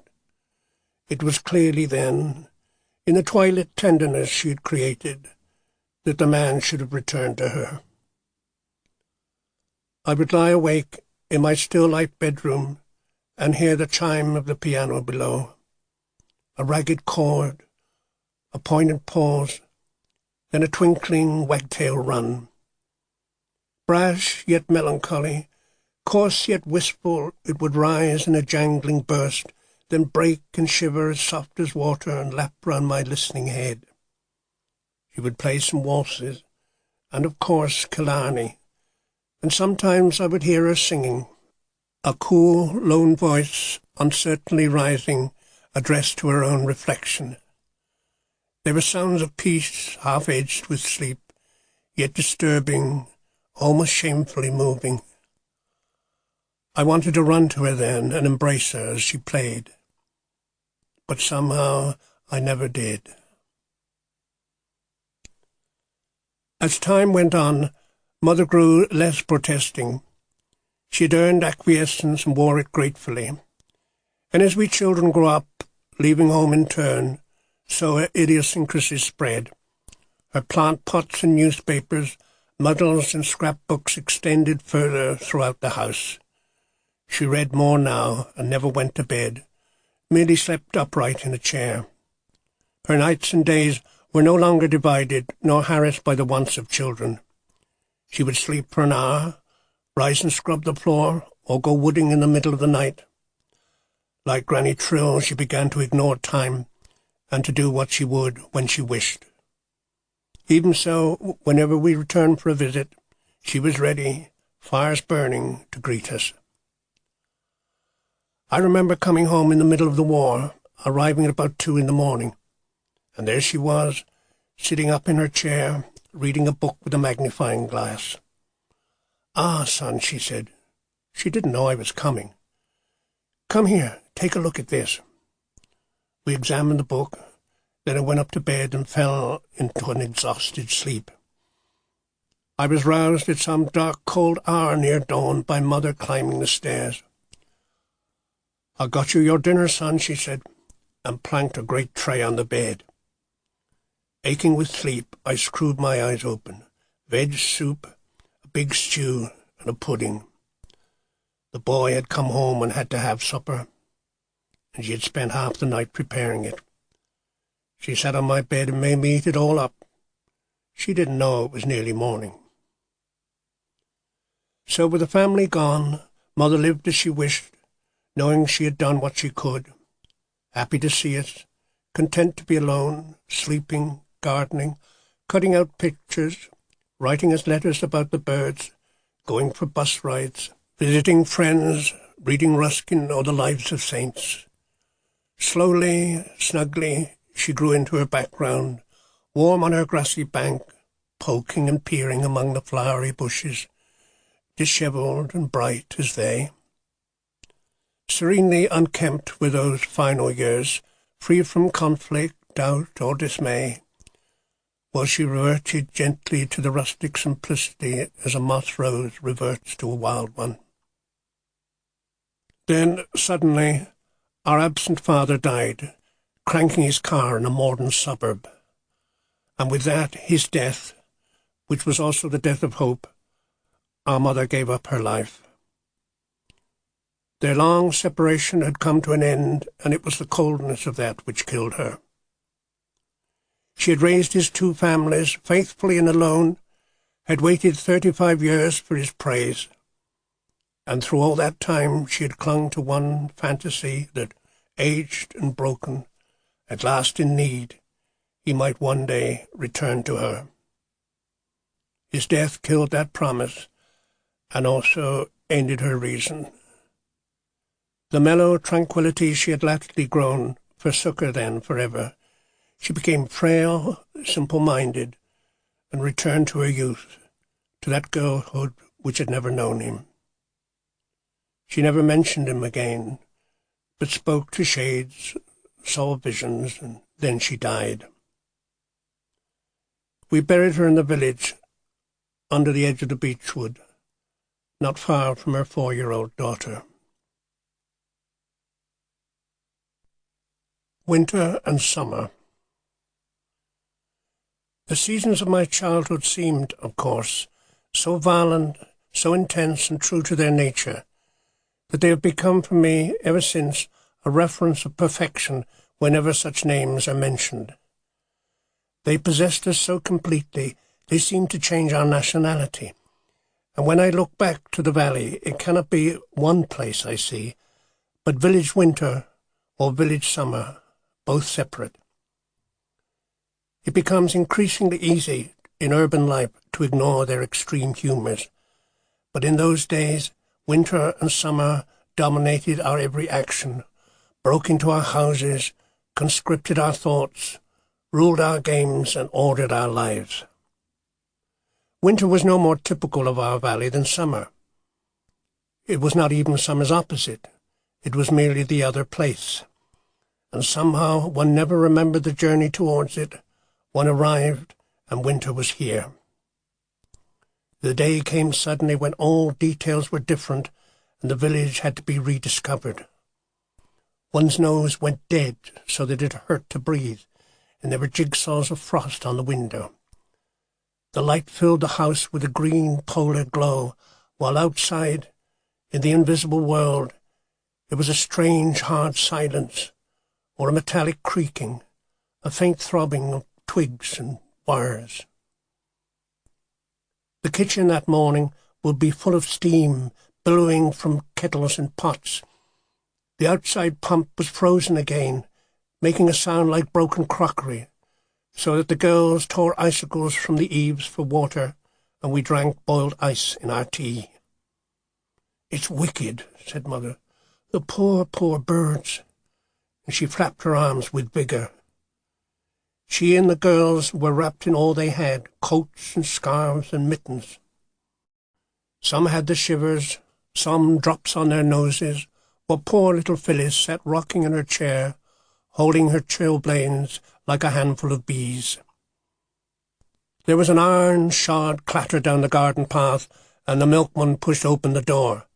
The milk in his pail was frozen solid. He had to break off lumps with a hammer. "It's murder out," the milkman said. "Crows worrying the sheep, swans froze in the lake, and tits dropping dead in mid-air." He drank his tea while his eyebrows melted, slapped Dorothy's bottom, and left. "The poor, poor birds," Mother said again.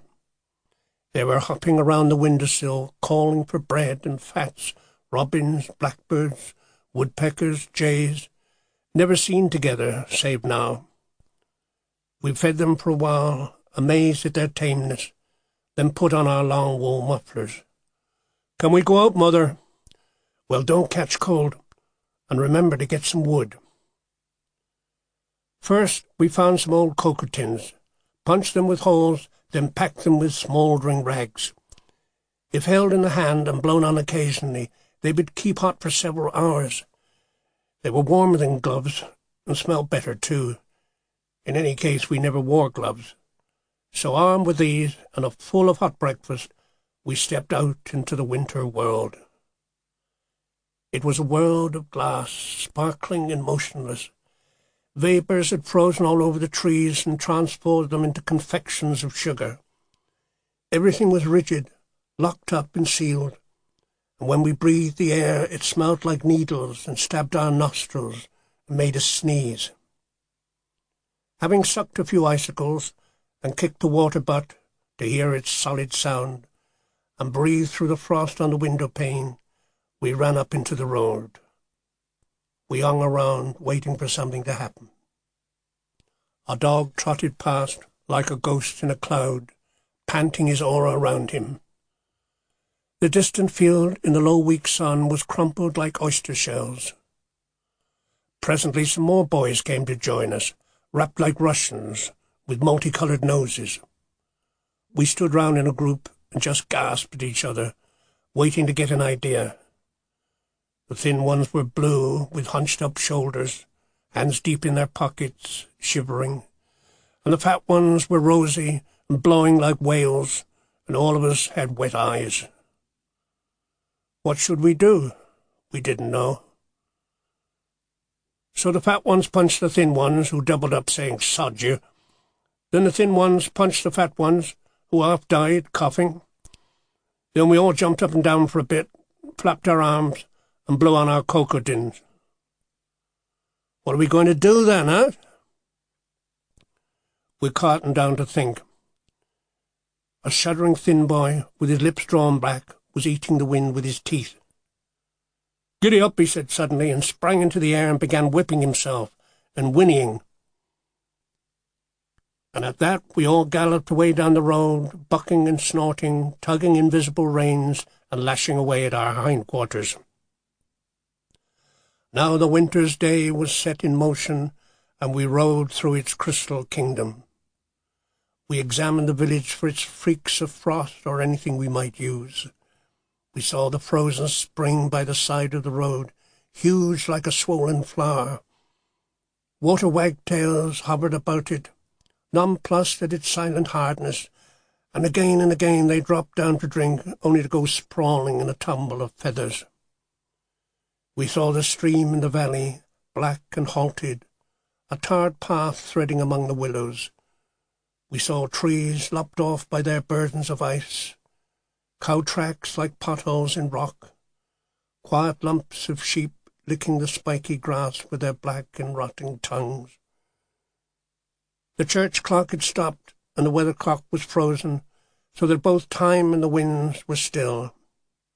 And nothing, we thought, could be more exciting than this interference by a hand unknown, the winter's no to routine and laws, sinister, awesome, welcome. "Let's go now, Farmer Wells," said a fat boy. "You can, I ain't," said a thin one. "If you don't, I'll give you a clip on the ear-hole. Gert great bully. I ain't. You be." So we went to the farm on the lip of the village, a farm built from a long-gone abbey. Wells, the farmer, had a young, sick son more beautiful than a girl. He waved from his window as we trooped into the farmyard and wouldn't live to last out the winter. The farmyard muck was brown and hard, dusted with frost like baked bread pudding. From the sheds came the rattle of morning milking, chains and buckets, a cow's deep sigh, stumbling hooves, and a steady munchin. "Want any help, Mr. Wells?" we asked. He crossed the yard with 2 buckets on a yoke. As usual, he was dressed in dung. He was small and bold, but had long, sweeping arms that seemed stretched from his heavy labours. "Well, come on," he said, "but no playing the goat." Inside the cowsheds it was warm and voluptuous, smelling sweetly of milky breath, of heaving hides, green dung and udders, of steam and fermentations. We carried cut hay from the heart of the rick, packed tight as tobacco flake, with grass and wildflowers juicily fossilized within, a whole summer embalmed in our arms. I took a bucket of milk to feed a calf. It opened its mouth like a hot, wet orchid. It began to suck at my fingers, gurgling in its throat and raising its long lashed eyes.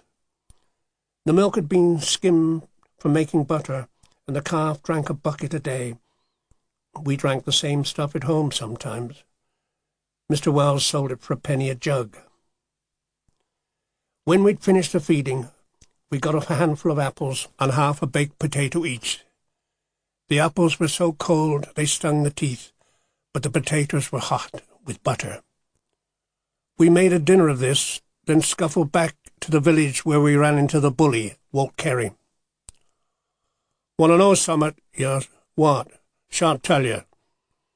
He whistled a bit and cleaned his ears. He gave out knowledge in very small parcels. "Well, if you want to know, I may as well." We waited in a shivering lump. "Jones's Pond is bearing," he said at last. "I've been a-sliding on it all the morning. Million's been coming wi' horses and traps and skates and things and all." We tore away down the frosty lane, blood up and elbows well out. "Remember I told you, and I got there first, and I'll be back when I've had me tea." We left him standing in the low pink sun, small as a cankered rose, spiky, thorny, a thing of dread, only to be encountered with shears.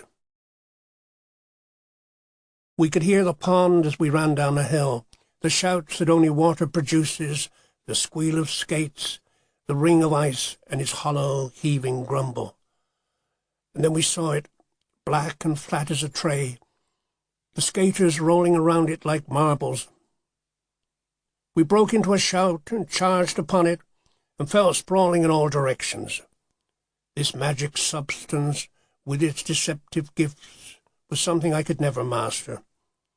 It put wings on my heels and gave me the motions of Mercury, and then threw me down on my nose. Yet it chose its own darlings, never the ones you supposed, the dromedary louts of the schoolroom, who came skating past with one leg in the air, who twirled and simpered and darted like swifts, and never fell once, not they. I was one of the pedestrians. We worked up a slide across the polished darkness, so smooth that to step on it was to glide away, while the valleys slid past like oil. You could also lie prone and try to swim on the ice, kicking your arms and legs. and you saw deep down while in that position little bubbles like cold green stars, jagged ominous cracks, dead ribbons of lilies, drowned bulrushes loaded like rockets. The frozen pond on such a winter's evening was a very treadmill of pleasure. Time was uncounted, sensations almost sexual. We played ourselves into exhaustion. We ran and slid till we dripped with sweat, and our scarves were pearled with our breath.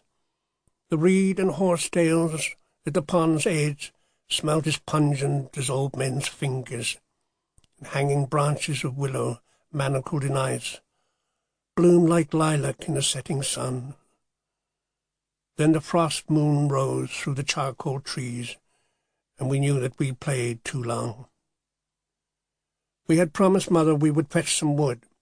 We had to get some each day in winter, and Jack and I, hands in pockets, mooched silently up the lane. It was night now, and we were frightened. The beech wood was a cave of moonlight and shadows, and we kept very close together. The dead sticks on the ground were easily seen and glittering with the night's new frost. As we ripped them from the earth, scabbed with soil and leaves, our hands began to burn with the cold. The wood was silent and freezing hard, white and smelling of wolves. Such a night as lost hunters must have stared upon when they first wandered north into the Ice Age. We thought of caves, warmed skins and fires, grabbed our sticks and tore off home. Then there were, "Where have you been?" "Never mind, oh dear. Come by the fire, you look half dead." First, the long, slow torment as our hands thawed out, a quiet agony of returning blood. Worse than toothache it was. I sat there sobbing, but gradually the pain wave passed, and we had jugs of tea, hot toast and dripping, and later our sisters came. Oh, it was murder in Stroud. I fell down twice in the high street, tore my stockings. I'm sure I showed everything. It was terrible, Ma. An horse went right through Maypole's window, and old Mr. Fowler couldn't get down the hill and had to sit down on his bottom and slide. It's freezing harder than ever now. We won't none of us be able to budge tomorrow. They sat at their tea and went on talking about it in their sing-song disaster voices, and we boys were content to know that winter had come. Total winter, the new occupation. Later, towards Christmas, there was heavy snow, which raised the roads to the top of the hedges. There were millions of tons of the lovely stuff, pure, all-purpose, which nobody owned, which one could carve or tunnel, eat or just throw about. It covered the hills and cut off the villages, but nobody thought of rescues. There was hay in the barn and flour in the kitchen, and women baked bread, and the cattle were fed and sheltered. We'd been cut off before, after all. The week before Christmas, when snow seemed to lie thickest, was the moment for carol singing. And when I think back to those nights, it is the crunch of snow until the lights of the lanterns on it. Carol singing in my village was a special tithe for the boys. The girls had little to do with it, like haymaking, blackberrying, stone clearing, and wishing people a happy Easter. It was one of our seasonal perks. By instinct, we knew just when to begin it. A day too soon, and we should have been unwelcome. A day too late, and we should have received lean looks from people whose bounty was already exhausted. When the true moment came, exactly balanced, we recognized it and were ready. So as soon as the wood had been stacked in the oven to dry for the morning fire, we put on our scarves and went out through the streets calling loudly between our hands, till various boys who knew the signal ran out from their houses to join us. One by one they came stumbling over the snow, swinging their lanterns round their heads, shouting and coughing horribly. "Come in carol barking, then." We were the church choir, so no answer was necessary. For a year we had praised the Lord, out of key, and as a reward for this service, on top of the outing. We now had the right to visit all the big houses to sing our carols and collect our tribute. To work them all in meant a 5-mile foot journey over the wild and generally snowed-up country. So the first thing we did was to plan our route. A formality, for the route never changed. All the same, we blew on our fingers and argued, and then we chose our leader. This was not binding, for we all fancied ourselves as leaders, and he who started the night in that position usually trailed home with a bloody nose. 8 of us set out that night. There was Sixpence the tanner, who had never sung in his life. He just worked his mouth in church. The brothers Horace and Boney, who were always fighting everybody and always getting the worst of it.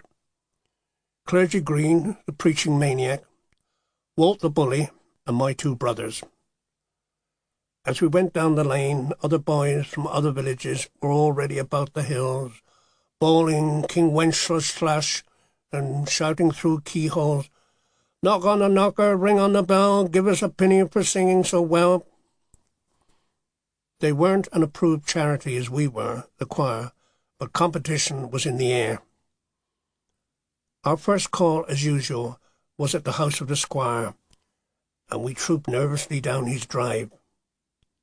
For light we had candles in marmalade jars, suspended on loops of string, and they threw pale gleams on the towering snowdrifts that stood on each side of the drive. A blizzard was blowing, but we were well wrapped up, with army puttees on our legs, woolen hats on our heads, and several scarves around our ears. As we approached the big house across its white silent lawns, we too grew respectfully silent. The lake nearby was stiff and black, the waterfall frozen and still. We arranged ourselves shuffling around the big front door, then knocked and announced the choir. A maid bore the tidings of our arrival away into the echoing distances of the house. While we waited, we cleared our throat noisily. Then she came back, and the door was left ajar for us, and we were bidden to begin. We brought no music. The carols were in our heads. "Let's give 'em Wild Shepherd," said Jack. We began in confusion, plunging into a wreckage of keys of different words and tempo. But we gathered our strength. He who sang loudest took the rest of us with him, and the carol took shape, if not sweetness. This huge stone house with its ivied walls was always a mystery to us. What were those gables, those rooms and attics, those narrow windows veiled by the cedar trees? And as we sang Wild Shepherds, we craned our necks, gaping into the lamp-lit hall, which we had never entered, staring at the muskets and untenanted chairs, the great tapestry furred by dust, until suddenly, on the stairs, we saw the old squire himself standing and listening, with his head on one side. He didn't move until we'd finished. Then slowly he tottered towards us, dropped 2 coins in our box with a trembling hand, scratched his name in the book we carried, gave us each a long look with his moist, blind eyes, and then turned away in silence. As though released from a spell, we took a few sedate steps, then broke in a run for the gate. We didn't stop till we were out of the ground. Impatient at last to discover the extent of his bounty, we squatted by the cowsheds, held our lantern over the book, and saw that he had written 2 shillings. This was quite a good start. No one of any worth in the district would dare give us less than the squire.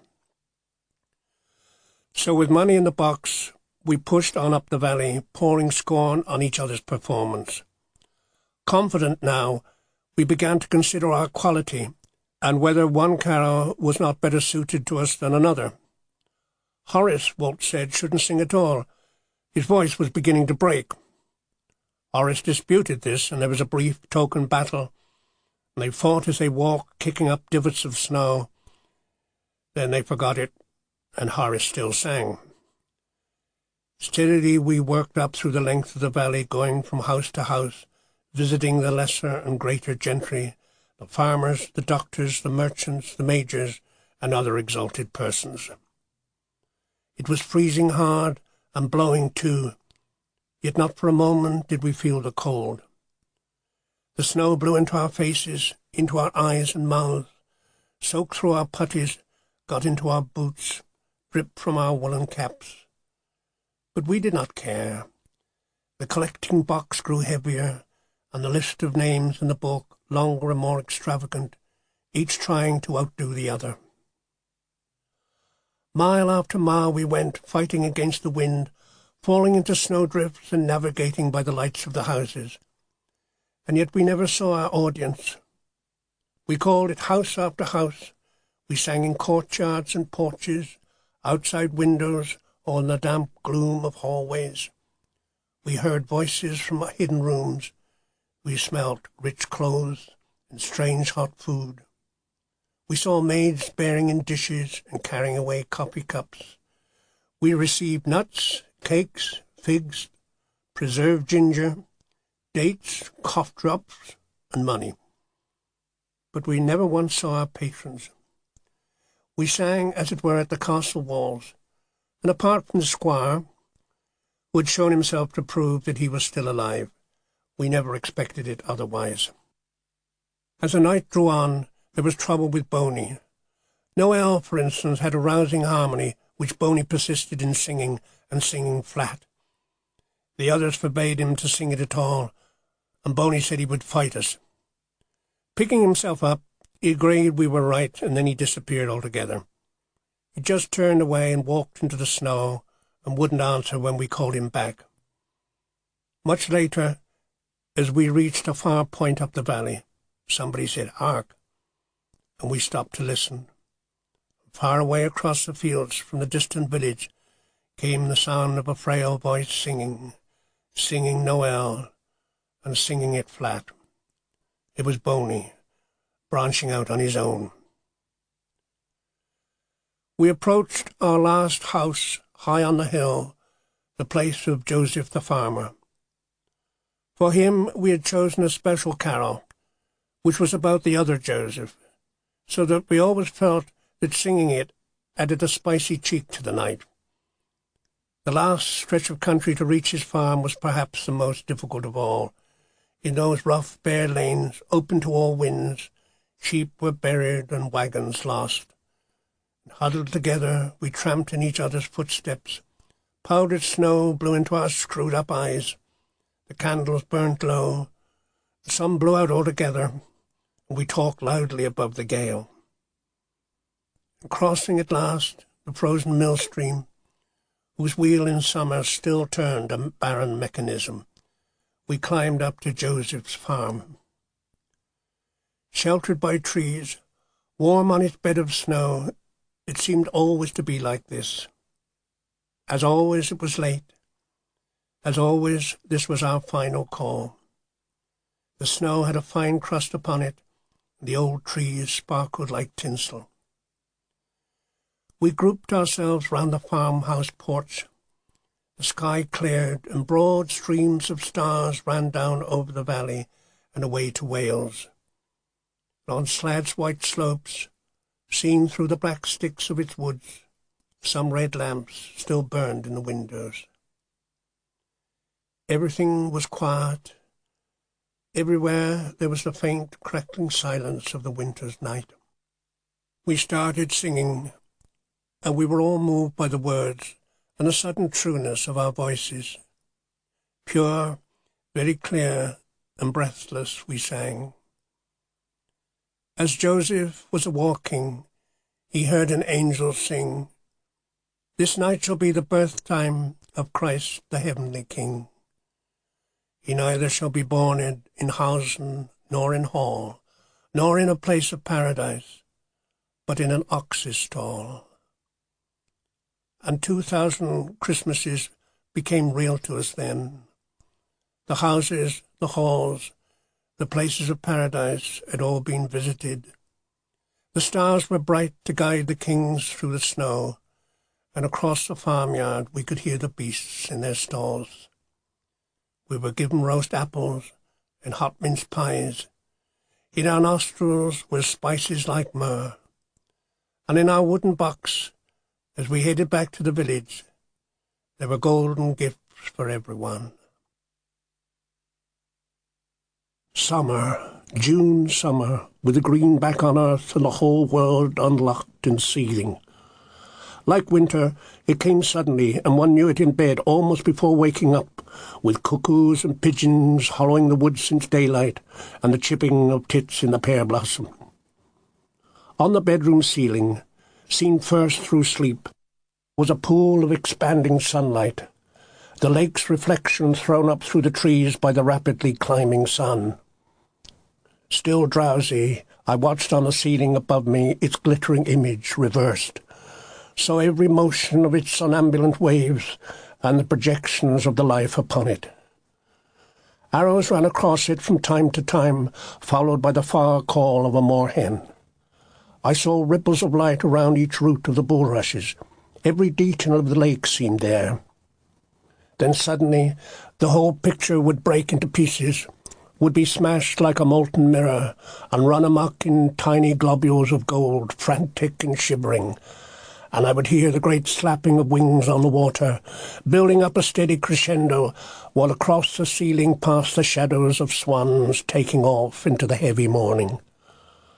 I would hear their cries pass over the house, and watch the chaos of light above me, till it slowly settled and recollected its stars and resumed the lake's still image.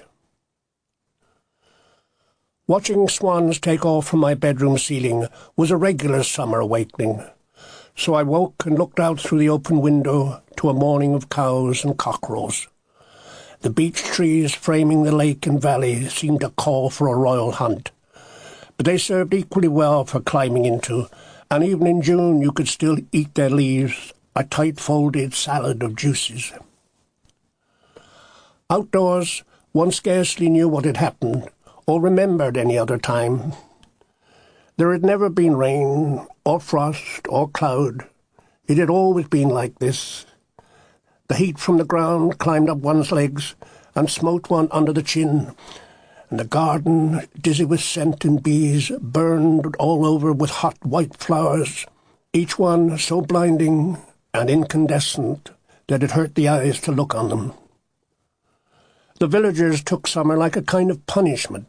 The women never got used to it. Buckets of water were being sluiced down paths, and the dust was being laid with grumbles, and blankets and mattresses hung like tongues from the windows. Panting dogs crouched under the rain tubs. A man went by and asked, "Hot enough for 'ee?" and was answered by a worn-out shriek. In the builder's stable, well out of the sun, we helped to groom Brown's horse. We smelt the burning of his coat, the horn of his hooves, his hot leather harness, and dung. We fed him on bran, dry as a desert wind, till both we and the horse half choked. Mr. Brown and his family were going for a drive, so we wheeled the trap into the road, backed the blinkered horse between the shafts, and buckled his jingling straps. The road lay deserted in its layer of dust, and not a thing seemed to move in the valley. Mr. Brown and his best-dressed wife and daughter, followed by his bowler-hatted son-in-law, climbed one by one into the light-sprung trap and sat there with ritual stiffness. "Where are we going then, father?" "Up the hill for some air." "Up the hill? You'll drop down dead." "Bide quiet," said Mr. Brown, already dripping with sweat. "Another word and you'll go back home." He jerked the reins and gave a flick of the whip, and the horse broke into a saunter. The women clutched their hats at the unexpected movement, and we watched them till they were out of sight. When they were gone, there was nothing else to look at, and the village slipped back into silence. The untarred roads wound away up the valley, innocent as yet of motor cars, wound empty away to other villages, which lay empty too the hot day long, waiting for the sight of a stranger. We sat by the roadside and scooped the dust with our hands and made little piles in the gutters. Then we slid through the grass and lay on our backs and just stared at the empty sky. There was nothing to do. Nothing moved or happened. Nothing happened at all except summer. Small heated winds blew over our faces. Dandelion seeds floated by. Burnt sap and roast nettles tingled our nostrils together with our dull, rusty smell of dry ground. The grass was June high and had come up with a rush, a massed entanglement of species crested with flowers and spears of wild wheat and coiled with clambering vetches, the whole of it humming with blundering bees and flickering with scarlet butterflies. Chewing grass on our backs, the grass scaffolding the sky, the summer was all we heard.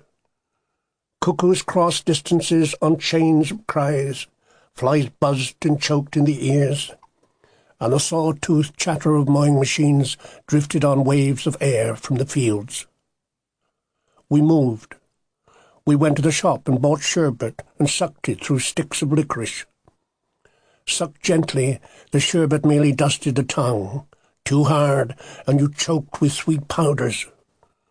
Or if you blew back through the tube, the sherbet bag burst and you disappeared in a blizzard of sugar. Sucking and blowing, coughing and weeping, we scuffled our way down the lane. We drank at the spring to clear our mouths, and then threw water at each other and made rainbows. Mr. Jones's pond was bubbling with life and covered with great white lilies. They poured from their leaves like candle fat, ran molten, then cooled on the water. Moorhens plopped and dab chicks scooted, insects rode and skated. New-hatched frogs hopped about like flies, lizards gulped in the grass. The lane itself was crusted with cow dung, hard-baked and smelling good.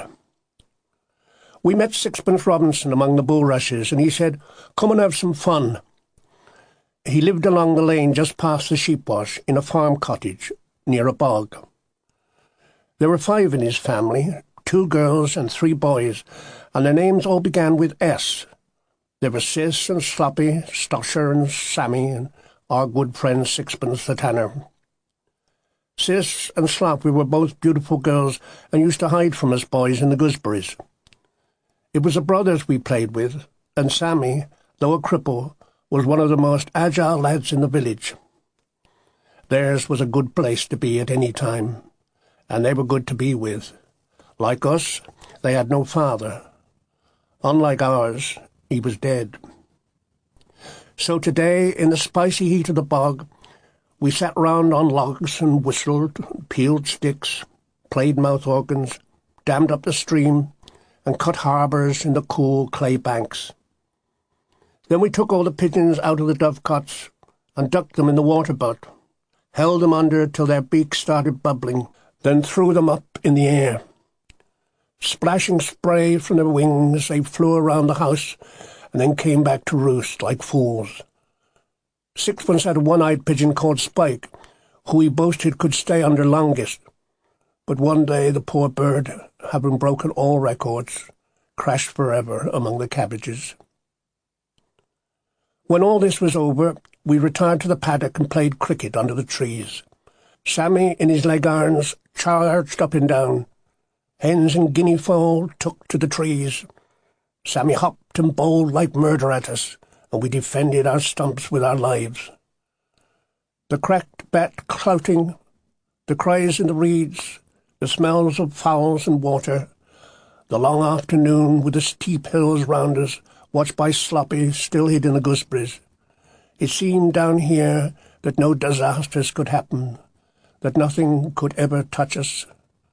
This was Sammy's and Sixpence's, the place past the sheep-wash, the hideout unspoiled by authority, where drowned pigeons flew and cripples ran free, and where it was summer in some ways, always.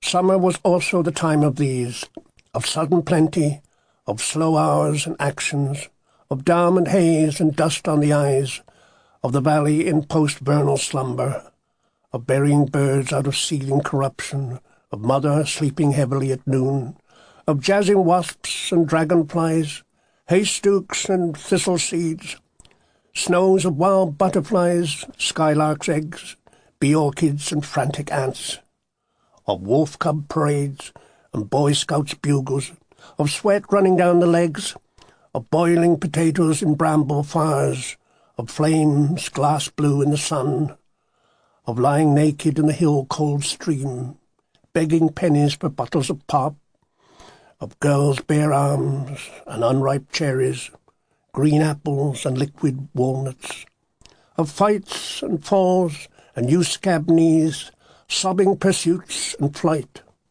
of picnics high up in the crumbling quarries, of butter running like oil, of sunstroke, fever, and cucumber peels tucked cool to one's burning brow.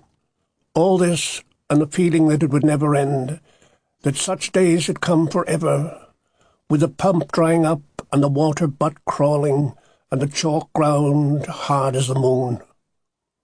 All sights twice brilliant and smells twice sharp, all game days twice as long.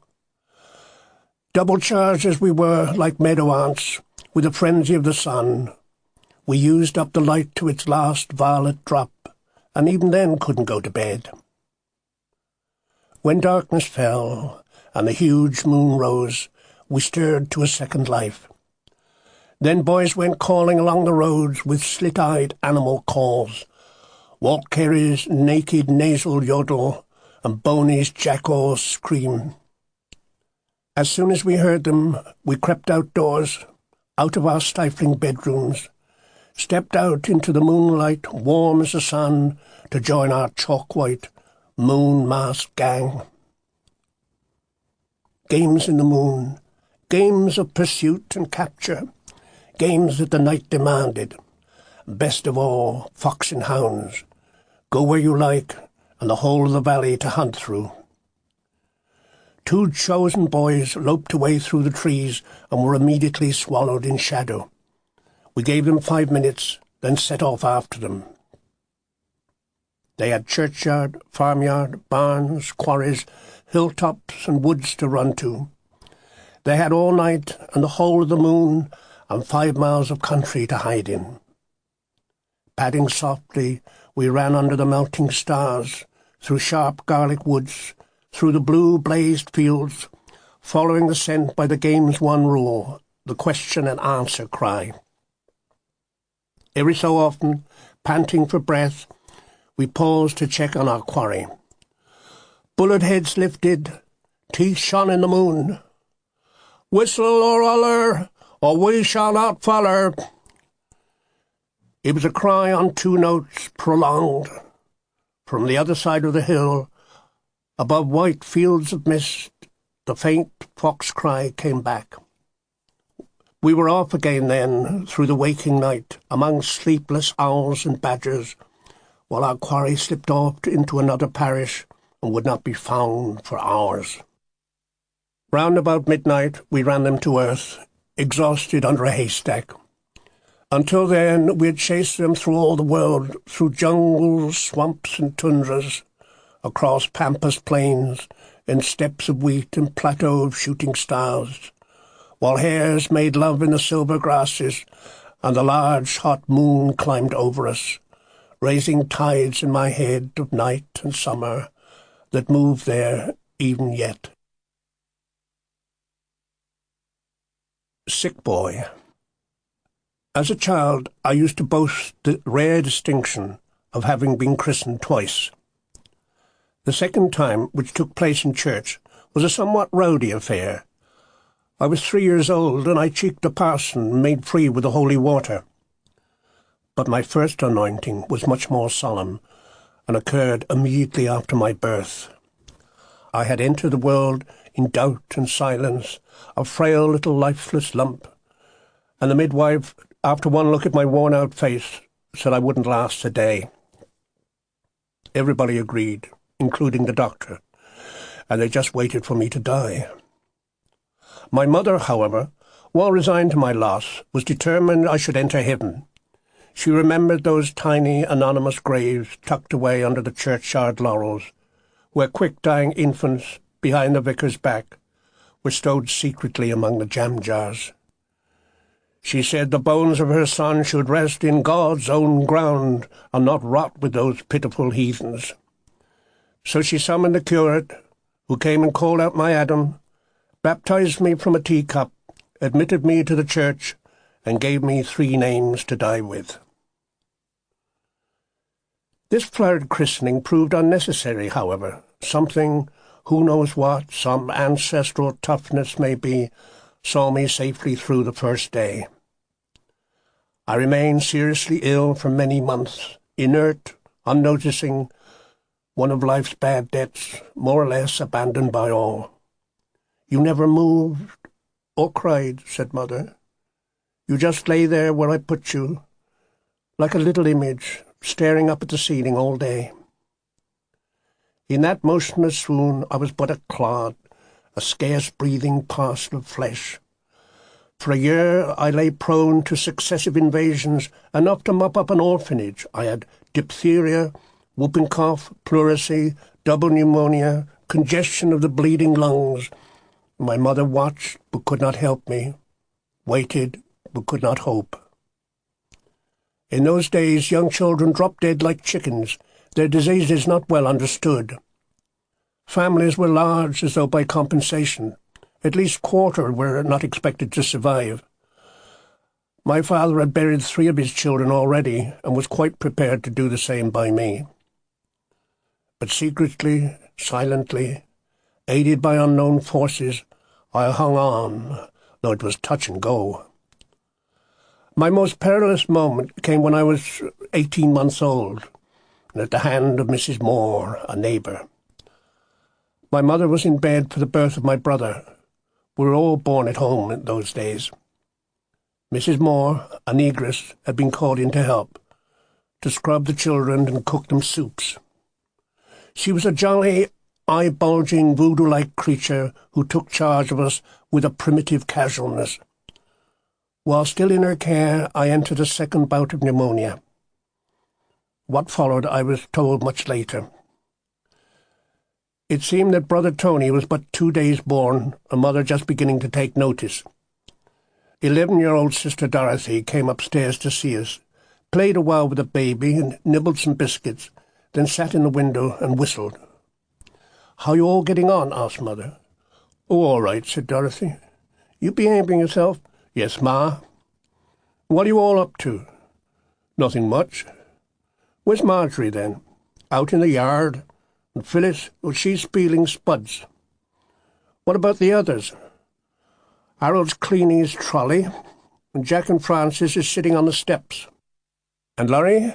How's Laurie?" "Oh, Laurie's dead." "What?" "Yeah, he turned yellow. They're laying him out." Giving one of her screams, Mother leapt out of bed. "No one's going to lay out our Laurie." Gasping, she groped her way downstairs and staggered towards the kitchen. And lo, there I was, stretched naked on the table, yellow, just as Dorothy said. And Mrs. Moore, humming gaily, was sponging my body as though preparing a chicken for dinner. "What do you think you're doing?" my mother shouted. "Poor boy, he's gone," crooned the negress. "God fled to the angels. Thought I'd watch him for the box. Just didn't want to bother you, ma'am." "You cruel, wicked woman. Our Laurie ain't dead. Just look at his healthy colour." Mother plucked me from the table, wrapped me up in a blanket, and carried me back to my cot, cursing Mrs. Moore for a snatcher of bodies and asking the saints what they thought they were up to. Somehow I lived, though it was a very near thing indeed. So easy to have succumbed to Mrs. Moore's cold sponge. Only Dorothy's boredom saved me. It was soon after this that my sister Frances died. She was a beautiful, fragile, dark-curled child, and my mother's only daughter. Though only 4, she used to watch me like a nurse, sitting all day beside my cot and talking softly in a special language. Nobody noticed that she was dying herself. They were too much concerned with me. She died suddenly, silently, without complaint. in a chair in a corner of the room.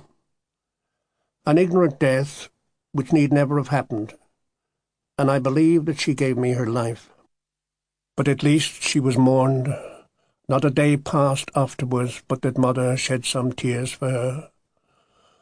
Mother also grew jealous for the rest of us, more careful that we should survive, so I grew to be not a pale wasting boy, but sickly in another way, switching regularly from swaggering plumpness, a tough equality with other boys, to a monotonous return to grey-ghosted illness, hot and cold, ugly-featured and savage. When I was well I could hold my own. No one spared me because I didn't look delicate. But when I was ill I just disappeared from the scene and remained out of sight for weeks.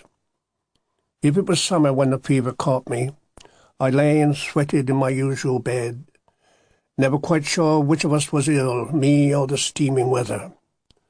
But in winter a fire was lit in the bedroom, and then I knew I was ill indeed. Wash basins could freeze, icicles hang from the ornaments, our bedrooms remained normally unheated. But the lighting of a fire, especially in Mother's room, meant that serious illness had come. As soon as I recognized the returning faces of my sickness, my hands light as feathers, a swaying in the head, and lungs full of pulsing thorns, the first thing I did was to recall my delusions, to send out messages to the anxious world. As I woke to the fever, I thought of my subjects, and their concern always gave me comfort. Signals in Morse, tapped out on the bed rails, conveyed brief and austere intelligences. "He is ill," I imagined their first alarm. "He has told his mother." Some relief. "He is fighting hard." Mass prayers in the churches. "He is worse." Cries of doom in the streets. There were times when I was almost moved to tears at the thought of my anxious people, the invisible multitudes up and down the land, joined in grief at this threat to their king. How piteously they awaited each sombre bulletin, and how brave I was meanwhile. Certainly I took pains to give them something to be anxious about, but I also bid them be strong. He wishes no special arrangements made, only bands and tanks, a parade or two, and perhaps a 3-minute silence. This would occupy my first morning, with the fever still fresh, but by nightfall I was usually raving. My limbs went first, splintering like logs, so that I seemed to grow dozens of arms. Then the bed no longer had limits to it, and became a desert of hot, wet sand. I began to talk to a second head laid on the pillow, my own head once removed. It never talked back, but it lay there grinning very coldly into my eyes. The walls of the bedroom were next to go. They began to bulge and ripple and roar, to flap like pastry, melt like sugar, and run bleeding with hideous hues.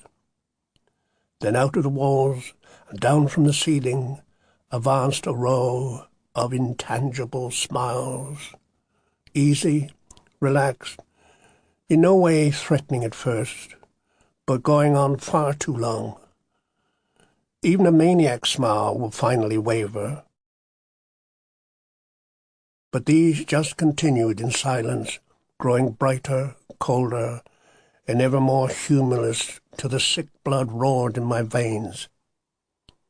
They were Cheshire cat smiles, with no face or outlines, and I could see the room clearly through them, but they hung above me like a stain on the air, a register of smiles in space, smiles without pity, smiles without love, smiling smiles of unsmiling smileness. Not even smiles of strangers, but smiles of no one, expanding in brilliant silence, persistent, knowing, going on, till I was screaming and beating the bed rails. At my screams, all the walls shook down like a thunderclap, and everything was normal again. The kitchen door opened, feet thumped up the stairs, and the girls bustled into the room. "He's been seeing them faces again," they whispered. "It's all right," they bawled. There, you won't see 'em any more. Have a nice jug of lemon."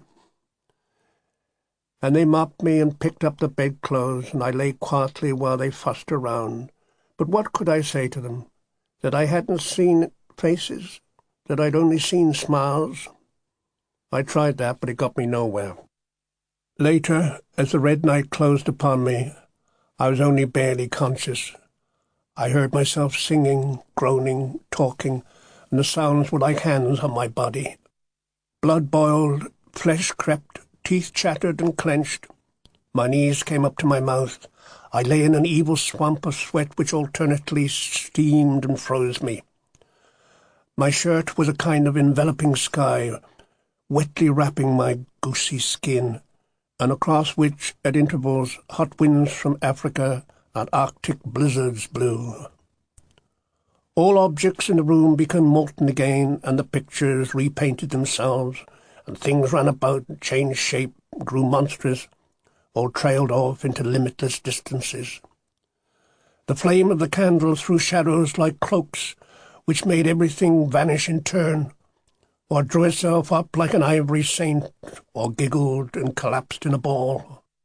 I heard voices that couldn't control themselves, that either whispered just out of sound, or suddenly boomed some great echoing word like shovel or old men's ears. Such a shout would rouse me with terrible echoes, as though a piano had just been kicked by a horse.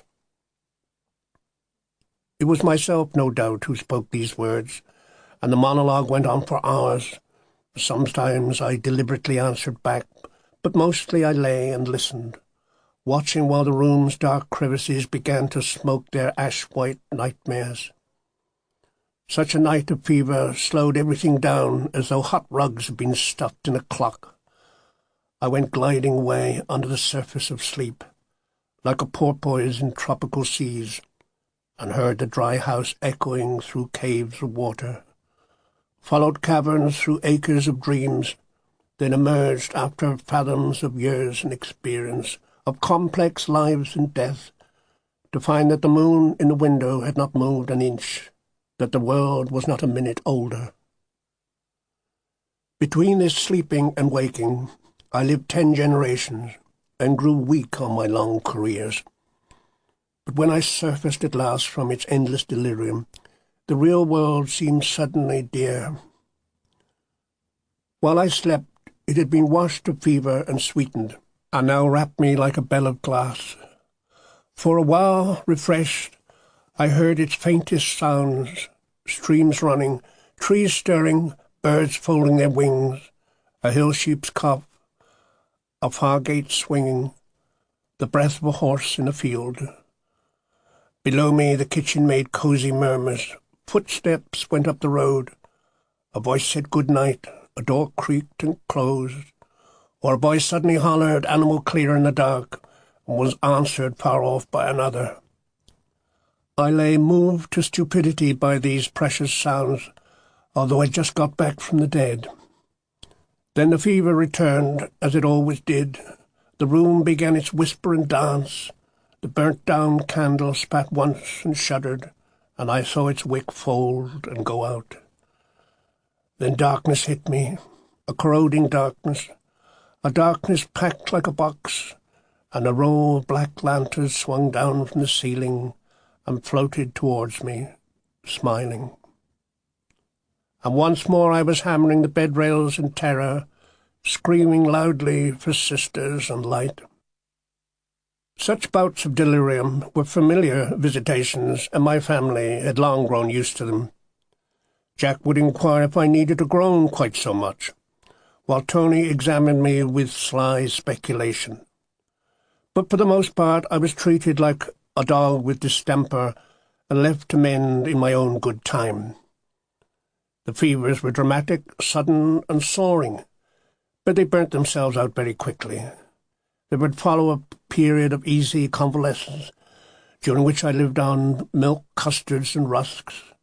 And then I began to feel bored, and I'd get up and go out, start a fight, and my sickness was closed. Apart from the deliriums which puzzled and confused me, I never felt really ill, and in spite of the whispers of scarred lungs and TB, it never occurred to me I might die. Then one night, while sweating through another attack, which seemed no different from any of the others, I was given a shock which affected me with an almost voluptuous awe.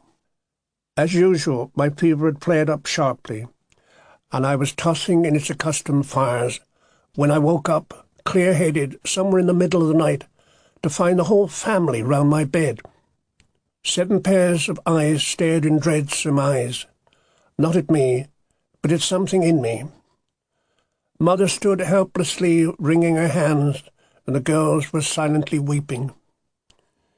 Even Brother Harold, who could usually shrug off emotions, looked pale and strained in the candlelight. I was surprised by their silence and the look in their eyes, a mixture of fear and mourning. What had suddenly brought them, in the dark of the night, to stand blubbing like this around me? I felt warm and comfortable, completely relaxed, and amused as though somehow I'd fooled them. Then they all started whispering around me, about me, across me, but never directly at me. "He's never been like this before," said one. "Hark at his awful rattle. He's never had that ghostly colour either. Oh, it's cruel, the poor little mite. Such a gay little chap he was, boo. There, Phil, don't you fret. Do you think the vicar would come at this hour? Someone had better run and fetch him. We'd better knock up Jack Halliday, too. He could bike down and fetch the doctor. We'll have to sit up, Ma. His breathing's horrible. Perhaps we should wire his dad." Perfectly conscious, I heard all this, and was tempted to join in myself. But their strangeness of tone compelled my silence, some peculiar threat in their manner, and a kind of fearful reverence in their eyes and voices, as though they saw in me shades of the tomb. It was then that I knew I was very ill. Not by pain, for my body felt normal. Silently, the girls began to prepare for their vigil, wrapping their shawls around them. "You go get some rest, Ma. We'll call you later." They disposed themselves solemnly round the bed, folded their hands in their laps, and sat watching my face with their hollow eyes for the first signs of fatal change. Held by the silence of those waiting figures in that icy mid-hour of the night, it came to me then, for the first time in my life, that it was possible I might die. I remember no more of that sombre occasion. I think I just fell asleep, my eyelids closing on a shroud of sisters which might well have been my last sight on earth. When I woke next morning, to their surprise, the crisis was apparently over, and save for that midnight visitation and for the subsequent behaviour of the village, I might never have known my danger. I remained in my mother's bedroom for many weeks, and a wood fire burned all day. School friends, as though on a pilgrimage, came in their best clothes to bring me flowers. Girls sent me hen's eggs, pencilled with kisses. Boys brought me their broken toys, and even my school-teacher, whose heart was of stone, brought me a bag full of sweets and nuts. Finally, Jack, unable to keep the secret any longer, told me I'd been prayed for in church, just before the collection, twice, on successive Sundays. My cup was full. I felt immortal. Very few had survived that honour. This time my convalescence was even more indulgent. I lived on bovril and dry sponge cakes. I was daily embalmed with camphorated oils and hot poulticed with thermogene. Lying swathed in these pungent and peppery vapours, I played through my hours and days, my bed piled high with beads and comics, pressed flowers, old cartridges, jackknives, sparking plugs, locusts, and several stuffed linnets. I took every advantage of my spoiled condition and acted simple when things got rough. particularly when it came to taking my medicine, a hell draught of unspeakable vileness. It was my sister's job to get this down, and they would woo me with outstretched spoon. "Now come on, laddie. 1, 2, 3. You can clean out the jam jar after. We'll peg up your nose, you won't taste it at all." I crossed my eyes and looked vacant. "Now be a good boy, just this once, come on." "Archie says no," I said. "What?" "Archie," I said, "he does not want the dose. Archie does not like the dose. And Archie will not have the dose," says Archie. "Who's Archie?" they whispered, shaking their heads at each other. They usually left me then. After a fever, my body and head felt light, like a piece of dew-damp vegetable. The illness had emptied me so completely now I seemed bereft of substance. Being so long in that sunless, fever-spent room, I was filled with extraordinary translations. I felt white and blood-drained, empty of organs, transparent to colour and sound, while there passed through my flesh the light of the window, the dust-changing air, the fire's bright hooks, and the smooth lapping tongues of the candle. Heat, reflection, whispers, shadows played around me as though I was glass. I seemed to be bodiless, printed flat on the sheets, insubstantial as a net in water. What gross human wastes, dull jellies, slack salts I had been purged of I could not say, but my senses were now turned to such an excruciating awareness that they vibrated to every move of the world, to every shift in substance both indoors and out, as though I was renewing my entire geography. When I woke in the mornings, damp with weakness, the daylight was milk of paradise. It came through the windows in beaming tides, in currents of green and blue, bearing debris of birdsong, petals, voices, and the running oils of the sky. Its light washed the room of night and nightmare and showed me the normal day, so that waking was a moment of gratitude that savages must have felt. The bedroom objects removed their witch masks and appeared almost sheepishly ordinary. The boarded walls shone with grains and knots, the mirror recorded facts, the pictures framed in the morning's gold restored me their familiar faces. I sighed and stretched like a washed-up sailor who feels the earth safe beneath him. Wild seas wiped away, green leaves around, deliverance miraculously gained. So each morning at dawn I lay in a trance of thanks. I sniffed the room and smelt its feathers, the water in the wash jug, the dust in the corners, kind odours of glass and paper, the dry stones facing the windowsill, bees bruising the geranium leaves, the pine and the pencil beside my bed, the dead candle, and the fire and the matchstick. But I also sensed, without needing to look, the state of the early day, the direction of the wind, how the trees were blowing, that there were cows in the fields or not, whether the garden gate was open or shut, whether the hens had yet been fed, the weight of the clouds in the invisible sky, and the exact temperature of the air. As I lay in my bed, I could sense the whole valley by the surfaces of my skin, the turn of the hour, the set of the year, the weather, and the life to come. A kind of pantheist grandeur made me one with the village, so that I felt part of its destination. And washed of my fever, ice-cold but alive, it seems that I would never lose it again. Then Mother would come carolling upstairs with my breakfast, bright as a wind-blown lark. "I've boiled you an egg and made you a nice cup of cocoa and cut you some lovely thin bread and butter." The fresh-boiled egg tasted of sun-warmed manna, the cocoa frothed and steamed, and the bread and butter, cut invalid fashion, was so thin you could see your plate through it. I gobbled it down, looking weak and sorry, while Mother straightened the bed, gave me my pencil and drawing book, my beads and toys, and chattered of treats to come. I'm going to walk into Stroud and buy you a paint box, maybe some licorice, all sorts. All kinds of people have been asking about you, even Miss Coyne, just fancy that. Mother sat on the bed and looked at me proudly. All was love, and I could do no wrong. When I got up, I would not have to chop any firewood, and nobody would be cross for a month. Oh, the fatal weakness that engaged me then, to be always and forever ill.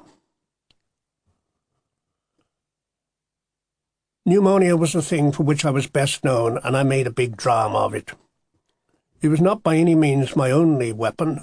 I collected minor diseases also, including, in the space of a few short years, bouts of shingles, chicken pox, mumps, measles, ringworm, adenoids, nosebleed, nits, earache, stomachache, wobbles, bends, scarlet fever, and catarrhal deafness. Then finally, as though to round the lot off, I suffered concussion of the brain. I was knocked down by a bicycle one pitch-dark night and lay for 2 days unconscious. By the time I came to, all battered and scabbed, one of my sisters was in love with a bicyclist, a handsome young stranger from Shepscombe Way, who had also knocked down my mother. But my boyhood career of shocks and fevers confirmed one thing at last. Had I been delicate, I would surely have died. But there was no doubt about my toughness. Those were the days, as I've already said, when children faded quickly, when there was little to be done should the lungs be affected than to burn coal tar and pray. In the cold valley cottages, with their dripping walls, damp beds and oozing floors, a child could sicken and die in a year, and it was usually the strongest who went. I was not strong. I was simply tough, self-inoculated by all the plagues. But sometimes, when I stop to think about it, I feel it must have been a very close call. Strangely enough, it was not illness, but the accident, which I believe most profoundly marked me. That blow in the night, which gave me concussion, scarred me, I think, forever, put a stain of darkness upon my brow, and opened a sinister door in my brain, a door through which I am regularly visited by messengers whose words just escape me, by glimpses of worlds I can never quite grasp, by grief, exultation, and panic. The uncles. Our family was large, even by the full-bred standards of those days, and we were especially well endowed with uncles, not so much by their number as by their qualities of behaviour, which transformed them for us boys into figures of legend and filled the girls with distress and excitement. Uncle George, our father's brother, was a thin, whiskered rogue who sold newspapers in the streets and lived for the most part in rags and was said to have a fortune in gold. But on my mother's side there were these 5 more uncles, squat, hard-hitting, heavy-drinking heroes whom we loved and who were the kings of our youth. For the affection we bore them and the pride we took in them, I hope they'll not be displeased by what follows. Grandfather Light, who had the handsomest legs of any coachman in Gloucestershire, raised his 5 sons in a world of horses, and they inherited much of his skill. 2 of them fought against the Boers, and all 5 were cavalrymen in the First World War, where they survived the massacres of Mons and Ypres, quick-witted their way through some others, and returned at last to peace and salvation with shrapnel in each of their bodies. I remember them first as khaki ghosts coming home on leave from the fighting, square and huge, with their legs in puttees, smelling sweetly of leather and oats. They appeared as warriors stained with battle. They slept like the dead all day, then blackened their boots and brassoed their buttons and returned again to the war. They were men of great strength, of bloody deeds, of fist of uncles aimed at the foe, riders of hell and apocalypse, each one half man, half horse. Not until after the war did that brotherhood of avengers detach itself in my mind, so that I was able to see each one separate and human, and to know at last who they were. The sons of John Light, the 5 Light brothers, illuminated many a local myth, were admired for their wildness, their force of arms, and for their leisurely, boasting wit. We come from the oldest family in the world. We're down in the book of Genesis. The Almighty said, "Let there be light," and that was long before Adam. The uncles were all of them bred as coachmen and intended to follow their father, but the army released them to a different world, and by the time I was old enough to register what they were up to, only one worked with horses. The others followed separate careers, one with trees, one with motors, another with ships, and the last building Canadian railways. Uncle Charlie, the eldest, was most like my grandfather. He had the same long face and shapely gaitered legs, the same tobacco-kippered smell about him, the same slow storytelling voice, heavy with Gloucester bass notes. He told us long tales of war and endurance, of taming horses in Flanders mud, of tricks of survival in the battlefield which scorned conventional heroism. He recounted those stories with stone-faced humour, with a cool, self-knowing wryness, so that the surmounting of each of his life-and-death dilemmas sounded no more than a slick win at cards. Now that he had returned at last from his mysterious wars, he had taken up work as a forester, living in the depths of the various local woods with his wife and 4 beautiful children. As he moved around, each cottage he settled in took on the same woody stamp of his calling, putting me in mind of the charcoal burners and the lost forest huts of Grimm. We boys loved to visit the Uncle Charles family, to track them down in the forest. The house would be wrapped in aromatic smoke, with winter logs piled in the yard, while from the eaves and doorposts hung stoats' tails, fox skins, crow bones, gin traps, and mice. In the kitchen there were axes and guns on the walls, a stone jar of ginger in the corner, and on the mountainous fire a bubbling stew pot of pigeon, or perhaps a new skinned hare. There was some curious riddle about Uncle Charles's early life, which not even our mother could explain. When the Boer War ended, he had worked for a time in a Rand-Darman town as a barman. Those were wide-open days when a barman's duties included an ability to knock drunks cold. Uncle Charlie was obviously suited for this, for he was a lion of a man in his youth. The miners would descend from their sweating camps, pockets heavy with Darman dust, buy up barrels of whiskey, drink themselves crazy, and then start to burn down the saloon. This is where Uncle Charles came in, the kingfish of those swilling bars, whose muscled, bottle-swinging arm would lay them out in rows.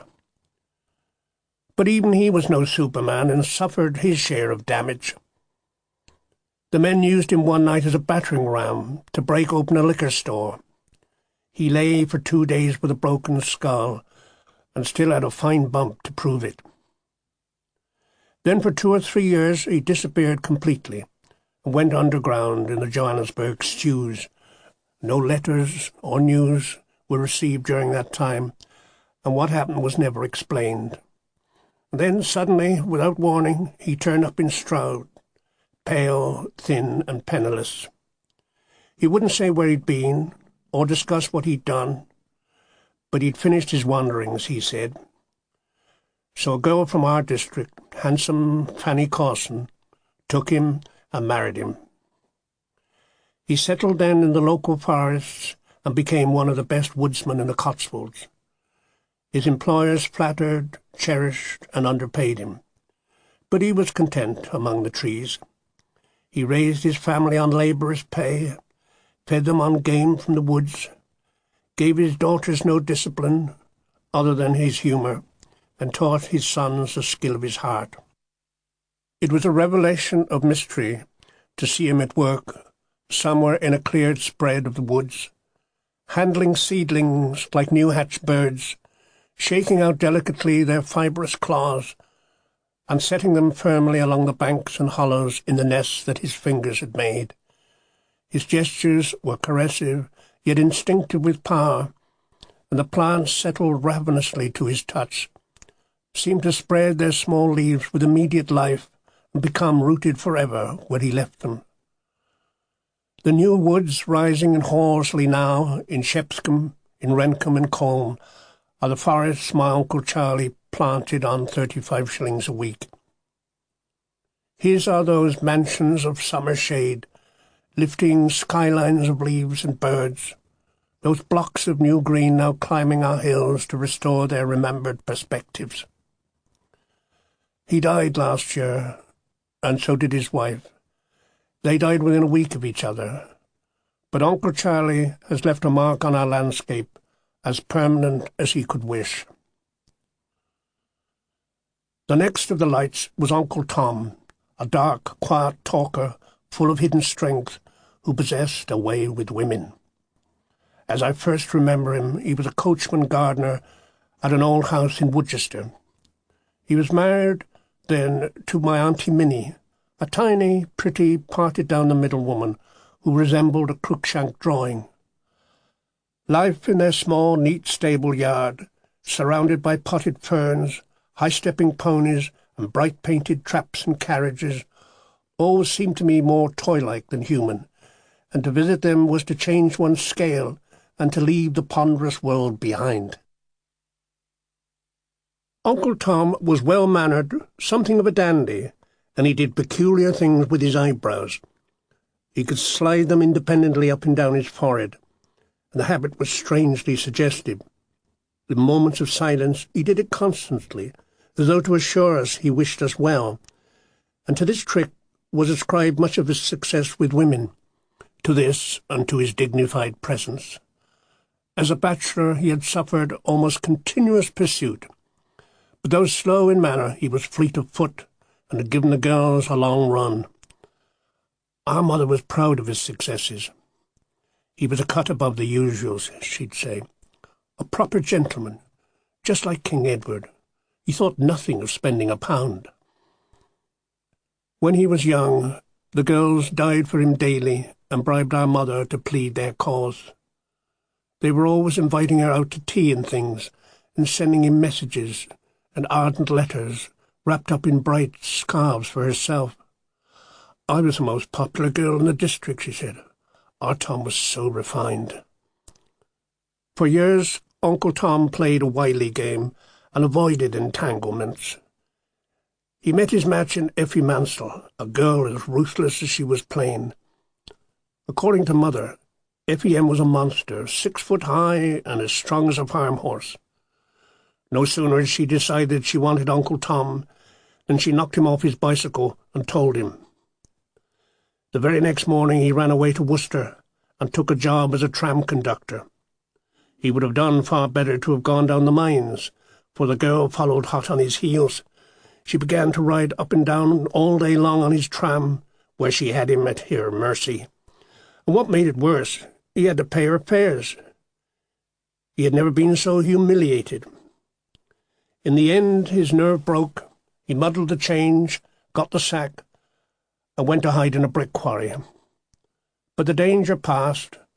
Effie married an inspector, and Uncle Tom returned to his horses. By now he was chastened, and the stables reassured him. You could escape on a horse, not a tram. But what he wished for, more than anything, was a good woman's protection. He had found the pace too hot, so very soon after he married the Minnie of his choice, abandoned his bachelor successes, and settled for good with a sigh of relief and a few astonishing runs of his eyebrows.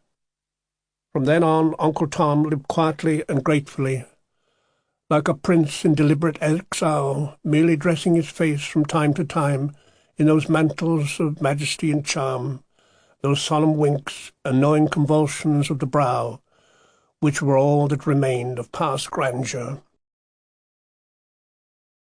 My first encounter with Uncle Ray, prospector, dynamiter, buffalo fighter, and builder of transcontinental railways, was an occasion of memorable suddenness. One moment he was a legend at the other end of the world. The next he was in my bed. Accustomed only to the satiny bodies of my younger brothers and sisters, I awoke one morning to find snoring beside me a huge and scaly man. I touched the thick legs and knotted arms, and pondered the barbs of his chin, and felt the crocodile flesh of this magnificent creature, and wondered what it could be. "It's your Uncle Ray come home," whispered Mother. "Get up now and let him sleep." I saw the rust-brown face, a gaunt Indian nose, and smelt the reek of cigars and train oil. Here was the hero of our school-boasting days, and to look on him was no disappointment. He was shiny as iron, worn as a rock, and lay like a chieftain sleeping. He'd come home to visit from building his railways, loaded with money and thirst, and the days he spent at our house that time were full of wonder and conflagration. For one thing, he was unlike any other man we'd ever seen, or heard of, if it comes to that. With his leather-beaten face, wide teeth-crammed mouth, and far-seeing ice-blue eyes, he looked like some wigwam warrior stained with suns and heroic slaughter. He spoke the Canadian dialect of the railway camps in a drawl through his resonant nose. His body was tattooed in every quarter. Ships in full sail, flags of all nations, reptiles, and round-eyed maidens. By cunning flexing of his muscles, he could sail these ships, wave the flags in the wind, and coil snakes round the quivering girls. Uncle Ray was a gift of the devil to us, a monstrous toy, a good-natured freak, more exotic than a circus ape. He would sit quite still while we examined him, and absorb all our punishment. If we hit him, he howled. If we pinched him, he sobbed. He bore our aches and cramps like a Caliban. At a word, he'd swing us around by our feet, or stand us upon his stomach, or lift us in pairs, one in either hand, and bump our heads on the ceiling. But sooner or later, he always said, "Well, boys, I gotta be going." He'd stand up and shake us off like fleas and start slowly to lick his lips. "Where you going to, Uncle?" "See a man about a mule." "You ain't. Where you going? What for?"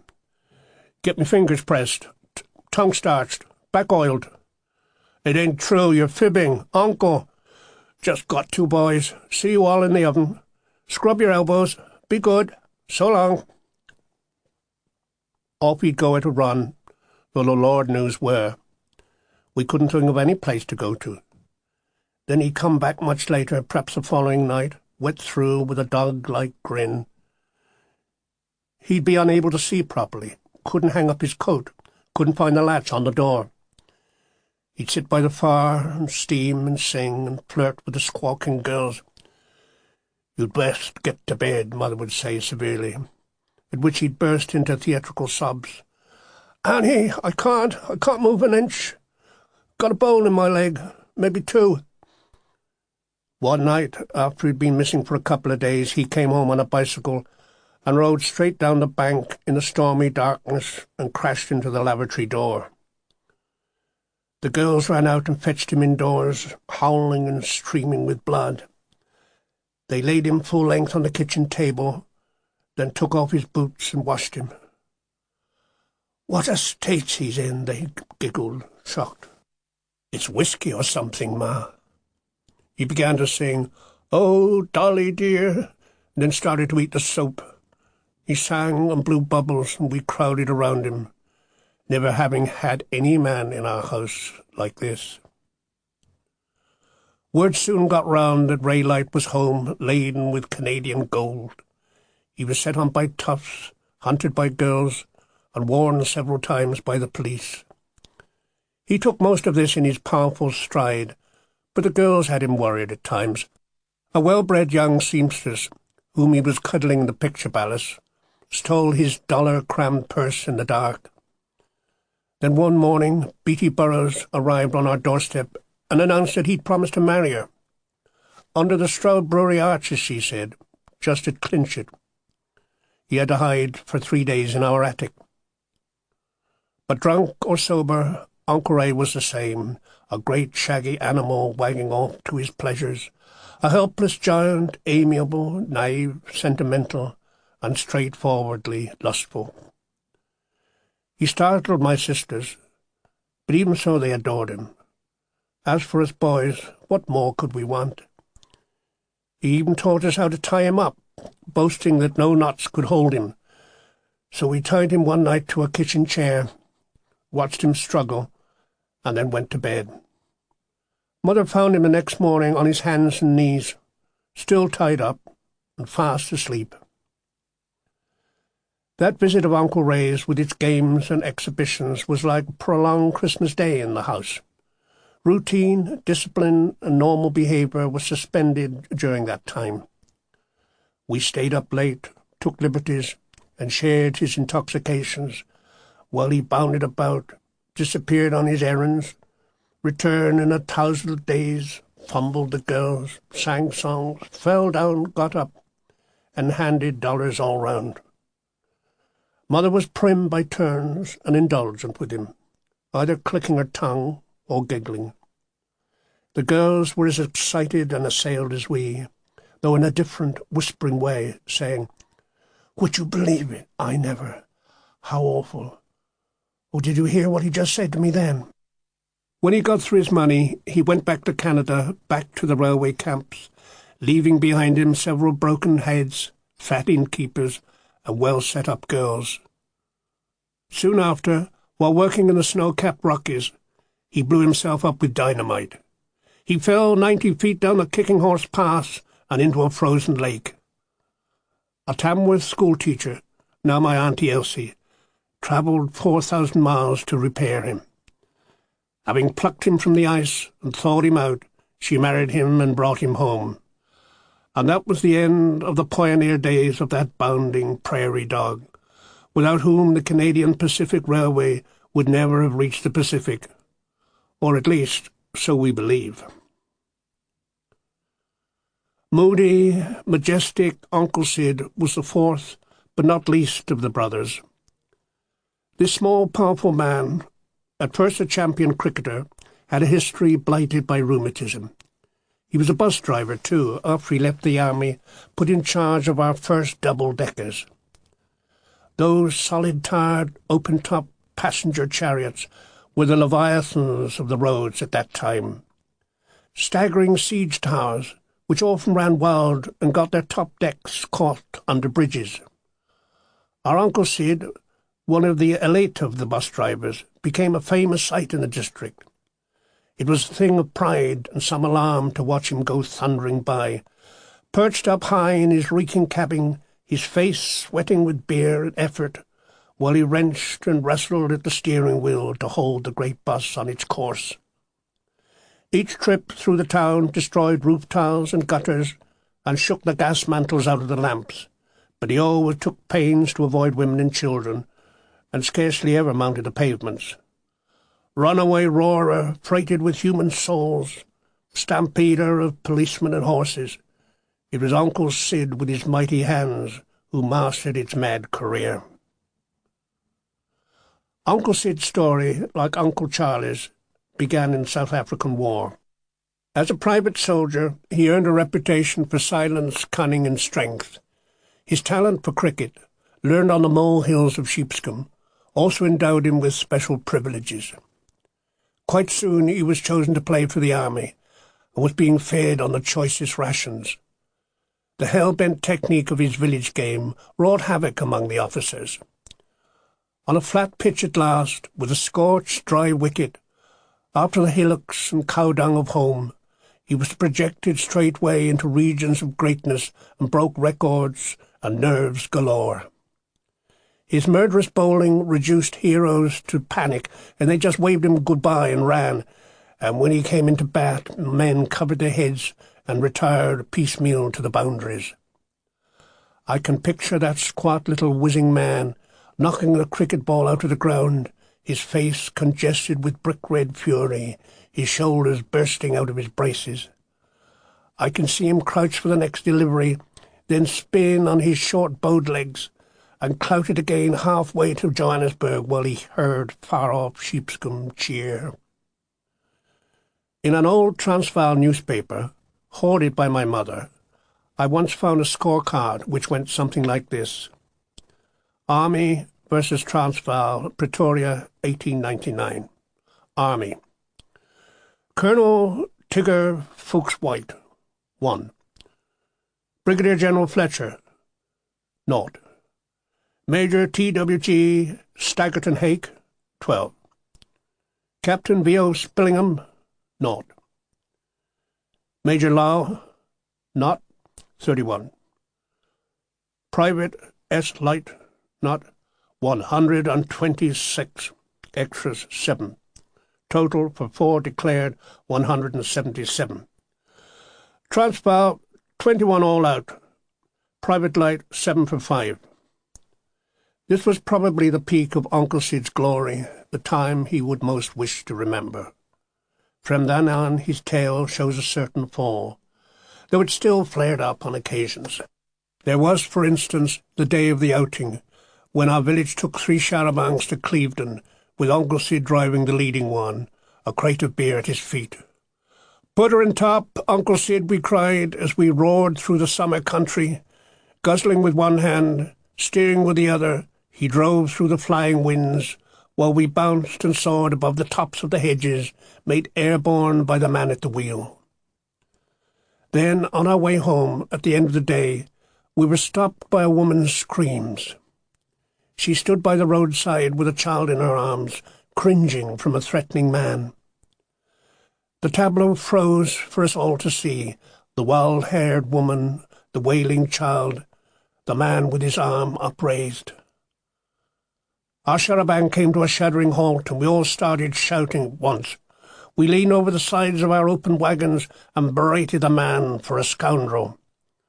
Our men from their seats insulted him roundly, suggesting he leave the poor woman alone. But our Uncle Sid just folded his coat, climbed down from the cab without speaking, walked up to the bully, swung back his arm, and knocked the man straight through the hedge. Life to him was black and white, and he had reacted to it simply.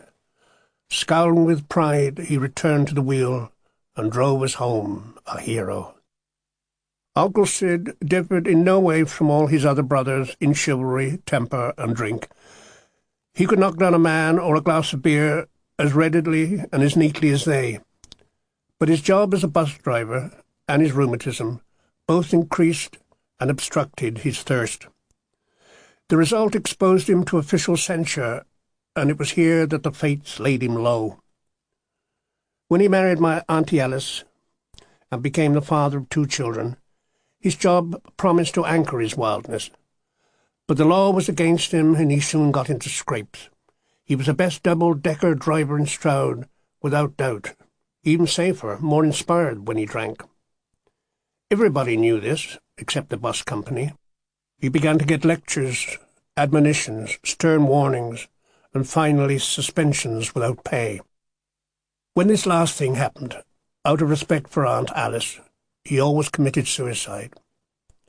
Indeed, he committed suicide more than any man I know, but always in the most reasonable manner. If he drowned himself, then the canal was dry. If he jumped down a well, so was that. And if he drank disinfectant, there was always an antidote ready, clearly marked, to save everyone trouble. He reasoned, quite rightly, that Aunt Alice's anger, on hearing of another suspension, would be swallowed up by her larger anxiety on finding him again near to death. And Aunt Alice never failed him in this, and forgave him each time he recovered. The bus company were almost equally forgiving. They took him back again and again. Then one night, having brought his bus safely home, they found him fast asleep at the wheel, reeking of malt and stone jar cider, and they gave him the sack for good. We were sitting in the kitchen rather late that night when a loud knock came at the door. A hollow voice called, "Annie, Annie," and we knew that something had happened. Then the kitchen door crept slowly open and revealed 3 dark-clad figures. It was Auntie Alice and her 2 small daughters, each dressed in their Sunday best. They stood at the foot of the kitchen steps, silent as apparitions, and Auntie Alice's face, with its huge drawn eyes, wore a mantle of tragic doom. "He's done it this time," she intoned at last. "That's what. I know he has." Her voice had a church-like incantation which dropped crystals of ice down my back. She held the small pretty girls in a majestic embrace while they squirmed and sniffed and giggled. "He never came home. They must have given him the sack. Now he's gone off to end it all." "No, no," cried our mother. "Come and sit down, my dear." And she drew her towards the fire. Auntie Alice sat stiffly like a Gothic image, still clutching her wriggling children. "Where else could I go, Annie? He's gone down to Dedcombe. He always told me he would." She suddenly turned and seized Mother's hands, her dark eyes rolling madly. "Annie, Annie, he'll do himself in. Your boys, they just got to find him." So Jack and I put on caps and coats and went out into the half-moon night. From so much emotion I felt light-headed. I wanted to laugh or hide. But Jack was his cool, intrepid self, tight-lipped as a gunboat commander. We were men in a crisis, on secret mission. Life and death seemed to hang on our hands. So we stuck close together and trudged up the valley, heading for Dedcombe Wood. The wood was a waste of rotting silence, transformed by its mask of midnight. A fine rain was falling, wet fern soaked our legs, leaves shuddered with owls and water. What were we supposed to do, we wondered? Why'd we come anyway?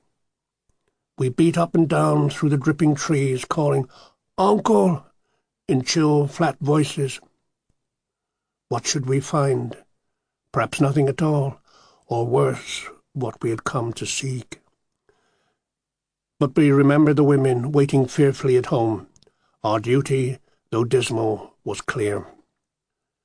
So we stumbled and splashed through the invisible brooks, followed paths, skirted ominous shadows.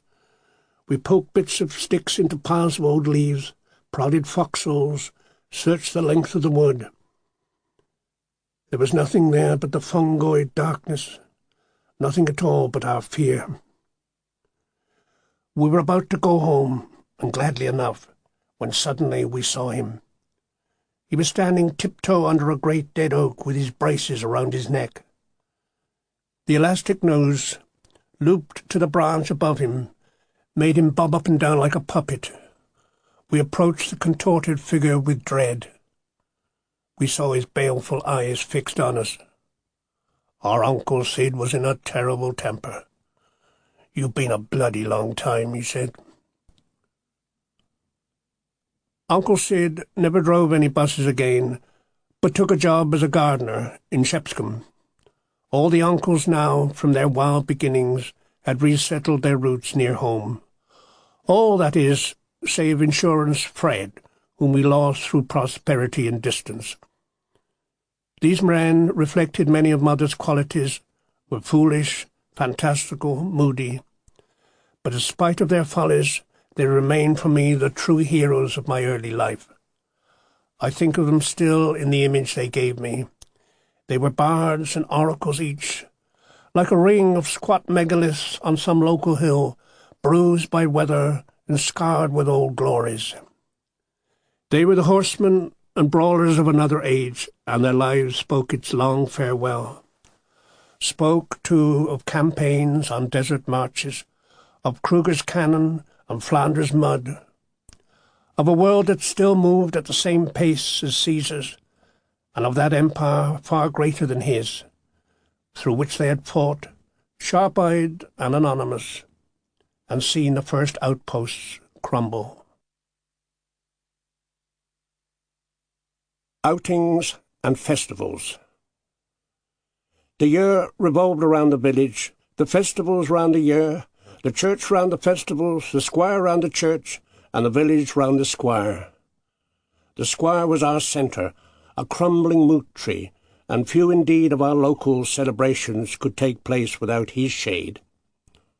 On the greater occasions he let us loose in his gardens, on the smaller gave us buns and speeches. And at historic moments of national rejoicing, when kings were born, enemies vanquished, or the Conservatives won an election, he ransacked his box rooms for fancy dress that we might rejoice in a proper manner. The first big festival that I can remember was Peace Day in 1919. It was a day of magical transformations, of tears and dusty sunlight, of bands, processions, and buns by the cartload. And I was so young, I thought it normal. We'd all been provided with fancy dress, and that seemed normal too. Apart from the squire's contribution, Marjorie had been busy for weeks stitching up glories for ourselves and the neighbours. No makeshift rag-bag cobbling either. Marjorie had worked as though for a wedding. On the morning of the feast, Poppy Green came to the house to try on her angel's dress.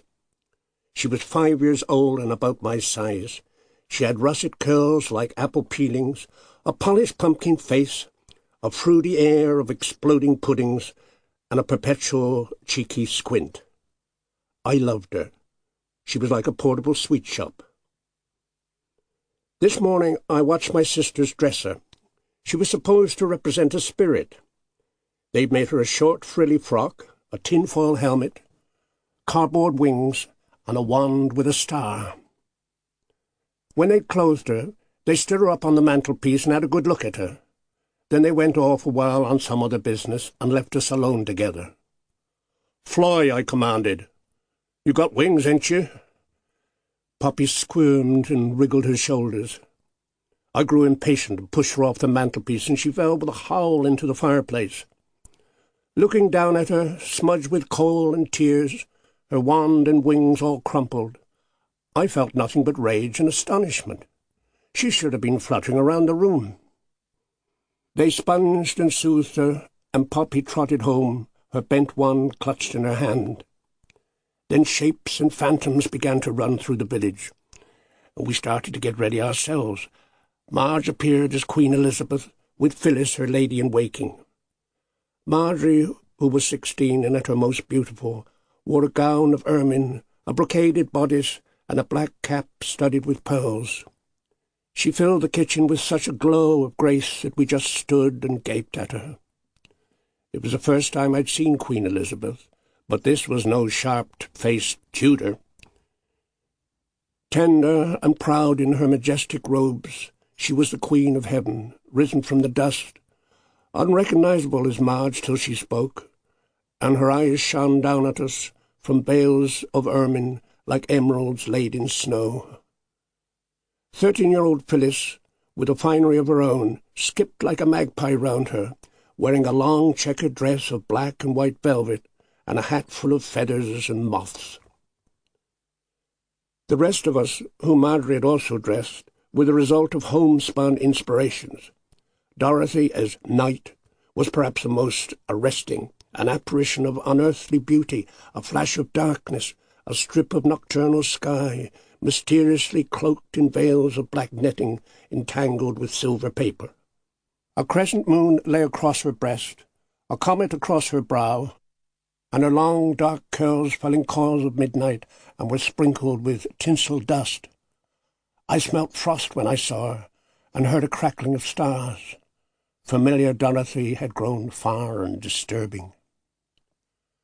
Brother Jack had refused to be dressed up at all, unless in some aspect of recognized valour. So they hung him in green, gave him a bow and arrow, and he called himself Robin Hood.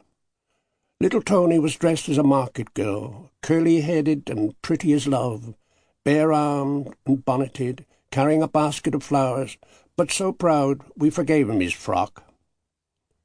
As for me, a squat neck and solid carriage made the part I should play inevitable. I was John Bull, whoever he was, but I quickly surmised its importance.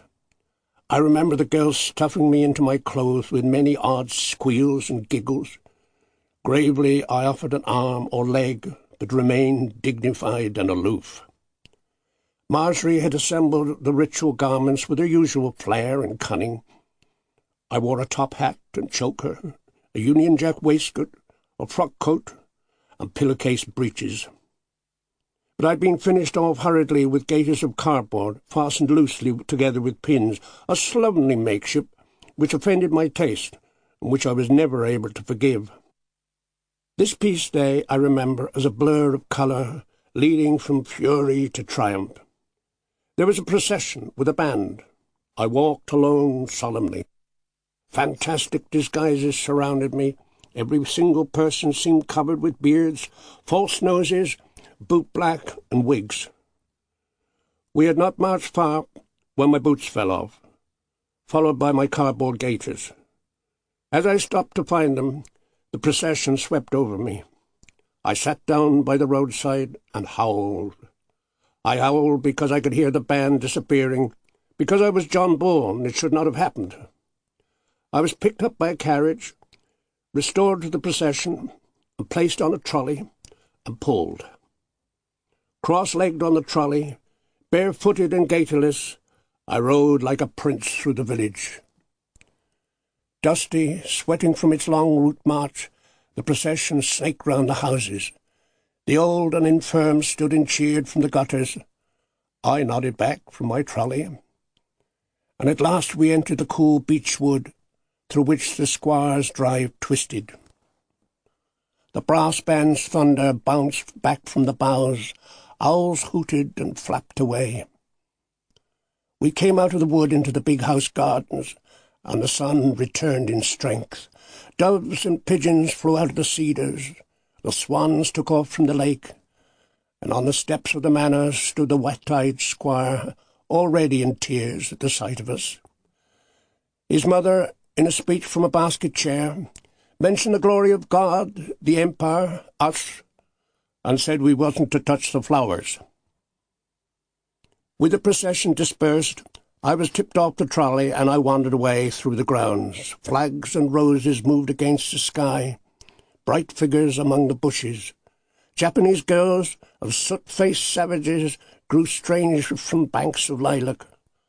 I saw Charlie Chaplin, Peter the Pieman, a collection of upright tigers, a wounded soldier about my age, and a bride on the arm of a monkey. Later, I was given a prize by the squire and was photographed among a group by a rockery. I still have that picture, all sepia shadows, a leaf ripped from that summer day. Surrounded by girls in butter muslin, by druids and eastern kings, I am a figure rooted in unshakable confidence, oval, substantial, and proud. About 2 feet high and 2 feet broad, my breeches like slack balloons, I stand top-hatted with a tilted face as severe as on a Roman coin. Others I recognize are gathered around me, all marked by the day's white dust.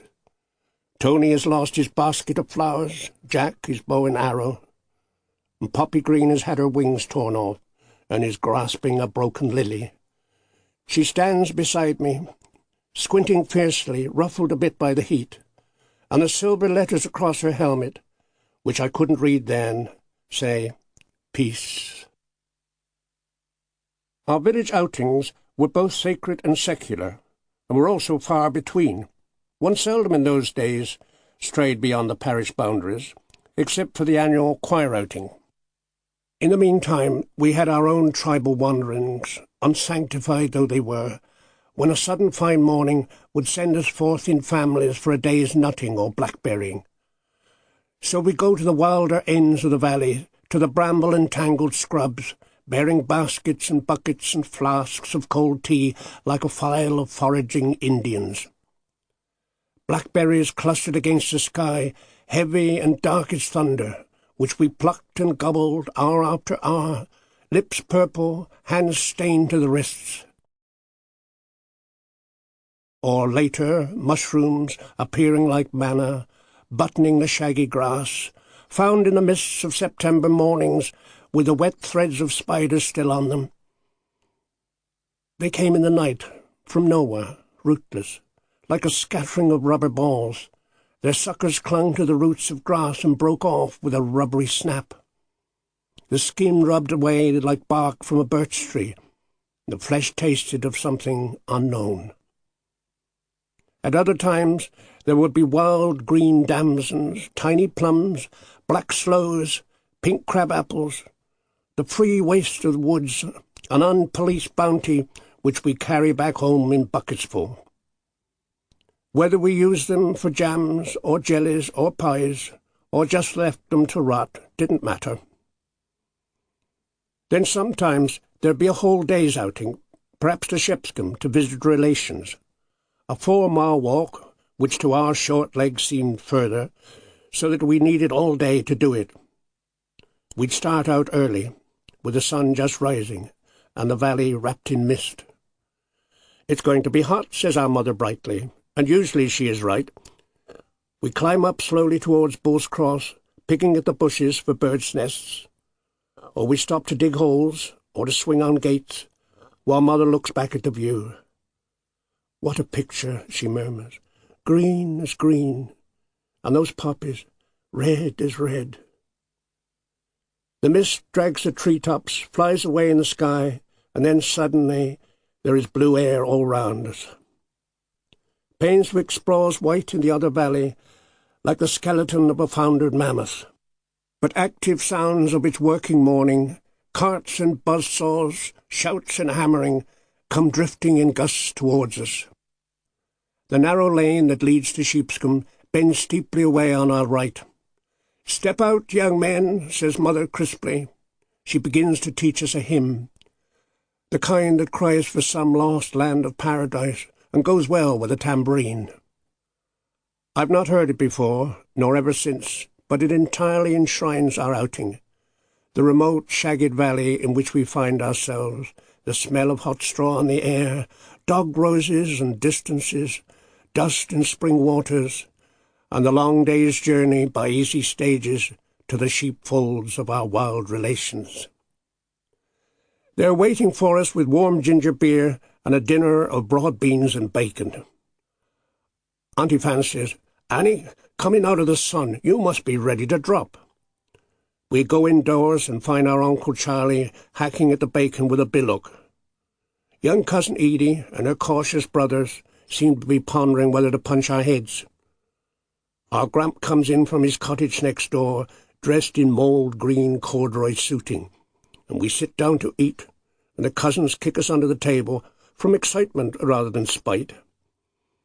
And then we play with their ferrets, spit down their well, have a fight, and break down a wall.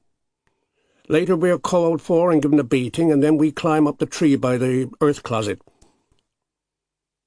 Edie climbs first, till we bite her legs. Then she hangs upside down and screams. It's been a full, far-flung, unsatisfactory day, and dusk falls, and we say goodbye.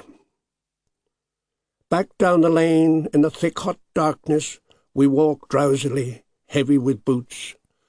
Night odours come drifting from woods and gardens, sweet musks and sharp green acids. In the sky, the fat stars bounce up and down, rhythmically as we trudge along. Glowworms, brighter than lamps or candles, spike the fields with their lemon fires, while huge horned beetles stumble out of the darkness and buzz blindly around our heads. Then Painswick appears, a starfish of light dilating in a pool of distance. We hurry across the haunted common and come at last to the top of our valley. The village waterfall, still a mile away, lifts its cool, familiar murmur. We're nearing home. We're almost there. Mother starts to recite a poem. I remember the house where I was born. She says it right through, and I tag beside her, watching the trees walk past in the sky. The first choir outing we ever had was a jaunt in a farm wagon to Gloucester.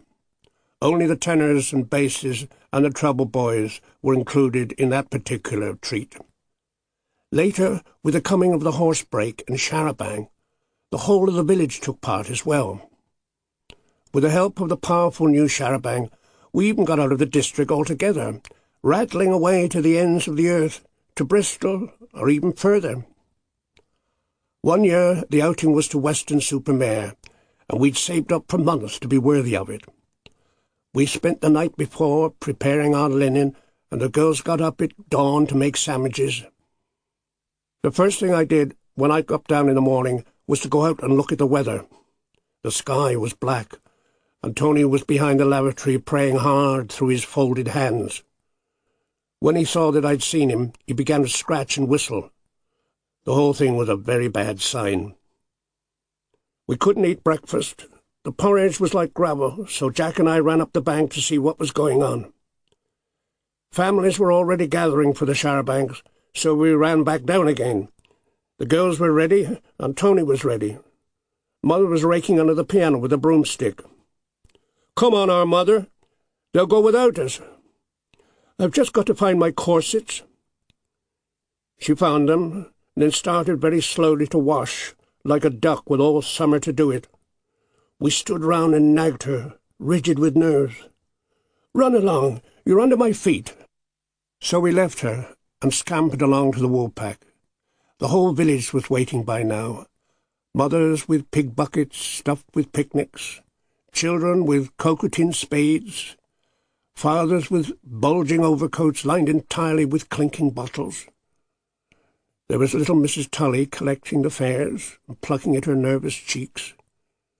Mr. Vic, the shopkeeper, carrying his keys in a basket, the two dressmakers in unclaimed gowns, and little Lily Nelson, fugitive from her brother, whispering, "You mustn't tell Arnold. He'd kill me."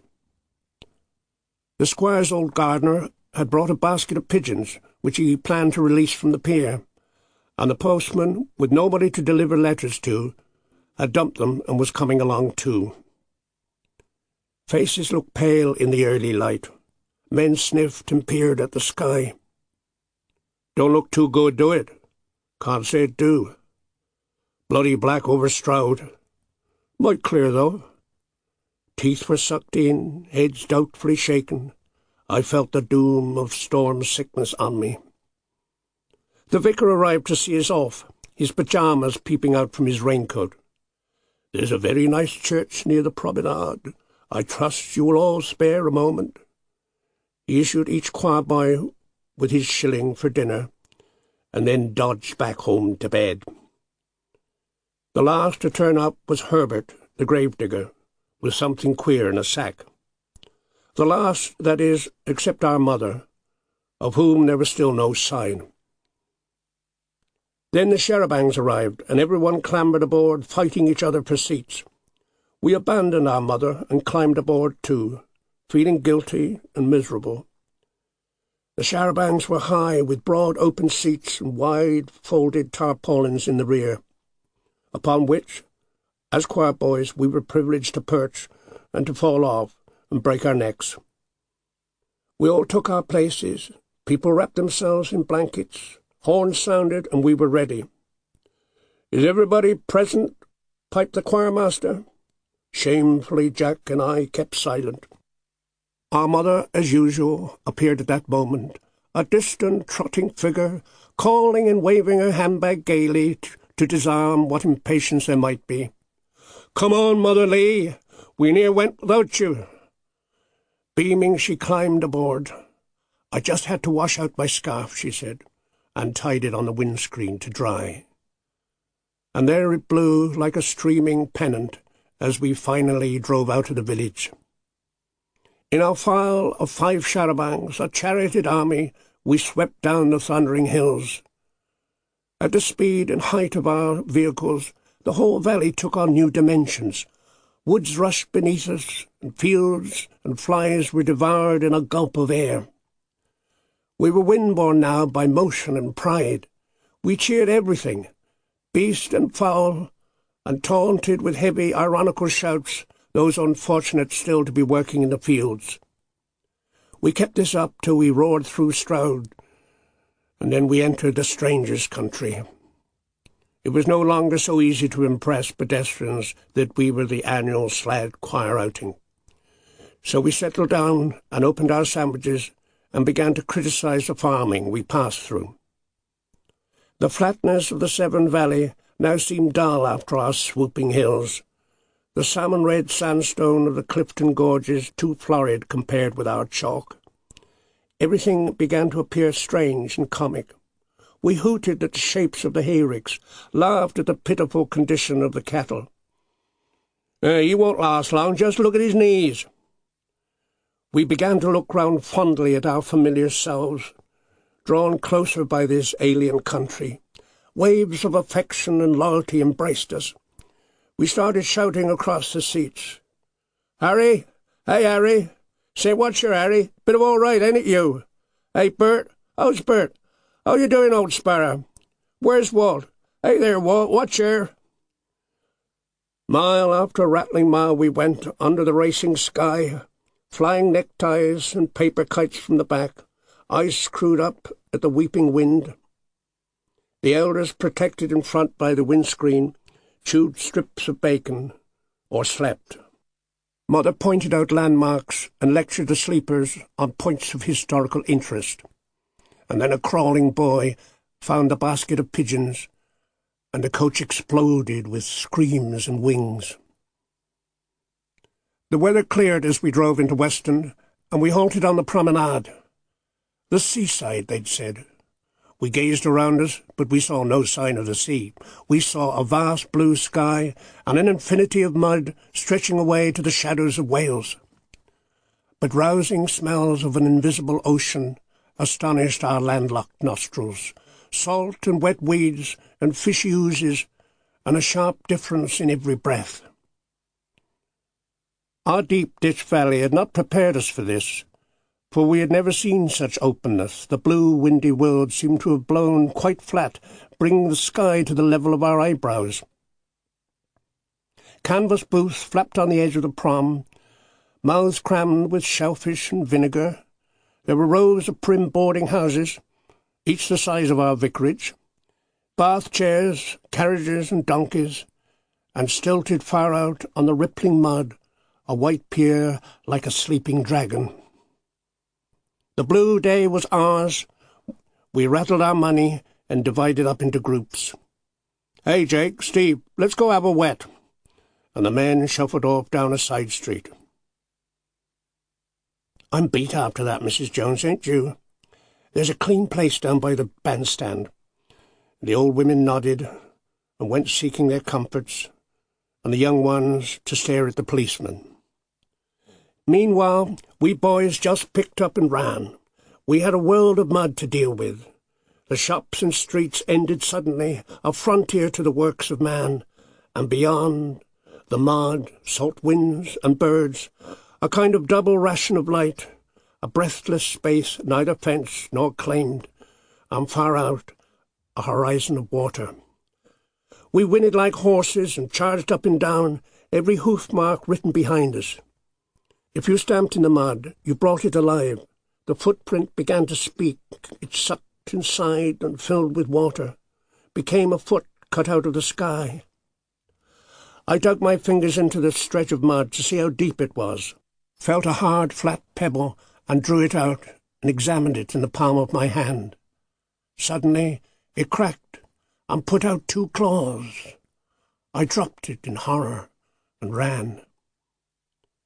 Half the village now had hired themselves chairs and were bravely facing the wind. Mrs. Jones was complaining about the Western tea. "It's made from the drains, I reckon." The squire's old gardener, having lost his pigeons, was trying to catch gulls in a basket, and the gravedigger, who appeared to have brought his spade, was out on the mud digging holes. Then the tide came in like a thick red sludge, and we all went on to the pier. Magic construction striding the waves, loaded with freaks and fancies, water chutes and crumpled mirrors, and a whole series of nightmares for a penny. One glided secretly to one's favourite machine, the hot coin burning one's hand, to command a murder, a drunk's delirium, a haunted grave, or a Newgate hanging. This last, of course, was my favourite. What dread power one's penny purchased. The painted gallows, the nodding priest, the felon with his face of doom. At a touch, they jerk through their ghastly dance. The priest, hangman, and the convict, joined together by rods, each one condemned, as it were, to perpetual torment. Their ritual motions led to the jerk of the corpse. The figures froze, and the lights went out. Another penny restored the lights, brought back life to the cataleptic trio, and dragged the poor felon once more to the gallows to be strangled all over again. That white pier, shining upon the waves, seemed a festive charnel house. With our mouths hanging open, sucking gory sticks of rock, we groped hungrily from horror to horror. For there were sideshows, too, as well as the machines, with hair-raising freaks under glass, including a two-headed Indian, a seven-legged sheep, and a girl's eye with a child coiled inside it. We spent more time on that turgid pier than anywhere else in Weston. Then the tide went out, and evening fell, and we returned to our waiting charabancs.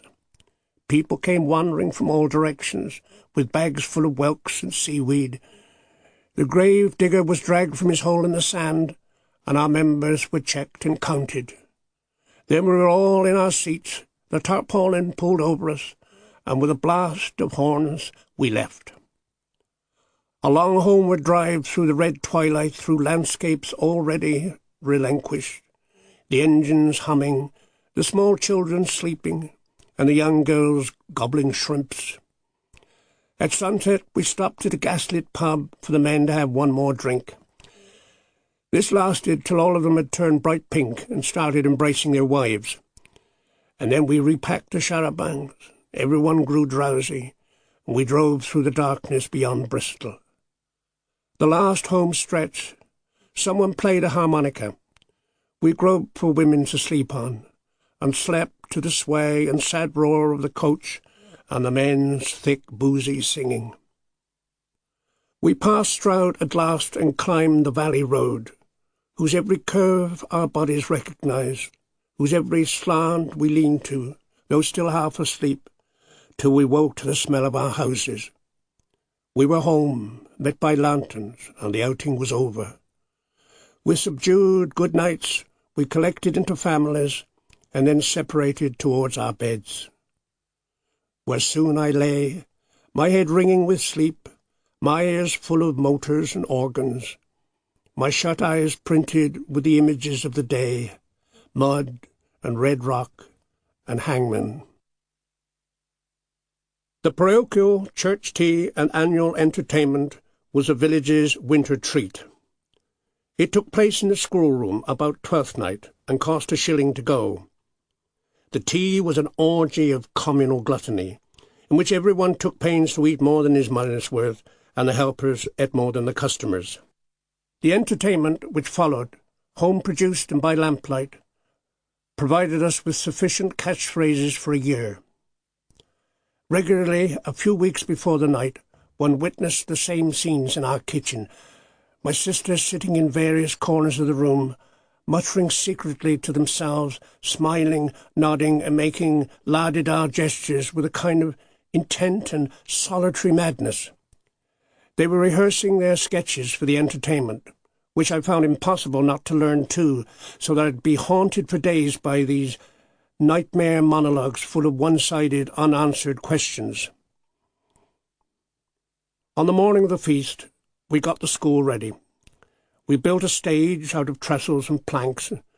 Mr. Robinson was in the cloakroom, slicing boiled ham, where he'd been for the last 3 days, and 3 giggling helpers were now forking the meat and slapping it into sandwiches. Out in the yard, John Barraclough had arrived and set up his old field kitchen, had broken 6 hurdles across his knee and filled up the boiler with water. Laid out on the wall were 35 teapots, freshly washed and drying in the wind. The feast was preparing, and by carrying chairs, helping with the stage, and fetching water from the spring, Jack and I made ourselves sufficiently noticeable to earn a free ticket each. Punctually at 6, with big eating to be done, we returned to the lighted school. Villagers with lanterns streamed in from all quarters. We heard the bubbling of water in Barraclough's boiler, smelt the sweet wood smoke from his fire, saw his red face lit like a turnip lamp as he crouched to stoke up the flames. We lined up in the cold, not noticing the cold, waiting for the doors to open. When they did, it was chins and boots and elbows, no queues, we just fought our way in. Lamplight and decorations had transformed the schoolroom from a prison into a banqueting hall. The long trestled tables were patterned with food, fly cake, brown buns, ham sandwiches. The 2 stoves were roaring, reeking of coke. The helpers had their teapots charged. We sat down stiffly and gazed at the food, fidgeted, coughed, and waited. The stage curtains parted to reveal the squire, wearing a cloak and a deer-stalking hat. He cast his dim, wet eyes around the crowded room, and then sighed and turned to go. Somebody whispered from behind the curtain. "Bless me," said the squire, and came back. "The parochial church tea," he began, then paused. "Is with us again, I suggest. An entertainment. Another year comes round. And when I see you all gathered round here once more, when I think, and here you all are, when I see you here, as I'm sure you all are once again, it comes to me, friends, how time, how you, how all of us here, as it were." His moustache was quivering. Tears ran down his face. He groped for the curtains and left. His place was taken by the snow-haired vicar, who beamed weakly upon us all. "What is the smallest room in the world?" he asked. "A mushroom," we bawled without hesitation. "And the largest, may I ask?" "Room for improvement." "You know it," he muttered crossly, recovering himself and folding his hands. "And now, O bountiful Father." We barked through grace and got our hands on the food and began to eat it in any old order. Cake, buns, ham, didn't matter at all. We just worked from one plate to the next.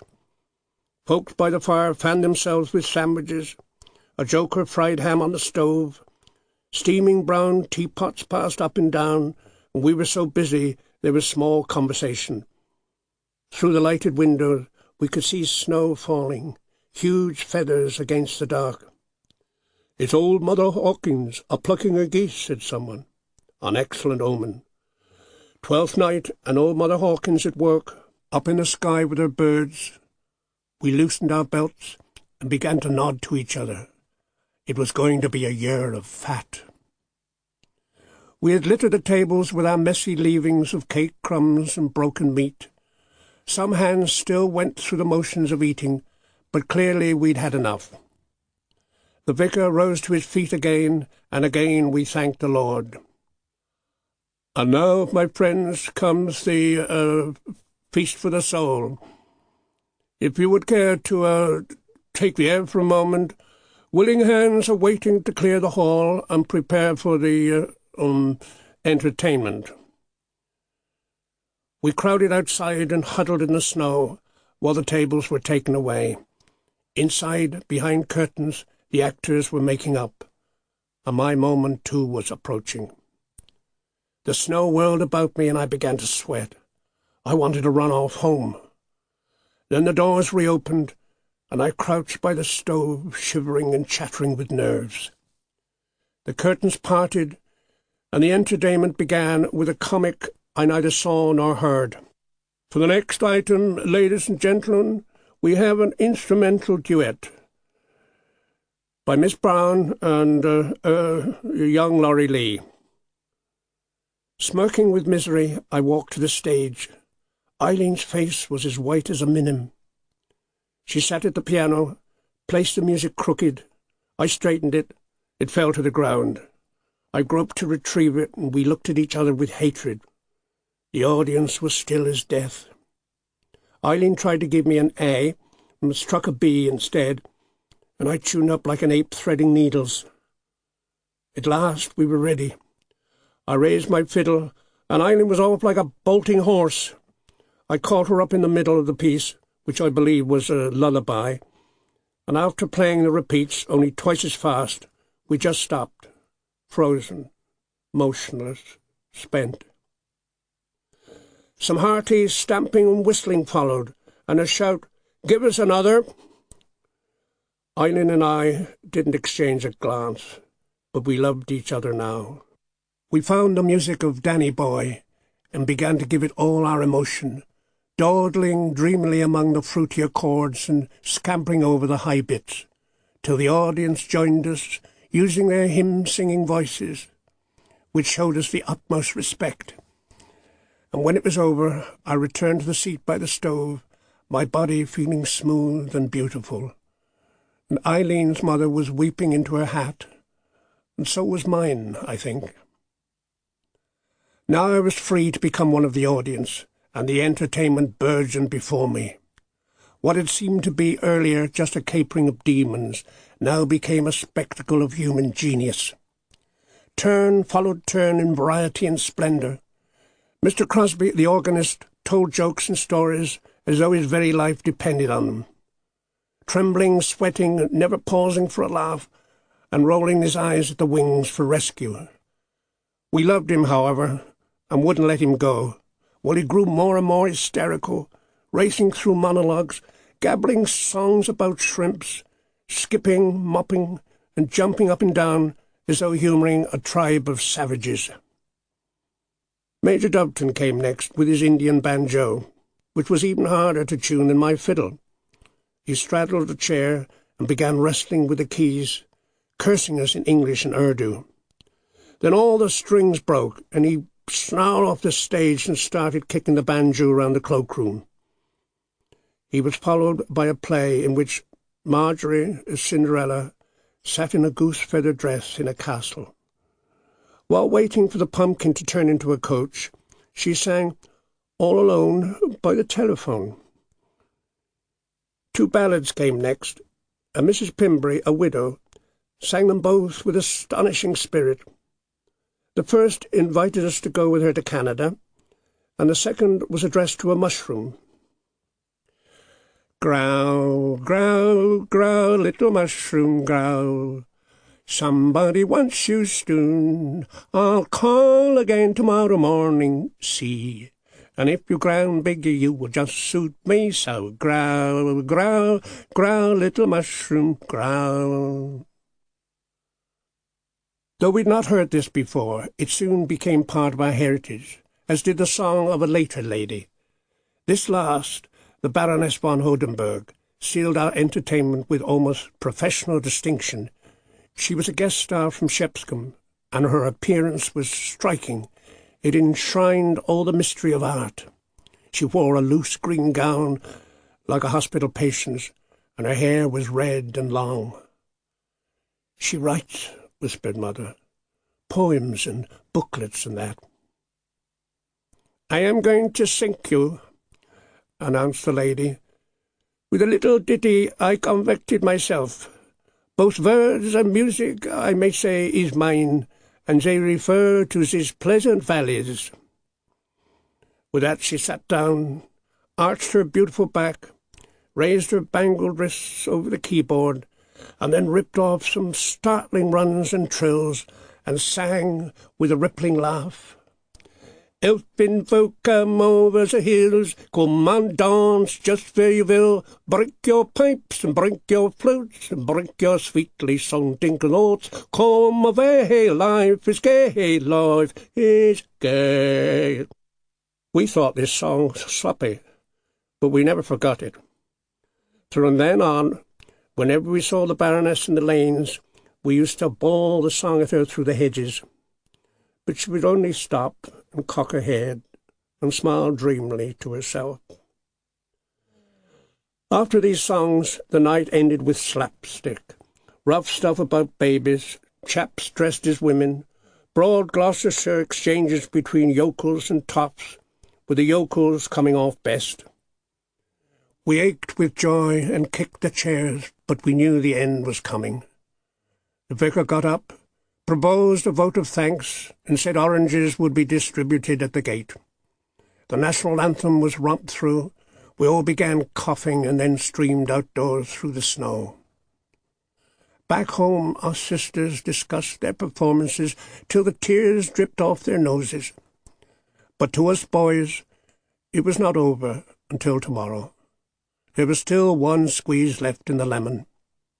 Tomorrow, very early, we'd go back to the schoolroom and find the baskets of broken food, half-eaten buns, ham coated with cake crumbs, and together we'd finish the lot.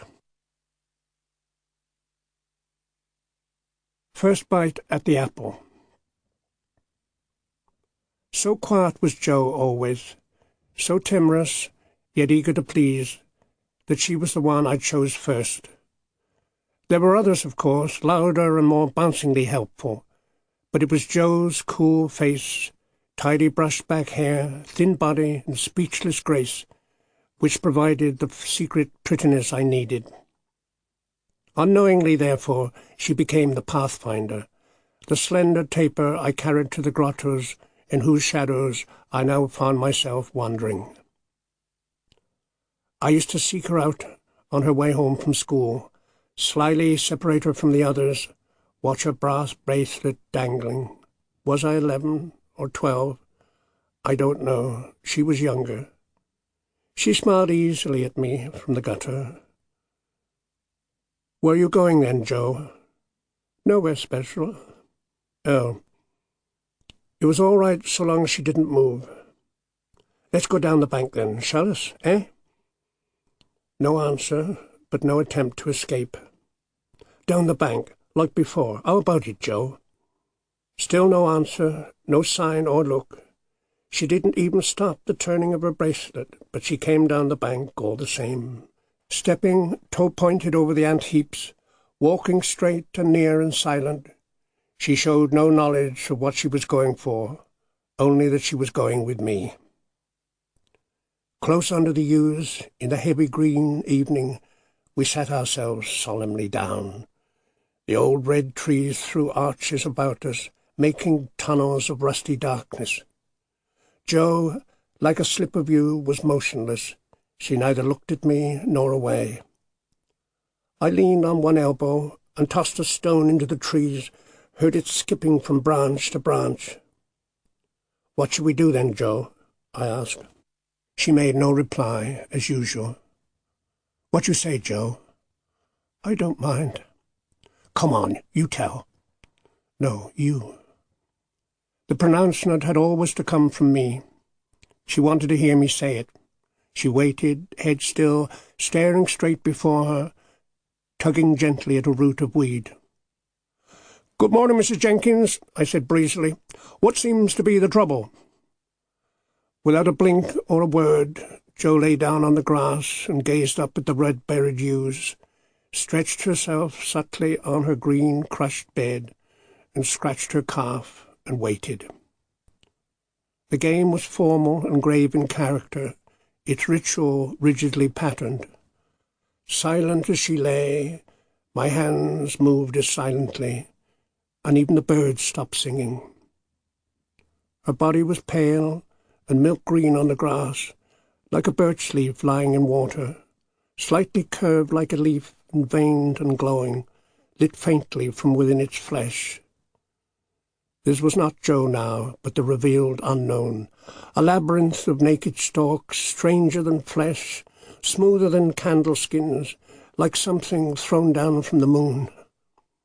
Time passed, and the cool limbs never moved, neither towards me nor yet away.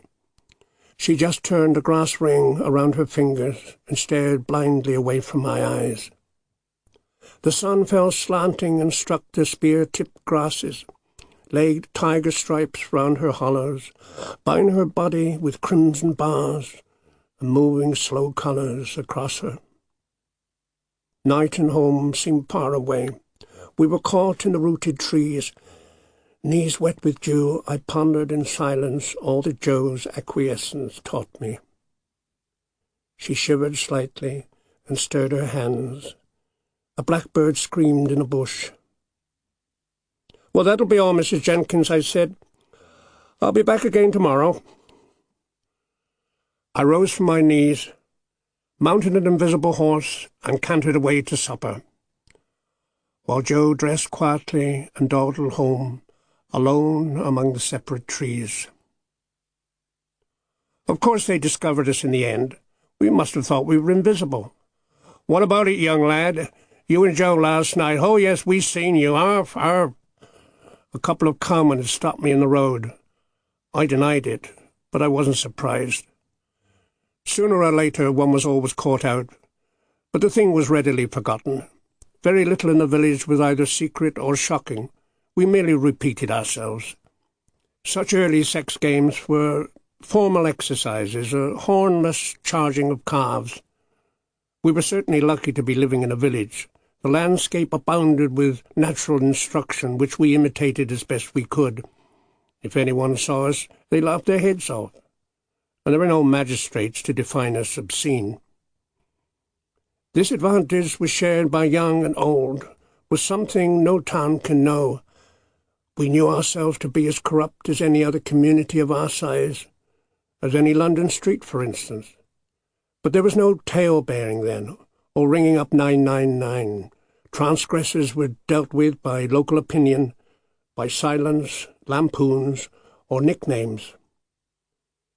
What we were spared from seeing, because the village protected itself, were the crimes of our flesh written cold in a charge sheet, the shady arrest, the police court autopsy, the headline of magistrates' homilies.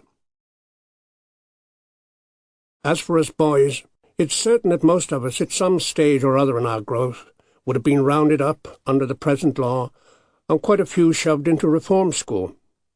Instead, we emerged, culpable, it's true, but unclassified in criminal record.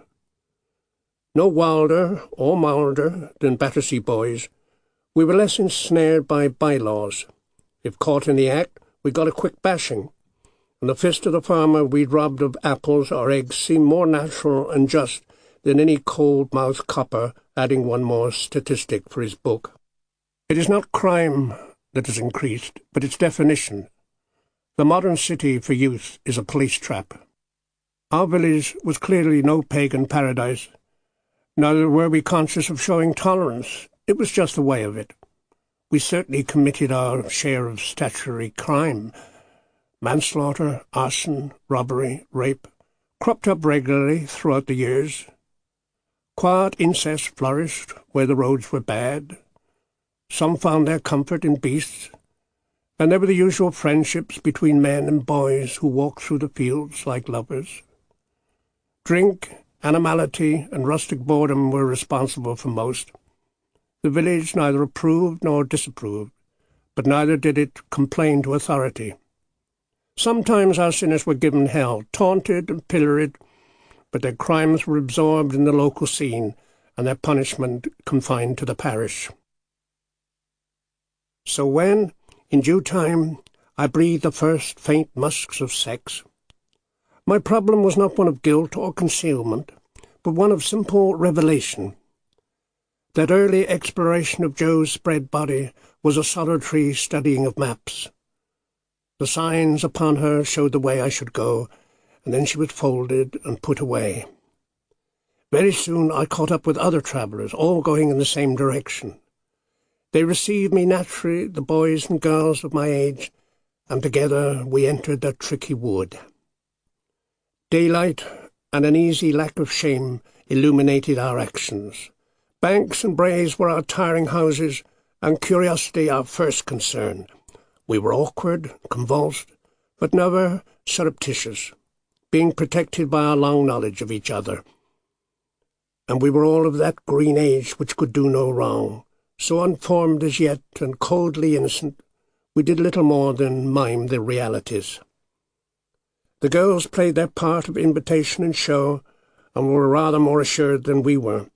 They sensed they'd come into their own at last, for suddenly they were not creatures to be ordered about any more. Not the makeshift boys they had been. They possessed, and they knew it, the clues to secrets more momentous than we could guess. They became slippery and difficult, but far from impossible. Shy, silent Joe scarcely counted now against the challenge of Rosie and Bet. Bet was brazen, Rosie provocative, and together they forced our paces. Bet was big for 11, and shabbily blonde, and her eyes were drowsy with insolence. "Get a wine gum," she'd say, "and I'll show you if you want." For a wine gum she would have stripped in church. Rosie, on the other hand, more devious and sly, had sharp salts of wickedness on her, and she led me a dance around the barns and fowl houses, which often left me parched and trembling.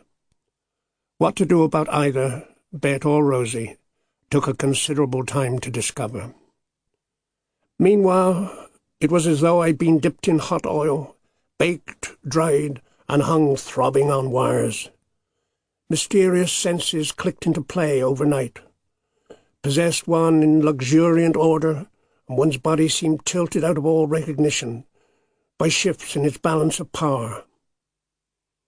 It was the time when the thighs seemed to burn like dry grass, to cry for cool water and cucumbers, when the emotion swung drowsily between belly and hands, and prickled, hungered, moulded the curves of the clouds, and when to lie face downwards in a summer field was to feel the earth's thrust go through you.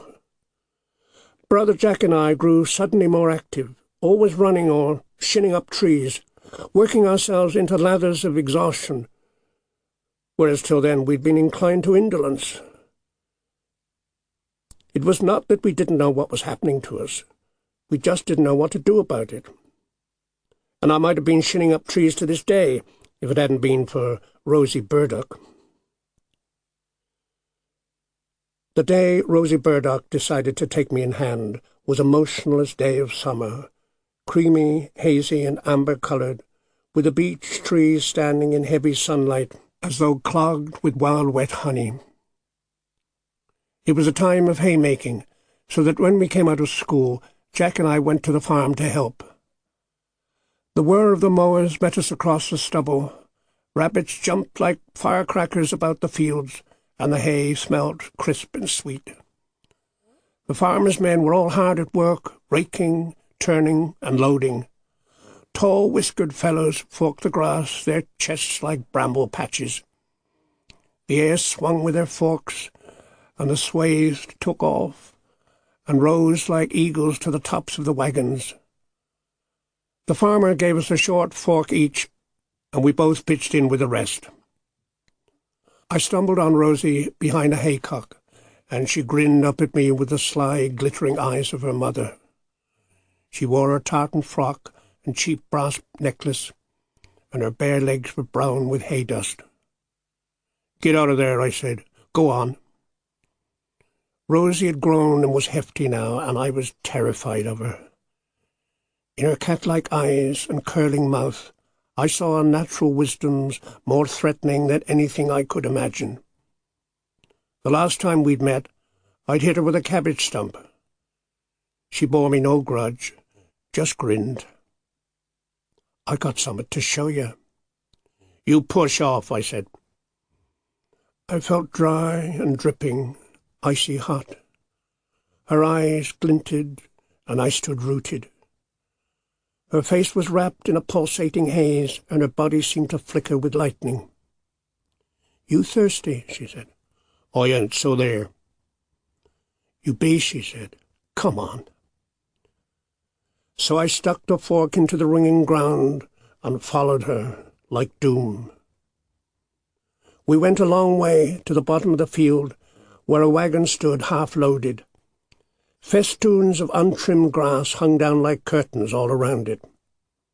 We crawled underneath, between the wheels. into a herb-scented cave of darkness. Rosie scratched about, turned over a sack, and revealed a stone jar of cider. "It's cider," she said. "You went to drink it, though. Not much of it, any rate." Huge and squat, the jar lay on the grass like an unexploded bomb. We lifted it up, unscrewed the stopper, and smelt the whiff of fermented apples. I held the jar to my mouth and rolled my eyes sideways, like a beast at a water-hole. "Go on," said Rosie. I took a deep breath. Never to be forgotten, that first long secret drink of golden fire, juice of those valleys and of that time, wine of wild orchards, of russet summer, of plump red apples and Rosie's burning cheeks, never to be forgotten or ever tasted again. I put down the jar with a gulp and a gasp. Then I turned to look at Rosie. She was yellow and dusty with buttercups and seemed to be purring in the gloom. Her hair was rich as a wild bee's nest, and her eyes were full of stings. I did not know what to do about her, nor did I know what not to do. She looked smooth and precious, a thing of unplumbable mysteries, and perilous as quicksand. "Rosie," I said, on my knees and shaking. She crawled with a rustle of grass towards me, quick and superbly assured. Her hand in mine was like a small wet flame which I could neither hold nor throw away. Then Rosie, with a remorseless, reedy strength, pulled me down from my tottering perch, pulled me down into her wide green smile and into the deep subaqueous grass. Then I remembered little, and that little vaguely. Skin drums beat in my head. Rosie was close up, salty, an invisible touch, too near to be seen or measured. And it seemed that the wagon under which we lay went floating away like a barge out over the valley where we rocked unseen, swinging on motionless tides. She took off her boots and stuffed them with flowers. She did the same with mine. Her parched voice crackled like flames in my ears. More fires were started. I drank more cider. Rosie told me outrageous fantasies. She liked me, she said, better than Walt or Ken or Boney Harris or even the curate. And I admitted to her, in a loud, rough voice, that she was even prettier than Betty Gleed. For a long time we sat with our mouths very close, breathing the same hot air. We kissed, once only, so dry and shy, it was like two leaves colliding in air. At last the cuckoo stopped singing and slid into the woods. The mowers went home and left us. I heard Jack calling as he went down the lane, calling my name till I heard him no more. And still we lay in our wagon of grass, tugging at each other's hands, while her husky, perilous whisper drugged me, and the cider beat gongs in my head.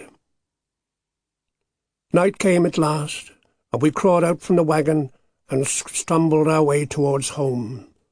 Bright dew and glowworms shone over the grass, and the heat of the day grew softer. I felt like a giant.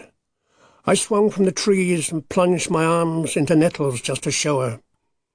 Whatever I did seemed valiant and easy. Rosie carried her boots and smiled. There was something about that evening which dilates the memory even now. The long hills slavered like Chinese dragons, crimson in the setting sun.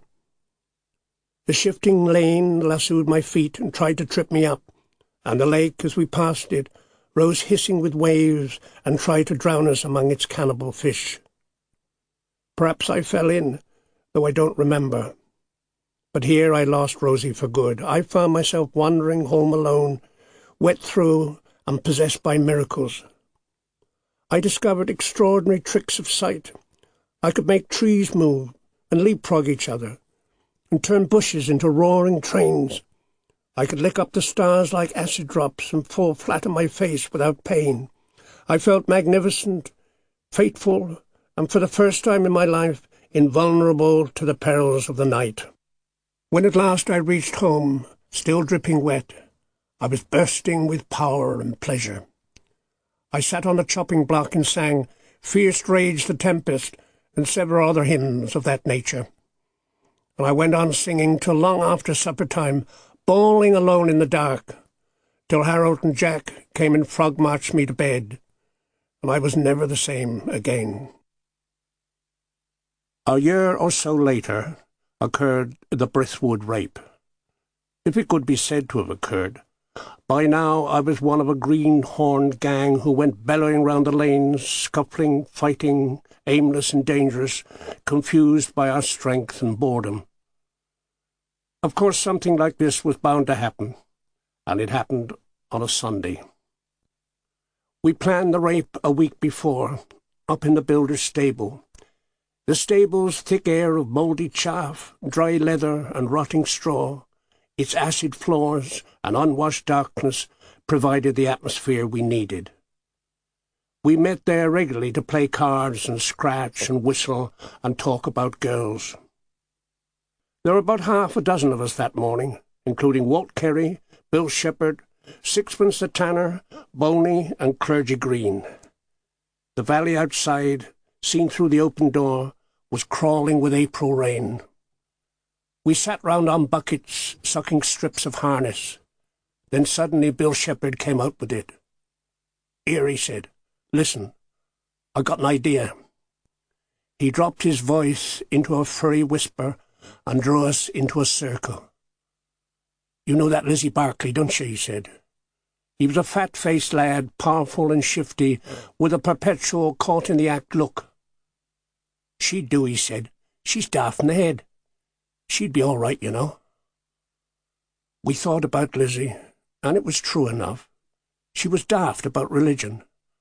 A short, plump girl of about 16, with large, blue-bottle eyes. She used to walk in Brithwood with a handful of crayons, writing texts on the trunks of the beech trees, huge rainbow letters on the smooth green bark, saying, "Jesus loves me now." "I seen her Sunday," said Walt, "and she was at it then." "She's always at it," said Boney. "Jerusalem," said Clergy in his pulpit voice. "Well, how about it?" said Bill. We drew closer together, out of earshot of the horse. Bill rolled us in his round red eyes. "It's like this, see, blum well simple." We listened and held our breath. After church Sunday morning, we nips up to the wood, and when her comes back from chapel, we got her. We all breathed out. We saw it clearly. We saw her coming alone through the Sunday wood, chalk-coloured Lizzie, unsuspecting and holy, in the bundle of her clothes and body. We saw her come walking through her text chalk trees, blindly, straight into our hands. "She'd holler," said Boney. "She's too batty," said Bill. "She'd think I was one of the apostles." Clergy gave his whinnying, nervous giggle, and Boney rolled on the floor. "You all on then," Bill whispered. "What say? How about it? It'll have be a stunt, you watch." We none of us answered, but we all felt committed. Soon as planned, the act seemed done. We had seen it so vividly it could have happened already, and there was no more to be said. For the rest of the week we avoided each other, but lived with our scruffy plan. We thought of little else but that coming encounter, of Mad Lizzie and her stumpy, accessible body, which we should all of us somehow know. On Sunday morning we trooped from the church and signalled to each other with our eyebrows. The morning was damp with the springtime sun. We nodded, winked and jerked our heads, then made our separate ways to the wood. When we gathered at last at the point of ambush, the bounce had somehow gone out of us. We were tense and silent, and nobody spoke. We lay low as arranged and waited. We waited a long time. Birds sang, squirrels chattered, the sun shone, but nobody came. We began to cheer up and giggle. "She ain't coming," said someone. "She's seen Bill first." "Ah, she's seen him and gone screaming home." "Her's lucky then. I'd have made her holler. I'd have run her up a tree." We were savage and happy as though we'd won a battle, but we waited a little longer. "Sod it," said Bill. "Let's push off, come on." And we were all of us glad he'd said it. At that moment we saw her, walking dumpily up the path, solemn in her silly straw hat. Bill and Boney went sickly pale and watched her in utter misery. She approached us slowly, a small, fat doll, shafts of sunlight stroking her dress. None of us moved as she drew level with us. We just looked at Bill and Boney. They returned our looks with a kind of abject despair, and slowly they got to their feet. What happened was clumsy, quick and meaningless, silent like a very old film. The two boys went loping down the bank and barred the plump girl's way. She came to a halt, and they all stared at each other. The key moment of our fantasy, and trivial. After a gawky pause, Bill shuffled towards her and laid a hand on her shoulder. She hit him twice with her bag of crayons, stiffly, with the jerk of a puppet. Then she turned, fell down, got up, looked round, and trotted away through the trees. Bill and Boney did nothing to stop her. They slumped and just watched her go. And the last we saw of our virgin Lizzie was a small round figure, like a rubber ball, bouncing downhill out of sight. After that, we just melted away through the wood, separately in opposite directions. I dawdled home slowly, whistling aimless tunes and throwing stones at stumps and gateposts. What had happened that morning was impossible to say, but we never spoke of it again. As for our leaders, those red-fanged ravishers of innocence, what happened to them in the end? Boney was raped himself soon afterwards and married his attacker, a rich farm widow who worked him to death in her bed and barnyard. Bill Shepherd met a girl who trapped him neatly by stealing his post-office savings book. Walt went to sea and won prizes for cooking, then married into the fish-frying business. The others married too, and raised large families, and became members of the parish church council. As for the little girls who'd been our victims and educators, who had led us through those days, Pretty Joe grew fat with a Painswick baker, Lusty Bet went to breed in Australia, and Rosie, having baptized me with her ciderous kisses, married a soldier, and I lost her forever.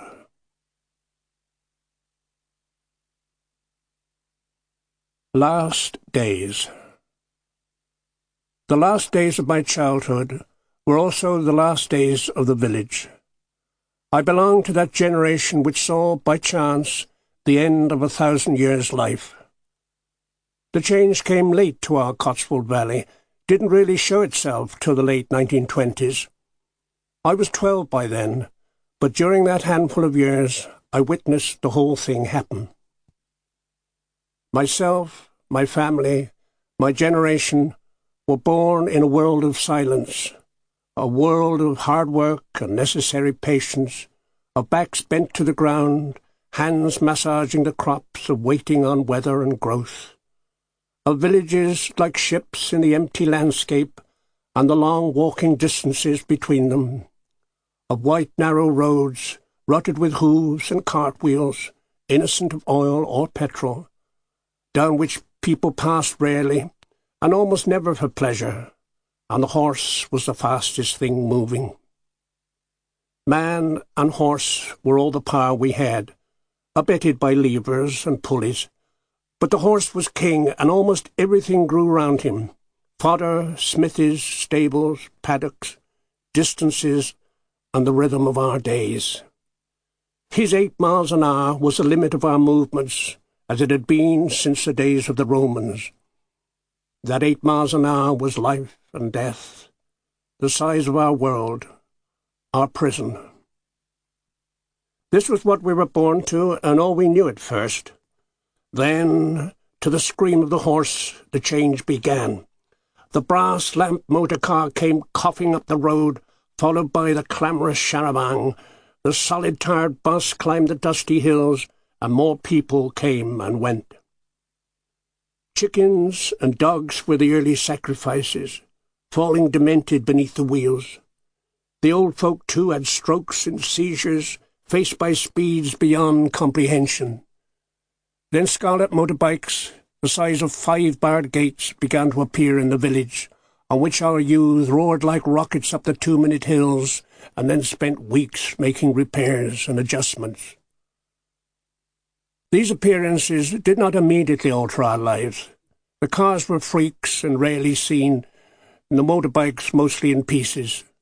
We used the char-a-bancs only once a year, and our buses at first were experiments. Meanwhile, Lou Ayres, wearing a bowler hat, ran his wagonette to Stroud twice a week. The carriage held 6, and the fare was 2pence.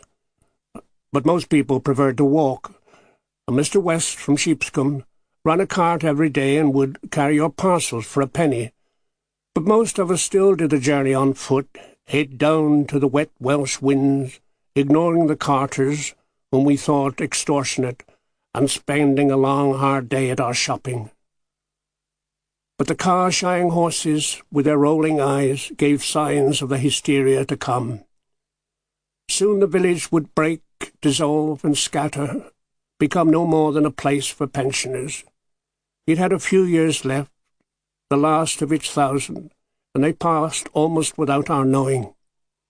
They passed quickly, painlessly, in motorbike jaunts, in the shadows of the new picture palaces, in quick trips to Gloucester, once a foreign city, to gaze at the jazzy shops. Yet right to the end, like the false strength that precedes death, the old life seemed as lusty as ever. The church, for instance, had never appeared more powerful. Its confident bell rang out each Sunday. The village heard it, asked no questions, put on satin and serge, filed into the pews, bobbed and knotted, frowned at its children, crouched and prayed, bawled or quavered through the hymns, or sat in blank rows, or jerkily slept while the curate reeled off those literary sermons which he had hired from the ecclesiastical library. Sunday, far from being a day of rest, was in some ways tougher than a weekday. It was never torpid and gave one a lift, being a combination of both indulgence and discipline. On that one day in 7, having bathed the night before, we were clean, wore our best, and ate meat. The discipline was Sunday school, learning the collect, and worship both morning and evening. Neither mood nor inclination had any say in the matter, nor had doubt occurred to us yet. Sunday mornings at home was the usual rush, chaos in the kitchen, shrill orders to wash, and everyone's eyes on the clock. We polished our hair with grease and water, and scrubbed ourselves under the pump. And being Sunday, there was a pound of large sausages for breakfast, fried black and bursting with fat. One dipped them in pepper and ate them in haste, with an open prayer book propped up on the plate. "Heavens alive, you'll be late, our lad." Gobble, mumble, and choke. "What are you up to? Get a move on, do." "Leave off. I'm learning me collect." "What's that you say?" "I've got to learn me collect." "Well, hurry up and learn it, then." "I can't hurry up, not if you keep on." But it was really not difficult at all. 10 inscrutable lines absorbed between mouthfuls, and usually on the run. Up the bank, down the road, the great prayer book in one's hand, the remains of a sausage in the other. "Almighty and most merciful Father, who alone worketh great marvels." In 5 minutes it was all in my head. At Sunday school, Miss Bagnall, polishing her nose, said, "The collect? Now who will oblige?" And I would jump to my feet and gabble word perfect, the half-page of sonorous syllables. It came in through the eyes and out through the mouth, and left no trace of its passing, except that I can never read a collect today without tasting a crisp, burnt sausage. After an hour of Sunday school, we all went to church, the choir going straight to the vestry. Here we huddled ourselves into our grimy robes, which only got washed at Easter. The parson lined us up and gave us a short, sharp prayer, and then we filed into the stalls, took our privileged places, and studied the congregation. The Sunday school infants packed the bleak north wing, heads fuzzy as frosted flowers, and the rest of the church was black with adults solemn in cat's fur and feathers. Most were arranged in family groups, but here and there a young couple, newly engaged, sat red in the neck and hands. The leading benches contained our gentry, their pews marked with visiting cards, the lord of the manor, Squire Jones and the Crooms, then the army, the Gloucesters and Dovetons, the rich and settled spinsters, the Miss Abels and Bagnalls, and finally the wealthier farmers. All were neatly arranged by protocol, with the squire up front by the pulpit. Through prayers and psalms and rackety hymns, he slept like a beaming child, save when the visiting preacher took some rhetorical flight, when he'd wake up with a loud "God damn!" Morning service began with an organ voluntary, perhaps a Strauss waltz played very slow. The organ was old, and its creaks and sighs were often louder than the music itself. The organ was blown by an ordinary pump handle, which made the process equally rowdy, and Rex Brown, the blower, hidden away in his box, and only visible to us in the choir, enlivened the service by parodying it in mime, or by carving girls' names on the woodwork. But in the packed congregation, solemnity ruled. There was power, lamentation, full-throated singing, heavy prayer, and public repentance. No one in the village stayed away without reason, and no one yet wished to do so. We come to the church because it was Sunday, just as we washed our clothes on Monday. There was also God taking terrible notes, a kind of squirarchical rent collector, ever ready to record the tenants' backsliding and to evict them when their dues weren't paid. This morning service was also something else. It was a return to the ark of all our species in the face of the ever-threatening flood.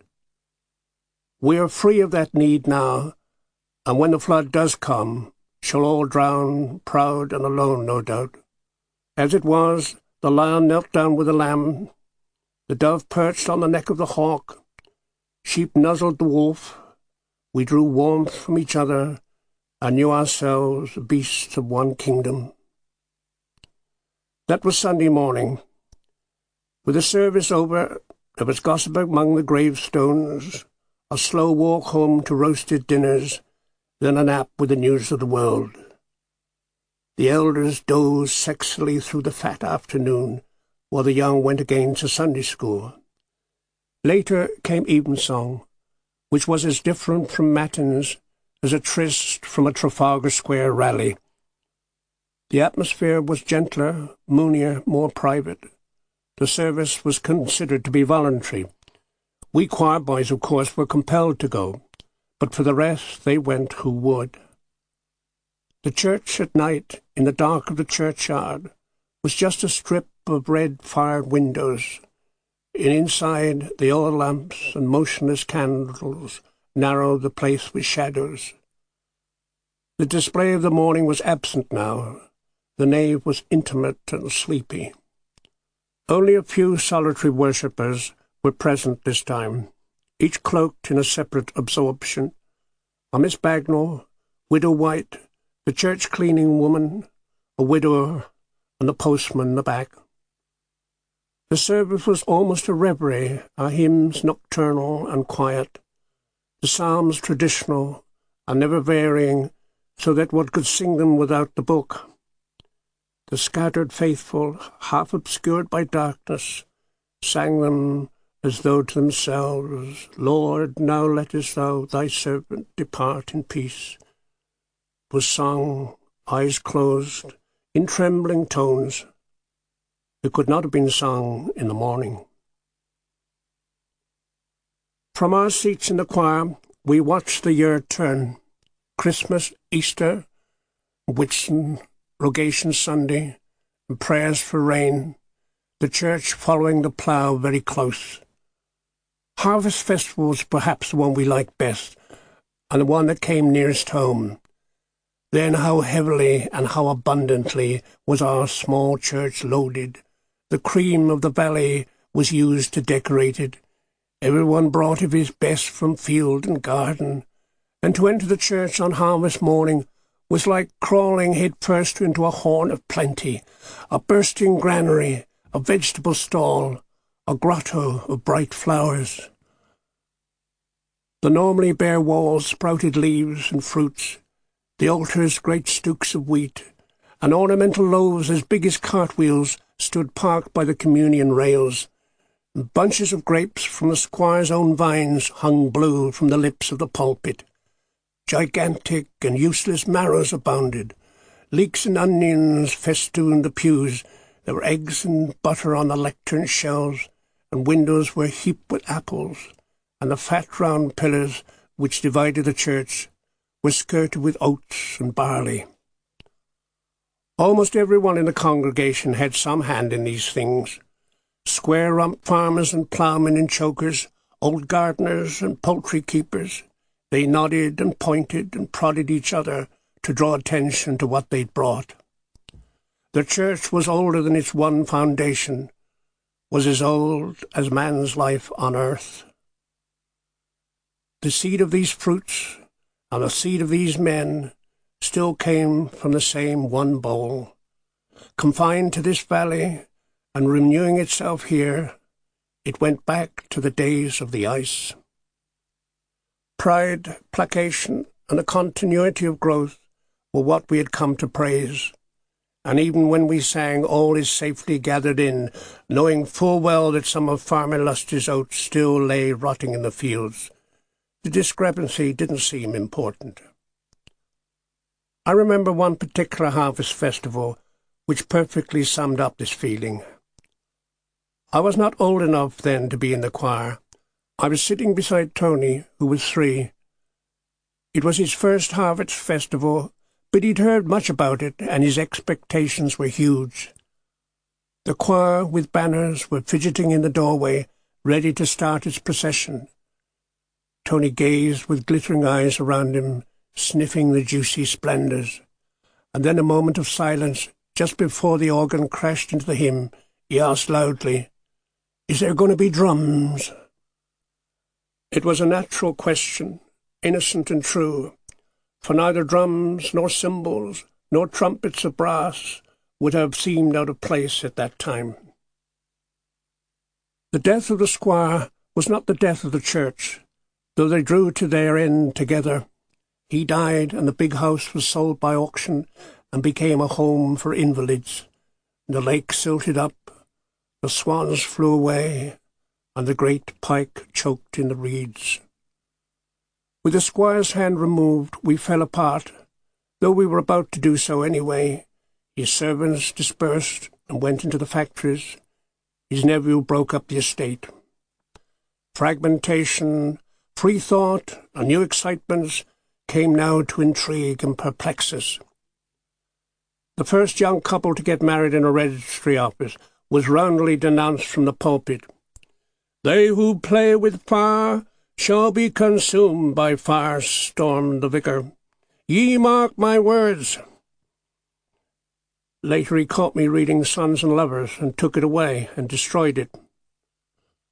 This may well have been one of his last authoritative gestures. A young apologist succeeded him soon. Meanwhile, the old people just dropped away. The white-whiskered, gaitered, booted and bonneted, ancient tongue, last of their world, who thee'd and thou'd both man and beast, and called young girls damsels, young boys squires, old men masters, and the squire himself, he, and who remembered the birdlip, stagecoach. Kicker Harris, the old coachman with his top hat and leggings, blew away like a torn-out page. Lottie Escort, peasant shoot of a Norman lord, curled up in her relics and died. Others departed with hardly a sound. There was old Mrs. Clissold, who sometimes called us for errands. "Thee come up our court a minute, squire. I want thee to do I a mission." One ran to the shop to buy her a packet of bull's-eyes, and was rewarded in the customary way. Bull's-eye in cheek, she'd sit back in her chair and dismiss one with a sleepy nod. "I ain't nearly eightpence around I just now, but Mrs. Crystal recollecty." We wrote her off as the day's good deed, and she died, still recollecting us. Now the last days of my family, too, drew near, beginning with the courting of the girls. I remember very clearly how it started. It was summer, and we boys were sitting on the bank, watching a great cloud of smoke in the sky. A man jumped off his bike and said, "It's the boiler works," and we ran up the hill to see it. There was a fire at the boiler works almost every year. When we got there, we found it a particularly good one. The warehouse, as usual, was sheathed in flame, ceilings and floors fell in, firemen shouted, windows melted like icicles, and from inside the building one heard thundering booms as the boilers started crashing about. We used up a lot of the day at this, cheering each toppling chimney. When we got back to the village, much later in the evening, we saw a strange man down in our garden. We studied him from the distance with some feeling of shock. No one but neighbours and visiting relations had ever walked there before. Yet this ominous stranger was not only wandering free, he was being accompanied by all our women. We rushed down the bank and burst roughly upon them, to find everybody crack-jawed with politeness. Our sisters cried "La!" when they saw us coming, and made us welcome as though we'd just been round the world. Marjorie was particularly soft and loving. The others beamed anxiously at us. Mother, though not smart, was in her best black dress, and the stranger was twisting his hat. "These are our brothers," said Marjorie, grabbing two of us close to her bosom. "This is Jackie and Lal, and that one's Tone, and they're all of them terrible bad." There was nervous laughter and relief at this, as though several dark ghosts had been laid. We smirked and wriggled, aped and showed off, but couldn't think what was going on. In fact, the day of that boiler works fire marked a beacon in the life of our girls. It was a day when their first young man came courting, and this stranger was he, and he was Marjorie's, and he opened a path through the garden. He was handsome, curly-haired, a builder of barges, very strong and entirely acceptable. His name was Morris, and we boys soon approved him and gave him the run of the place. He was followed quite quickly by two other young men, one each for Dorothy and Phyllis. Dorothy got Leslie, who was a shy local scoutmaster, at least until he met her. Phyllis in turn produced Harold, the bootmaker, who had fine Latin looks, played the piano by ear, and sang songs about old-fashioned mothers. Then Harold, our brother, got the infection too, mended our chairs, reupholstered the furniture, and brought home a girl for himself. At these strokes, our home life changed forever. New manners and notions crept in. Instead of 8 in the kitchen, there was now a round dozen, and so it stayed till the girls started marrying. The young men called nightly, with candles in jars, falling headlong down our precipitous bank, or came pushing their bikes on summer evenings, loitering with the girls in the lanes, or sat round the fire talking slowly of work, or sat silent, just being there, while the sewing machine hummed and Mother rambled, Warm ripples of nothing lapped round us. They were wary of Mother, unsure of her temper. Their outbursts were at the world, not people. Leslie was tactful and diffident, giving short, sharp laughs at her jokes. Marius often lectured her on the working man today, which robbed her of all understanding. Phil's Harold would sometimes draw up to the piano, strike the keys with the strength of 10, then charm us all by bawling because, or an old lady passing by. Then there was cheese and cocoa, and good night all, and the first one got up to leave. There followed long farewells by the back kitchen door, each couple taking their turn. Those waiting inside had to bide their time. "Ardroth, ain't you finished yet? Shan't be a minute, yum, yum, kiss, kiss." "Well, hurry up, do. You're awful." 5 more minutes of silence outside. Then Marge shakes the latch on the door. "How much longer, Ardroth? You've been there all night. There's some got to work tomorrow." "All right, don't get ratty. He's just off now. Night, night, my beautiful Bab." One by one they departed.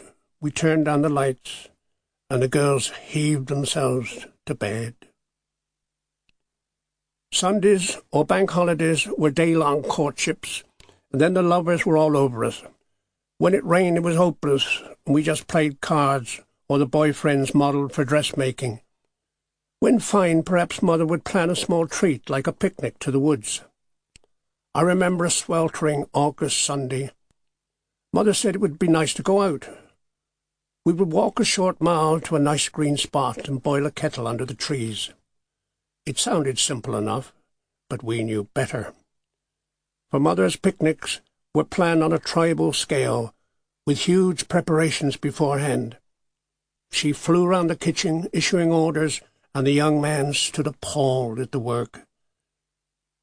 There was sliced cucumbers and pots of paste, radishes, pepper and salt, cakes and buns and macaroons, soup plates of bread and butter, jam, treacle, jugs of milk, and several fresh-made jellies. The young men didn't approve of this at all and muttered it was bloomin' mad, but with a "You carry that now, there's a dear boy," each of us carried something. So we set off at last, like a frieze of Greeks bearing gifts to some woodland god. Mother, with a tea-cloth over her head, gathering flowers as she went along, the sisters following with cakes and bread, Jack with the kettle, Tony with the salt, myself with a jug of milk, then the scowling youths in their blue serge suits, carrying the jellies in open basins, jellies which rapidly melted in the sun and splashed them with yellow and rose. The young men swapped curses under their breath. Brother Harold hung back in shame, while Mother led the way with prattling songs determined to make things go. She knew soon enough when people turned sour, and moved mountains to charm them out of it, and showed that she knew by a desperate gaiety and by noisy attacks on silence. "Now come along, Morris. Best foot forward. I know you go, tee-hee. Leslie, just look at that pretty, what-you-call-it, what's it? Aren't they a picture? I said, Leslie, look, aren't they pretty, my dear? Funny you don't know the name. Oh, isn't it a scrumptious day, tra-la? Boys, isn't it a scrumptious day?" Wordy, flustered, but undefeated, she got us to the woods at last. We were ordered to scatter and gather sticks, and to build a fire for the kettle. The fire smoked glumly and stung our eyes. The young men sat round like martyrs. The milk turned sour, the butter fried on the bread, cake crumbs got stuck to the cucumber, wasps seized the treacle, the kettle wouldn't boil, and we ended by drinking the jellies. As we boys would eat anything anywhere, none of this bothered us much, but the young courting men sat on their spread silk handkerchiefs and gazed at the meal in horror. "No thanks, Mrs. Lee. I don't think I could. I've just had me dinner, Ta." They were none of them used to such disorder, or cared much for open-air picnics, but most of all they were wishing to be away with their girls, away in some field or gully, where summer and love would be food enough, and an absence of us entirely. When the girls got engaged, heavy blushes followed, and rings were shown to the family. It's a cluster of brilliants, cost more than £2. He got it in Gloucester Market. Now that things were official, there was more sitting in the dark and a visible increase in tensions. The girls were now grown, and they wished to be gone. They were in love and had found their men. Meanwhile, impatience nagged at them all, till in one case it suddenly exploded. It was evening. I was drawing at the kitchen table. One of the girls was late. When she came at last, we'd finished supper, and she arrived with her boy, which seemed unusual, as it wasn't his calling night. "Well, take your coat off," said Mother. "Sit down."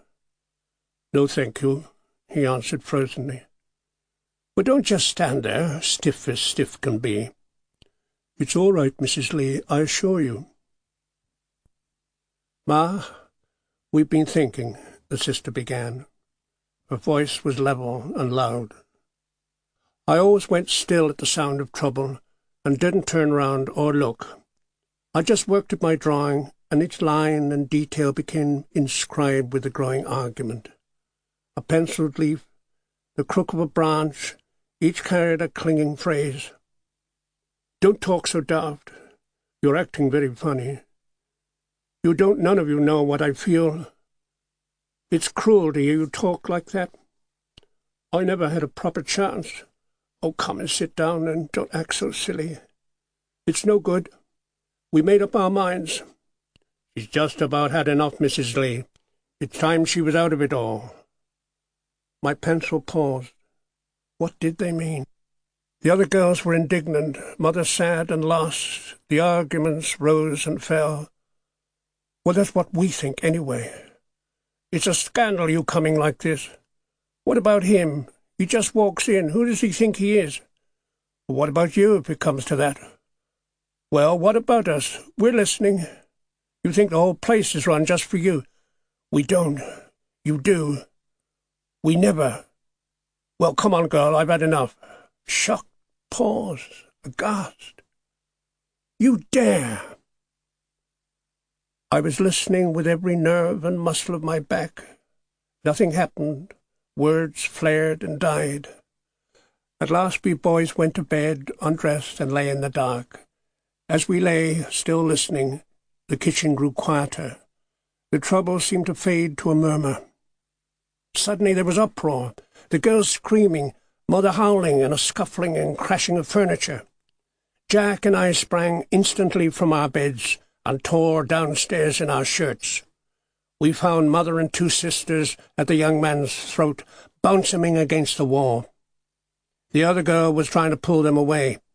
The whole was a scene of chaos. Without hesitation, and in spite of the congestion, we sprang at the young man too. But by the time we reached him, the battle was over. The women had broken off. The young man stood panting, alone in a corner. I gave him a shove. He gave me a swipe. Then he bent down to look for his hat. He had tried to carry off our willing sister, and we had all of us very near killed him.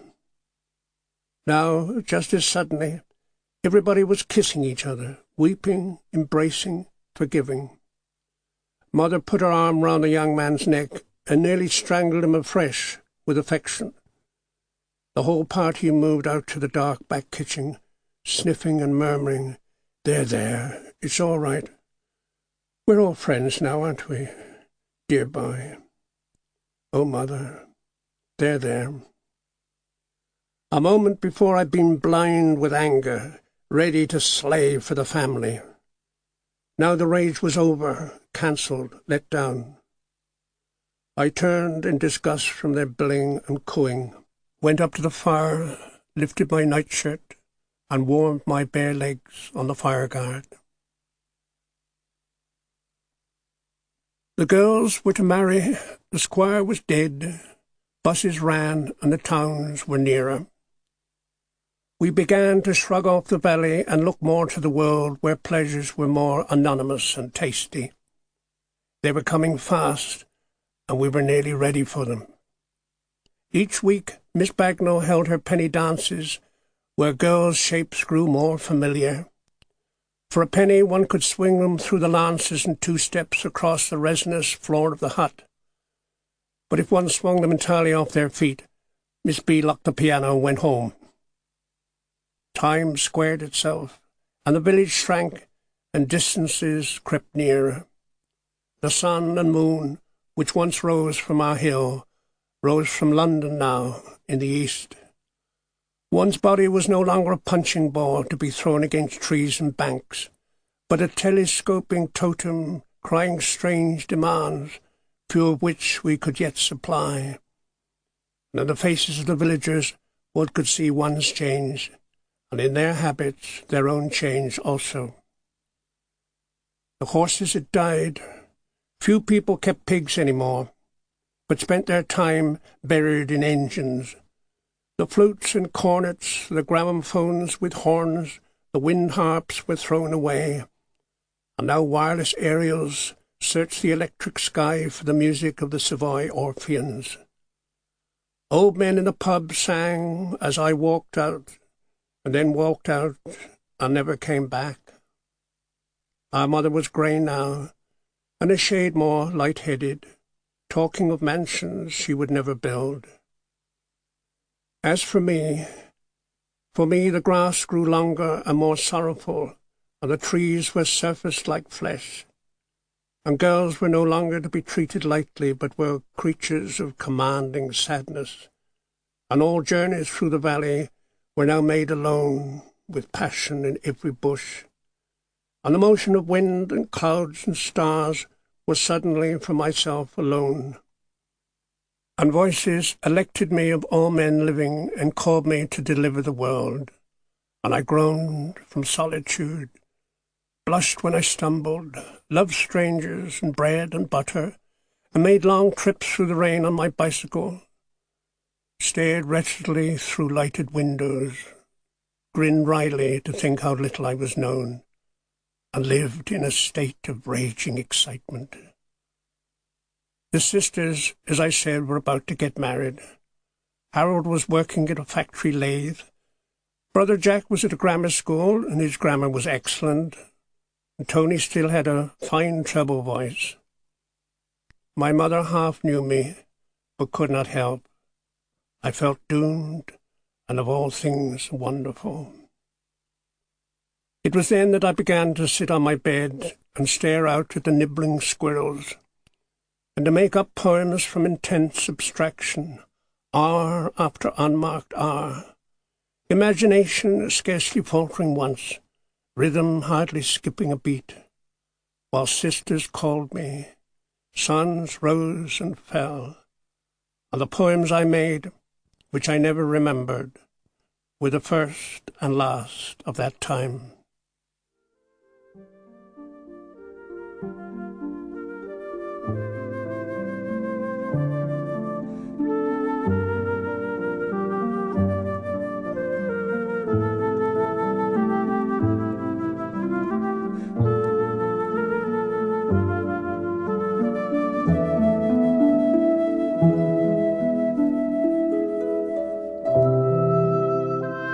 That was Cider with Rosie, written and read by Laurie Lee.